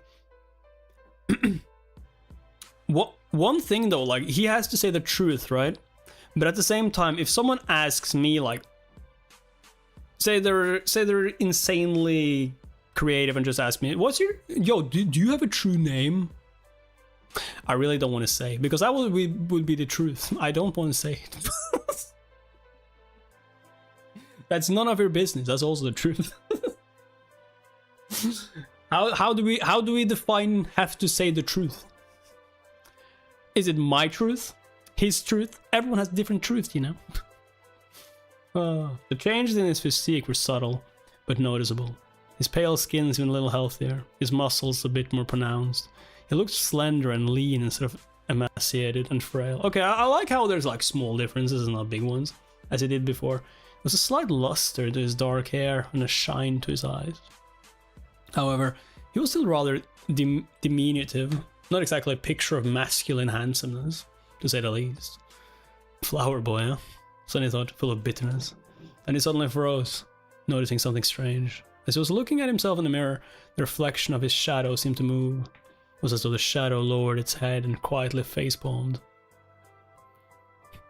Sonny quickly turned around, piercing his shadow with a nervous look. I knew it! It's gotta be like Venom! However, everything seemed normal. Or is it not gonna be able to speak, maybe? The shadow was doing exactly what it was supposed to do, repeating his every motion. I clearly saw you move, he said, feeling a bit strange. You've just moved on your own, right? Sonny glared at the shadow, which obediently glared back. Did you move or not? The shadow enthusiastically shook its head. What the? What do you mean no? You just moved your head. Do you think I'm a fool? The shadow. The shadow seemed to think for a bit and then shrugged. Sonny was left with his mouth agape. Oh no. Your shadow is more independent than most. It is an invaluable helper, he muttered finally. Yeah, right. This was how the spell had described his aspect ability. What exactly could his shadow do? He decided to experiment a little. Hey you, tell me what you can do. The shadow was silent and motionless. Right, doesn't have vocal cords. So that made any sense. Shadows were not supposed to have muscles either, and yet it knew how to move. Show me. No reaction. Seems the shadow was content pretending to be an ordinary, lifeless blob of darkness. Sonny sighed. Sonny sighed. I'm doing this wrong. Independent or not, the shadow was still part of him. It was a manifestation of his aspect ability.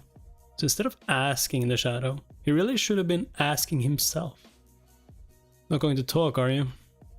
Sonny closed his eyes and directed his perception within. Exploring himself for the first time since returning to the real world, he felt a beating of his heart, the steady rising of his chest, a slight chill of the shower room. He heard droplets of water falling on the tiled floor, felt the movement of filtered air against his skin, and there, on the verge of his consciousness, something new, a completely new sense. Sonny concentrated on it, and suddenly, a whole other world opened to him. It was hard to describe with words, just like one would have trouble explaining how hearing or touch feels. It was as though he could communicate with vast forms that crowded around him and receive an understanding of both their own shape and the surrounding space, guided by the different degrees of pressure they exerted on his mind and each other. That understanding came naturally and instantaneously, like an instinct. These forms were shadows, and among them one, not the largest one, the deepest. It didn't feel like an external entity. It was like a part of his soul. Once Sonny grasped the feeling of it, he could sense the shadow just like he sensed his limbs. The only thing was that his limbs were made out of flesh, and the shadow was made from the absence of light. Sonny opened his eyes and looked at the shadow. Then, with a thought, he willed it to raise an arm. The shadow raised an arm. He willed it to sit, stand, turn around, kick. Then he willed it to change shape, turning into a circle, then a line, then a monster. And finally, back to his own silhouette. The shadow was mercurial and fluid, like water. Only constant was its size. Huh, how about that? The shadow pouted, then reluctantly raised his thumbs. But how are you useful? Sure, I can like make a puppeteer show, but like, that's pretty much it. Like shadow. He willed the shadow to strike the towel rack. It obediently moved and delivered a powerful kick. Of course, since it was just a shadow, his leg passed over the towel harmlessly, not even causing them to sway a little. Is that all you can do? Can you at least like listen in on conversations to other shadows? Like, god damn it. In this mind, oh wait, shadows don't speak and you don't speak to me. So even if you had listened to it, I wouldn't hear it. Son of a bitch. In his mind, the image of shadow tentacles tearing the mighty tyrant into little pieces cracked and shattered mercilessly. Seemed he would not be competing with Shadow God anytime soon. How regretful.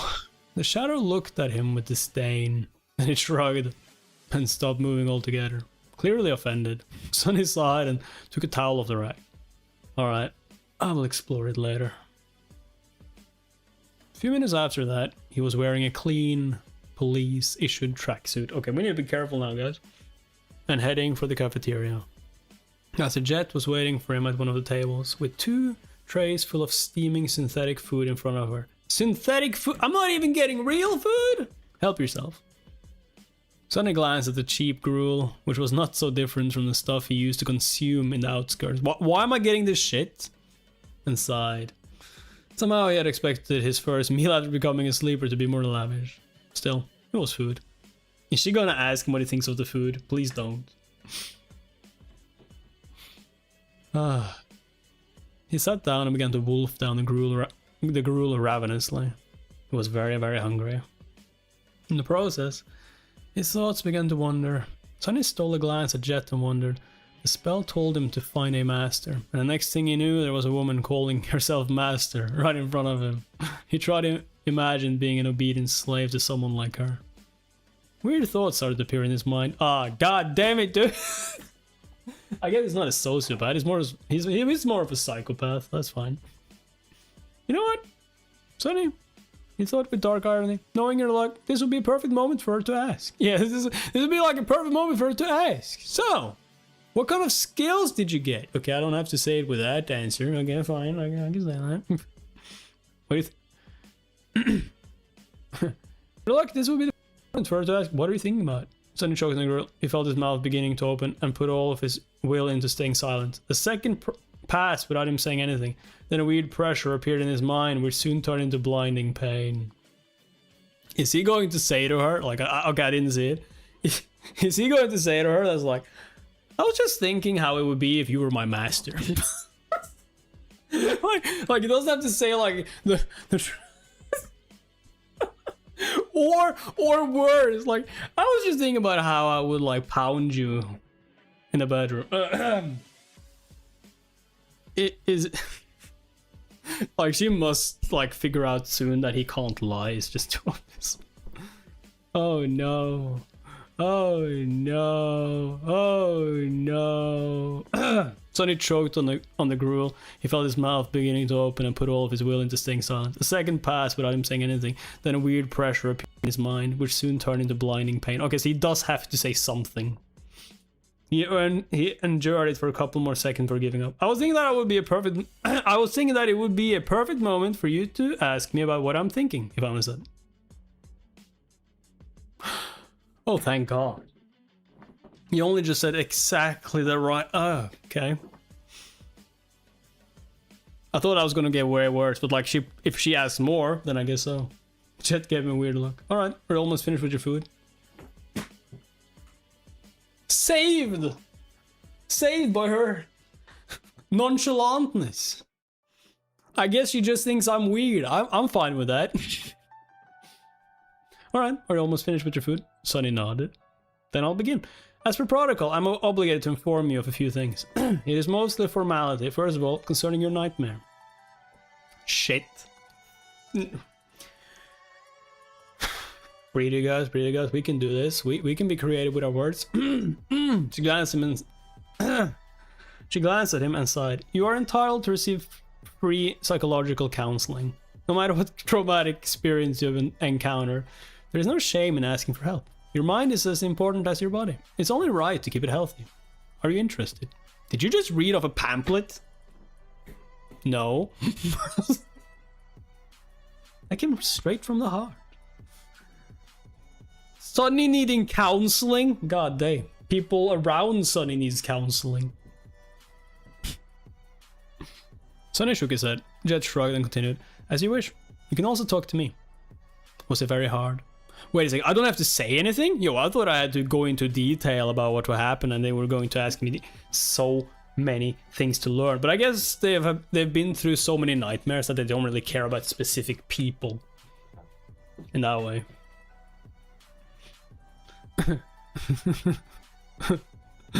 Oh, no. Oh. As you wish, you can also talk to me. Was it very hard? How could he answer?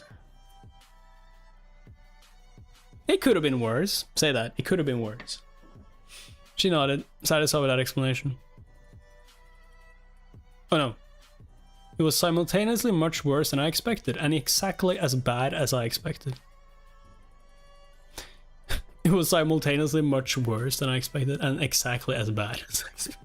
That's a good one. Well, I feel like you could also just say like, could have been worse. Anything can be worse, you guys. She nodded, satisfied with that explanation. That's a good attitude. I won't pry any further. Us outskirt rats are way more resilient than people think. So they looked at her in surprise. I said, Jet, you grew up in the outskirts? She grinned. What? You can't tell because of my exquisite manners and polished exterior? He blinked a couple of times, surprised. I couldn't tell at all. After thinking for a while, he added, are there a lot of people like us among the Awakened? Jet's smile disappeared. No, there's not. In fact, they can be counted on one hand. As expected. Odds were really stacked against people like them. That made the 3 stars on Jet's insignia even more exceptional. One day, I'll be Master too. If she can do it, why can't I? So, what happens now? What else are you obligated to tell me? Sonny had no idea what he was supposed to do after leaving the police station. The winter solstice was just... Wait a minute. So, what happens now? What else are you obligated to tell me? Oh, okay, that was Sonny. That was Sonny who asked. Okay. Wait, they're not gonna ask for rank. They're not gonna ask for anything. What the hell kind of business are we dealing with here? They're not even gonna register him? The fuck? What? Sonny had no idea what he was supposed to do after leaving the police station. The winter solstice was just several weeks away. Oh no, okay, we're not done yet. Okay, I thought he was like leaving the police station. Jet leaned back and answered. That's basically it. There are some additional hoops to jump through, mostly having to do with your family, but, well, I've read your file, so no, it doesn't apply. The only thing left is to decide how you will be preparing for your first journey into the dream realm. What the fuck? What kind of half-ass business? What kind of half-ass shit is this? Are you running? What kind of half-ass business are you running? Like, what the hell? Not gonna ask me any questions? That's it? How was the nightmare? Not very pleasant. Okay. You have any other questions? Not really.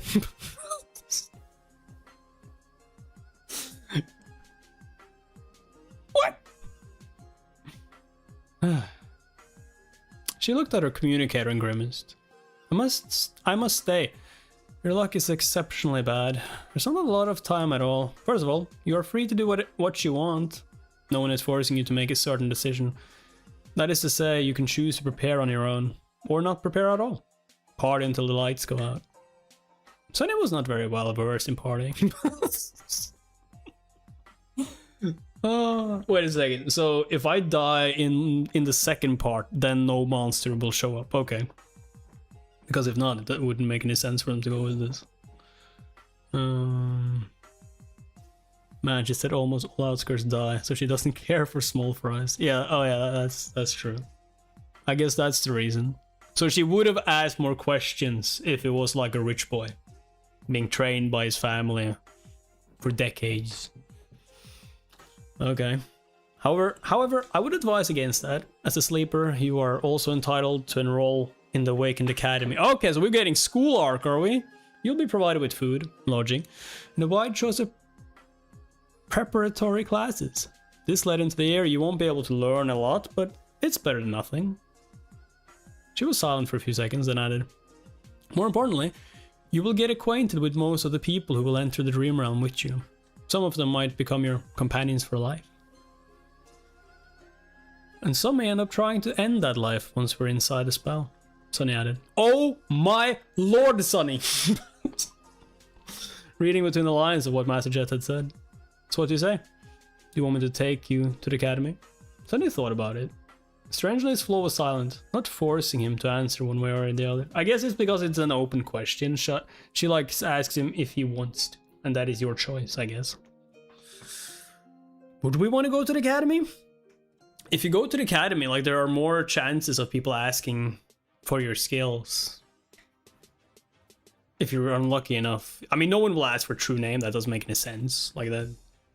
No one is stupid enough to even try that. But, like, if they ask for your name, you can just say Sunny, right? They have to say true name before you have to give up. Oh, the one card you never want to give up. But other than that, like, should we be around that many people when we have this gift? I guess it's better than nothing, but still.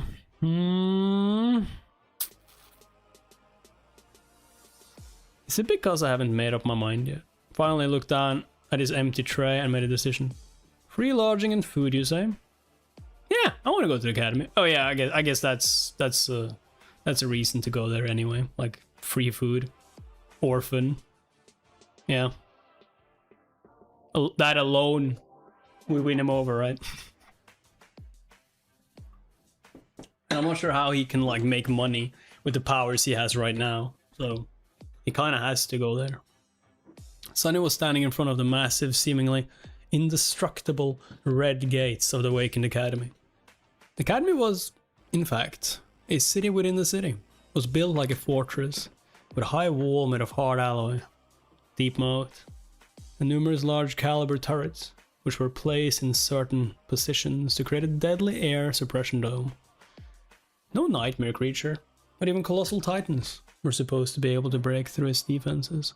It was a legendary place. Actually, many of the most popular webtoons, youth dramas, and novels took place right behind that wall. Adventures, rivalries, and romantic entanglements of the young awakened heroes were the mainstream theme of modern entertainment. Really? So we're like doing documentaries, are we? Never in his wildest dreams did Sunny imagine actually becoming one of these heroes. Of course, how things really were differed a lot from how it was portrayed in the media. More than that, he had only 4 weeks to spend here before venturing into the Dream Realm. Even if he wanted to, it was not enough time for any type of entanglement. And he definitely did not want to. He had to learn how to survive, not waste time on such nonsense. The snow was slowly falling to the ground. It was cold and silent in front of the academy gates. Except for Sunny.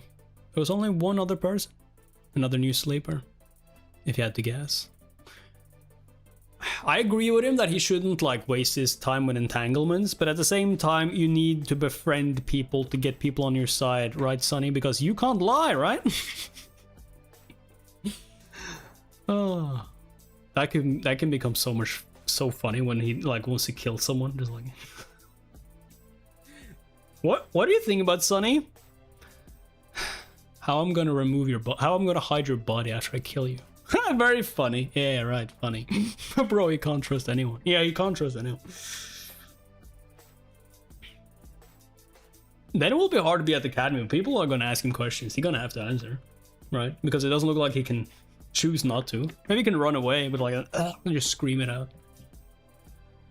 Huh. Was a tall, slender girl of around his age, with clear grey eyes and a detached look on her face. She had strange silver white hair that was cut short and neatly parted to the side. Just like him. She was dressed in a police-issued tracksuit. had no personal belongings with her. On her head, there was a pair of old-fashioned headphones. She was calmly listening to music while they waited. There was a certain vibe to the silver-haired girl. It was sort of as though she was apart from the world. She looked confident, self-sufficient, but also a bit lonely. Sonny wasn't going to start a conversation. Who knew what kind of situation he would put himself in due to that damn flaw? It was better to keep to himself. He glanced at the girl inside. I wonder what flaw does she have? I wonder what flaw does she have? Finally, the gates began to open. A giant, ridiculously thick sheet of reinforced metal slowly descended, creating a long bridge. Sonny looked ahead with grim determination. Master Jet's parting words echoed in his mind. On their drive to the academy, Sonny didn't speak much, looking at the sights of the city or flying past the window of Jet's personal transport vehicle. Actually, it was his first time sitting in a PTV. Most people in the city couldn't even dream about getting a license and purchasing a vehicle like that, having to do with public transportation. He had ridden in the back of a police cruiser once or twice, but that was a completely different experience. At some point, Master Jet looked at him and said, "Since we both come from the outskirts, I'll give you 3 pieces of advice. Whether you listen to me or not is your business." Sonny turned his head, waiting. First, once you are registered in the academy, they'll offer you psychological counseling again. There will also be a valuable reward for sharing your experiences in the nightmare and the details of your appraisal. You'll be able to receive a soul shard, maybe even several of them. He frowned. He was like, nah, I'm not giving you shit. Okay, so that makes sense though. Like, they will give you stuff for you to tell them. That's a good way of getting the truth, because if not, most people could just lie. You can lie and still get stuff though. Not him though. So yeah, nah, I'm good. Are you trying to convince me to visit a psychiatrist again? Jet shook her head. No, I'm telling you to refuse. Surprised, Sonny raised his eyebrows. Why? There was a pause before she answered. You're too green to understand, but out there in the dream realm, nightmare creatures are not the only danger. Once you grow powerful enough, humans will become an equal threat. The less they know about you, the less they know about your aspect, the better. So that's how it is. The easiest way to defeat a powerful awakened is to use their flaw. That's why young fools in the academy are encouraged in various ways to share the details of their aspect. I'm not saying that the government will leak your information, but once 2 people know a secret, it's no longer a secret. Unless one of them's dead. And there's a lot of people working for the government. That made a lot of sense. Thank you, Master Jet. She gave him a nod. Second, there'll be a lot of courses to choose from. All types of combat training, deep dives into nightmare creature categories and vulnerabilities, basics of various types of sorcery, artifact study, and so on. Sonny gulped. Actually, he was already agonizing about what weapon to train with. 4 weeks was not enough to master a weapon, but at least he would have a basic understanding of it. Disregard of all that, the only course you have time to attend is wilderness survival. He blinked. What? Jet glanced at him. It's different for city kids who learn all sorts of useful things in school and from their tutors. But we don't have that advantage, do we? What was the biggest threat to your life during the nightmare? Sonny thought about it. On the surface, the most dangerous thing he faced was a tyrant, yeah. Yo, did she ask him? Wait.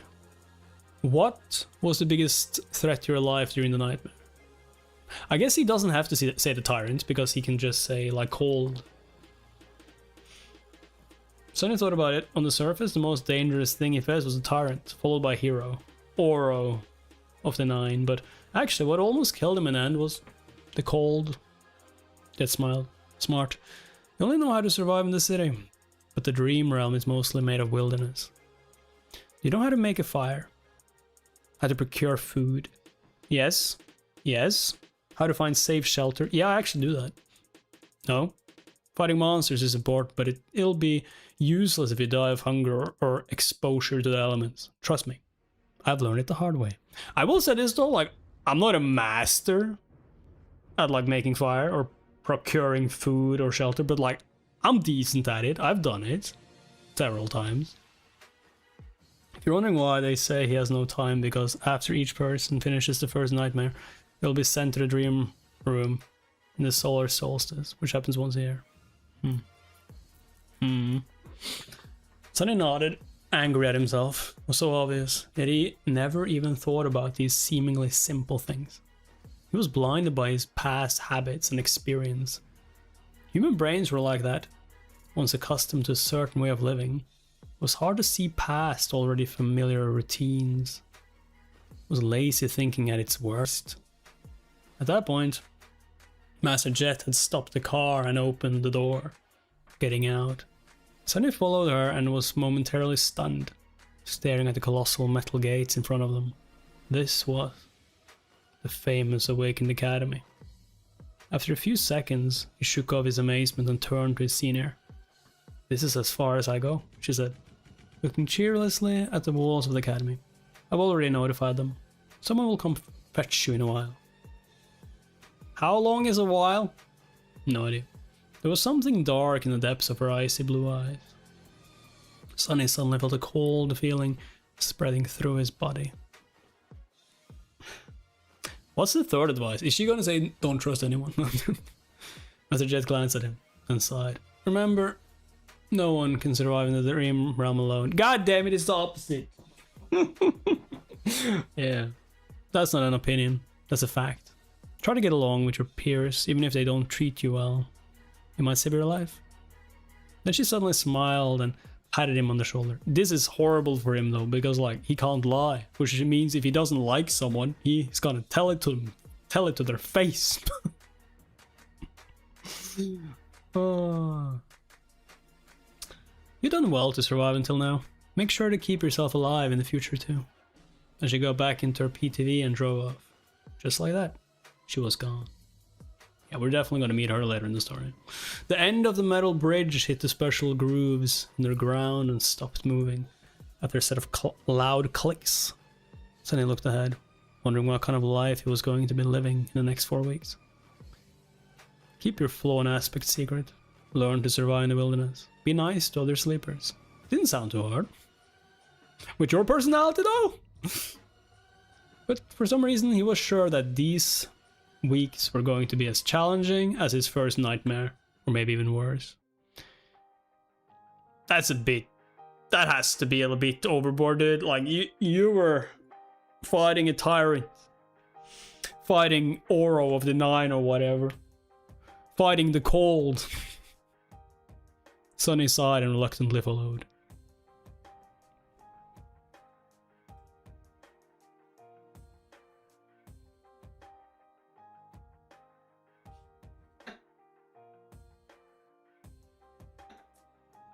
Sleeper part of the compound was relatively small and situated in the southern part of the academy. Surrounded on all sides by training fields and parks was a low, modern building constructed with reinforced materials, like the majority of buildings in the academy. Most of it was hidden below the ground, leaving only a couple of floors above it, with its white, pristine alloy walls and wide windows. Must have looked beautiful in the summer, contrasted against all the greenery around. Inside, the building was spacious and well lit. Sonny and the silver-haired girl were taken to a large hall where 100 or so of young men and women, sleepers of the same unfortunate timing as the two of them, were already waiting for the beginning of the induction ceremony. Most of them were nervous, tense, and excited. Logistics of the academy were a constant headache for the administrators, since the rate at which the spell infected people was always chaotic. There was no way to orderly structure for batches of sleepers undergo any type of standardized education on a shared schedule. Some of them had a full year to prepare for the Dream Realm. Some only months, some even mere days. That's why these induction ceremonies were held each month at the beginning of the year, and then every week once the winter solstice began to loom near.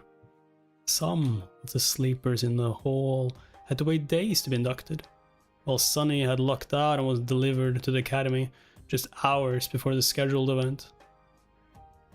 Once inside the hall, he understood two things. Firstly, everyone was well dressed and in possession of a suitcase, a duffel bag, or at least a backpack carrying their personal belongings. They were obviously coming prepared, most likely from home, sent off by their families. So Sonny and the silver-haired girl who came empty-handed and wearing simple police-issued clothes were not a norm, like he had assumed, but actually an eye-catching anomaly. That's not good. Right, that makes sense. Secondly, Massajet was not being overly humble when she called herself below average by Awakened standards. Even though these young people were just starting their paths as Awakened, their looks were dazzling. Everyone was handsome, beautiful, and radiated health. He swallowed. Still, I feel like none of them compare. She might not be as perfectly shaped, but I don't know. She has a presence. It's like shadows become deeper and the temperature drops by a couple of degrees when she's in a room. Dude just like size. Was this the difference between a sleeper and a master? But all of these thoughts were just him trying to postpone the inevitable. Sonny already knew that he was in for a wild ride, because he could not lie. And all of these excited youths, regardless of their clothes, gender and looks, wanted to do one thing. Talk. Talk, talk, and talk. Every one of them wanted to talk with fellow sleepers. They wanted to discuss their nightmares, their future journey into the dream realm, and everything in between. They wanted to ask questions. They wanted to be asked questions. They wanted to discuss something important or just chit-chat about stupid things. Everyone wanted to share. It's a nightmare, Sonny moaned, disturbed and fearful. I'm doomed. Then, with a bit of grim determination, he gritted his teeth and slowly exhaled. Just think about it as a continuation of your trial. You survived the Black Mountain, so you can survive this too. He had faced heroes, villains, monsters, and even gods. Was he going to be afraid of a bunch of teenagers? He might have underestimated how scary teenagers can be. In half an hour, pretty much everyone in the room hated his guts. Yo, yeah, he has to tell the truth. God damn it. After a short series of conversations, Sonny had acquired a reputation of an obnoxious, foul-mouthed pervert. This reputation was quickly solidified. He was slapped a few times and even punched once. He also discovered a couple of new things about his true self. Namely, that deep down inside, he was apparently rude, arrogant, and more than a little bit lustful. Yo, you do know that he is going to get some guy friends that love how, like, honest he is, though. Or how savage he is, more like it. How he just doesn't care. How he has zero filter. You know some people will like that. I mean, I would think it would be fun to have a friend like that who just couldn't keep anything to himself. And goddamn, it just says whatever he thinks. You know what? That's, like, easier to be around than people just lying, you know? The conversations went something like this. Okay, this is gonna be bad. Look at all these young people. How many do you think will return from the dream realm? How many will perish? What do you think our own chances of survival are? Okay. Look at all these young people. How many do you think will return from the dream realm? Almost none. How many will perish? Most of them. What do you think our own chances of survival are? Mine are high. Yours are low. I don't know, but I'm pretty sure that a pompous fool like you will die first. God damn, dude. Or, I've never seen an armor type memory in my nightmare. It's an enchanted robe. Would you like to see? Actually, I would prefer to see without a robe. Yeah. Oh my god, Sonny. Let's go. Or, then those lowlives began to rub the bodies. It was disgusting. They even took their shoes. What kind of degenerate would take a dead man's shoes? He's like, I did. What do you mean what kind of degenerate? A smart one would. Oh no. Oh, you know he's gonna say like he did and that is a smart thing, and it's like, yeah. I once killed a man and took his boots. They were nice boots. Those are so simple sentences. I expected him to be more creative with them. Like, god damn, dude. I almost killed a man and took his boots. They were nice boots. What? You killed someone just for a pair of boots? Of course not. There were other reasons. I also took his cloak. I love how he can't say more about it because then they will ask more questions and get further and further into the nightmare. Like, he couldn't say like there was a tyrant or that like he would have died of cold or something killed. No, wait, he couldn't exactly say like that a monster killed the guy almost first, because then they would ask more questions, right? So oh, there were other reasons. I also took his cloak. Once again, an outcast. Sonny was eventually left alone. People seemed to be avoiding him. Unperturbed, he found a quiet corner and stood there. Glad that no one wanted to talk to him anymore. Why do I feel like the girl is gonna show up? His face hurt and there was blood dripping from his nose. Being ostracized from a group was nothing new, but it still stung. However, he was smiling, because in the process of turning the whole batch of sleepers against himself, Sonny had discovered something vital. Yeah, he didn't have to say exactly the truth, right? Or he could choose the truth, maybe. He learned how to control his flaw, yeah. Once asked the question, he could not keep quiet. He also couldn't lie. However, after a lot of experimentation, Sonny had found out that with a bit of practice, he could influence the exact way the truth eventually came out. That's what I'm saying, like, it's just the wording you come with. You choose. It was like this. After receiving a question, his mind automatically produced a truthful answer. After that, the flaw would force him to say that answer aloud. Refusal to speak would result in the build-up of pressure, then piercing pain. The longer he kept quiet, the worse the pain would become. Eventually, he would have to surrender and reveal the truth. However, in these moments between receiving the question and surrendering to the pain, the actual wording of the answer could be changed. The more it strayed from the initial thought, the more resistance he would meet. Once again, in the form of pressure, then pain. He still had to be truthful, but it didn't have to be so stark. For example, if Master Jet were to catch him staring again and ask what he was looking at, instead of embarrassing himself, Sonny would have been able to endure a bit of pain, just saying, just how beautiful you are. And simply say, you. Okay, could just say you. That would still be the truth. Yeah, he's looking at you. Your milkers. Yeah, that would still be the truth. However, the result would be entirely different. Hidden in the corner, Sonny grinned as he observed the sleepers. This is good. This is great. This is something I can work with. After all, one didn't have to lie to deceive a person. Sometimes, truth was the best material for creating deceit. That's true. Like, the best lie has some truth in it. That's how you say it, right? If used with a certain devious type of intelligence, truth could be as misleading as lies. For example, in one of his previous conversations, Sonny had confessed that he had once stolen boots from a dead man. The other guy was horrified and asked if he had killed someone just for a pair of boots. The answer the flaw forced him to give was that there were other reasons and that he had also taken the man's cloak. The true reason for killing the veteran slaver was that he had whipped Sonny a few hours prior. Besides, he was already dying. The cloak had nothing to do with the killing itself. However, the wording of the answer created an impression that it did, yeah. Thus, two truthful statements, when put together, created an effect akin to a lie. It's not a lie though, kind of maybe, but this was just a simple example. With a lot of effort and intense thinking, Sonny could create other types of manipulative truths. It was going to be extremely difficult and risky, but it could be done. He just needed a bit of luck. It was time to put his theory to practice. Sonny didn't forget what his main goal was, to make sure that no one ever finds out his true name. To achieve that, he had to create an impression that he was the most pathetic, weak person in this whole building. Someone who would never receive a positive appraisal, let alone a divine aspect and a true name. However, since this would be a lie, he couldn't just go and say it. Yeah, he would have to show it. So how was he to convince everyone that he definitely did not have a powerful aspect? and an impressive record with the spell. I guess he would have to just like look weak. Go for, yeah, just do what Jet said. Go for the survival skills. Learn that. In secret. Not secret. Just go to those classes. I don't feel like many people will go there anyway.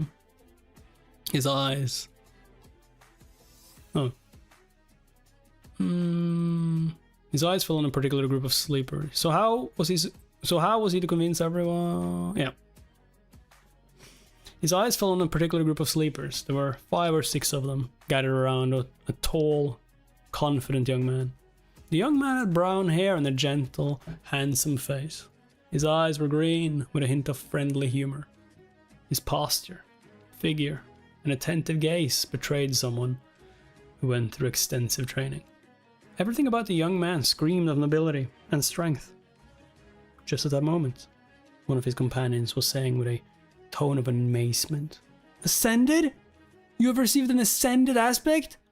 What was your appraisal?" The young man smiled humbly. "Oh, it was excellent."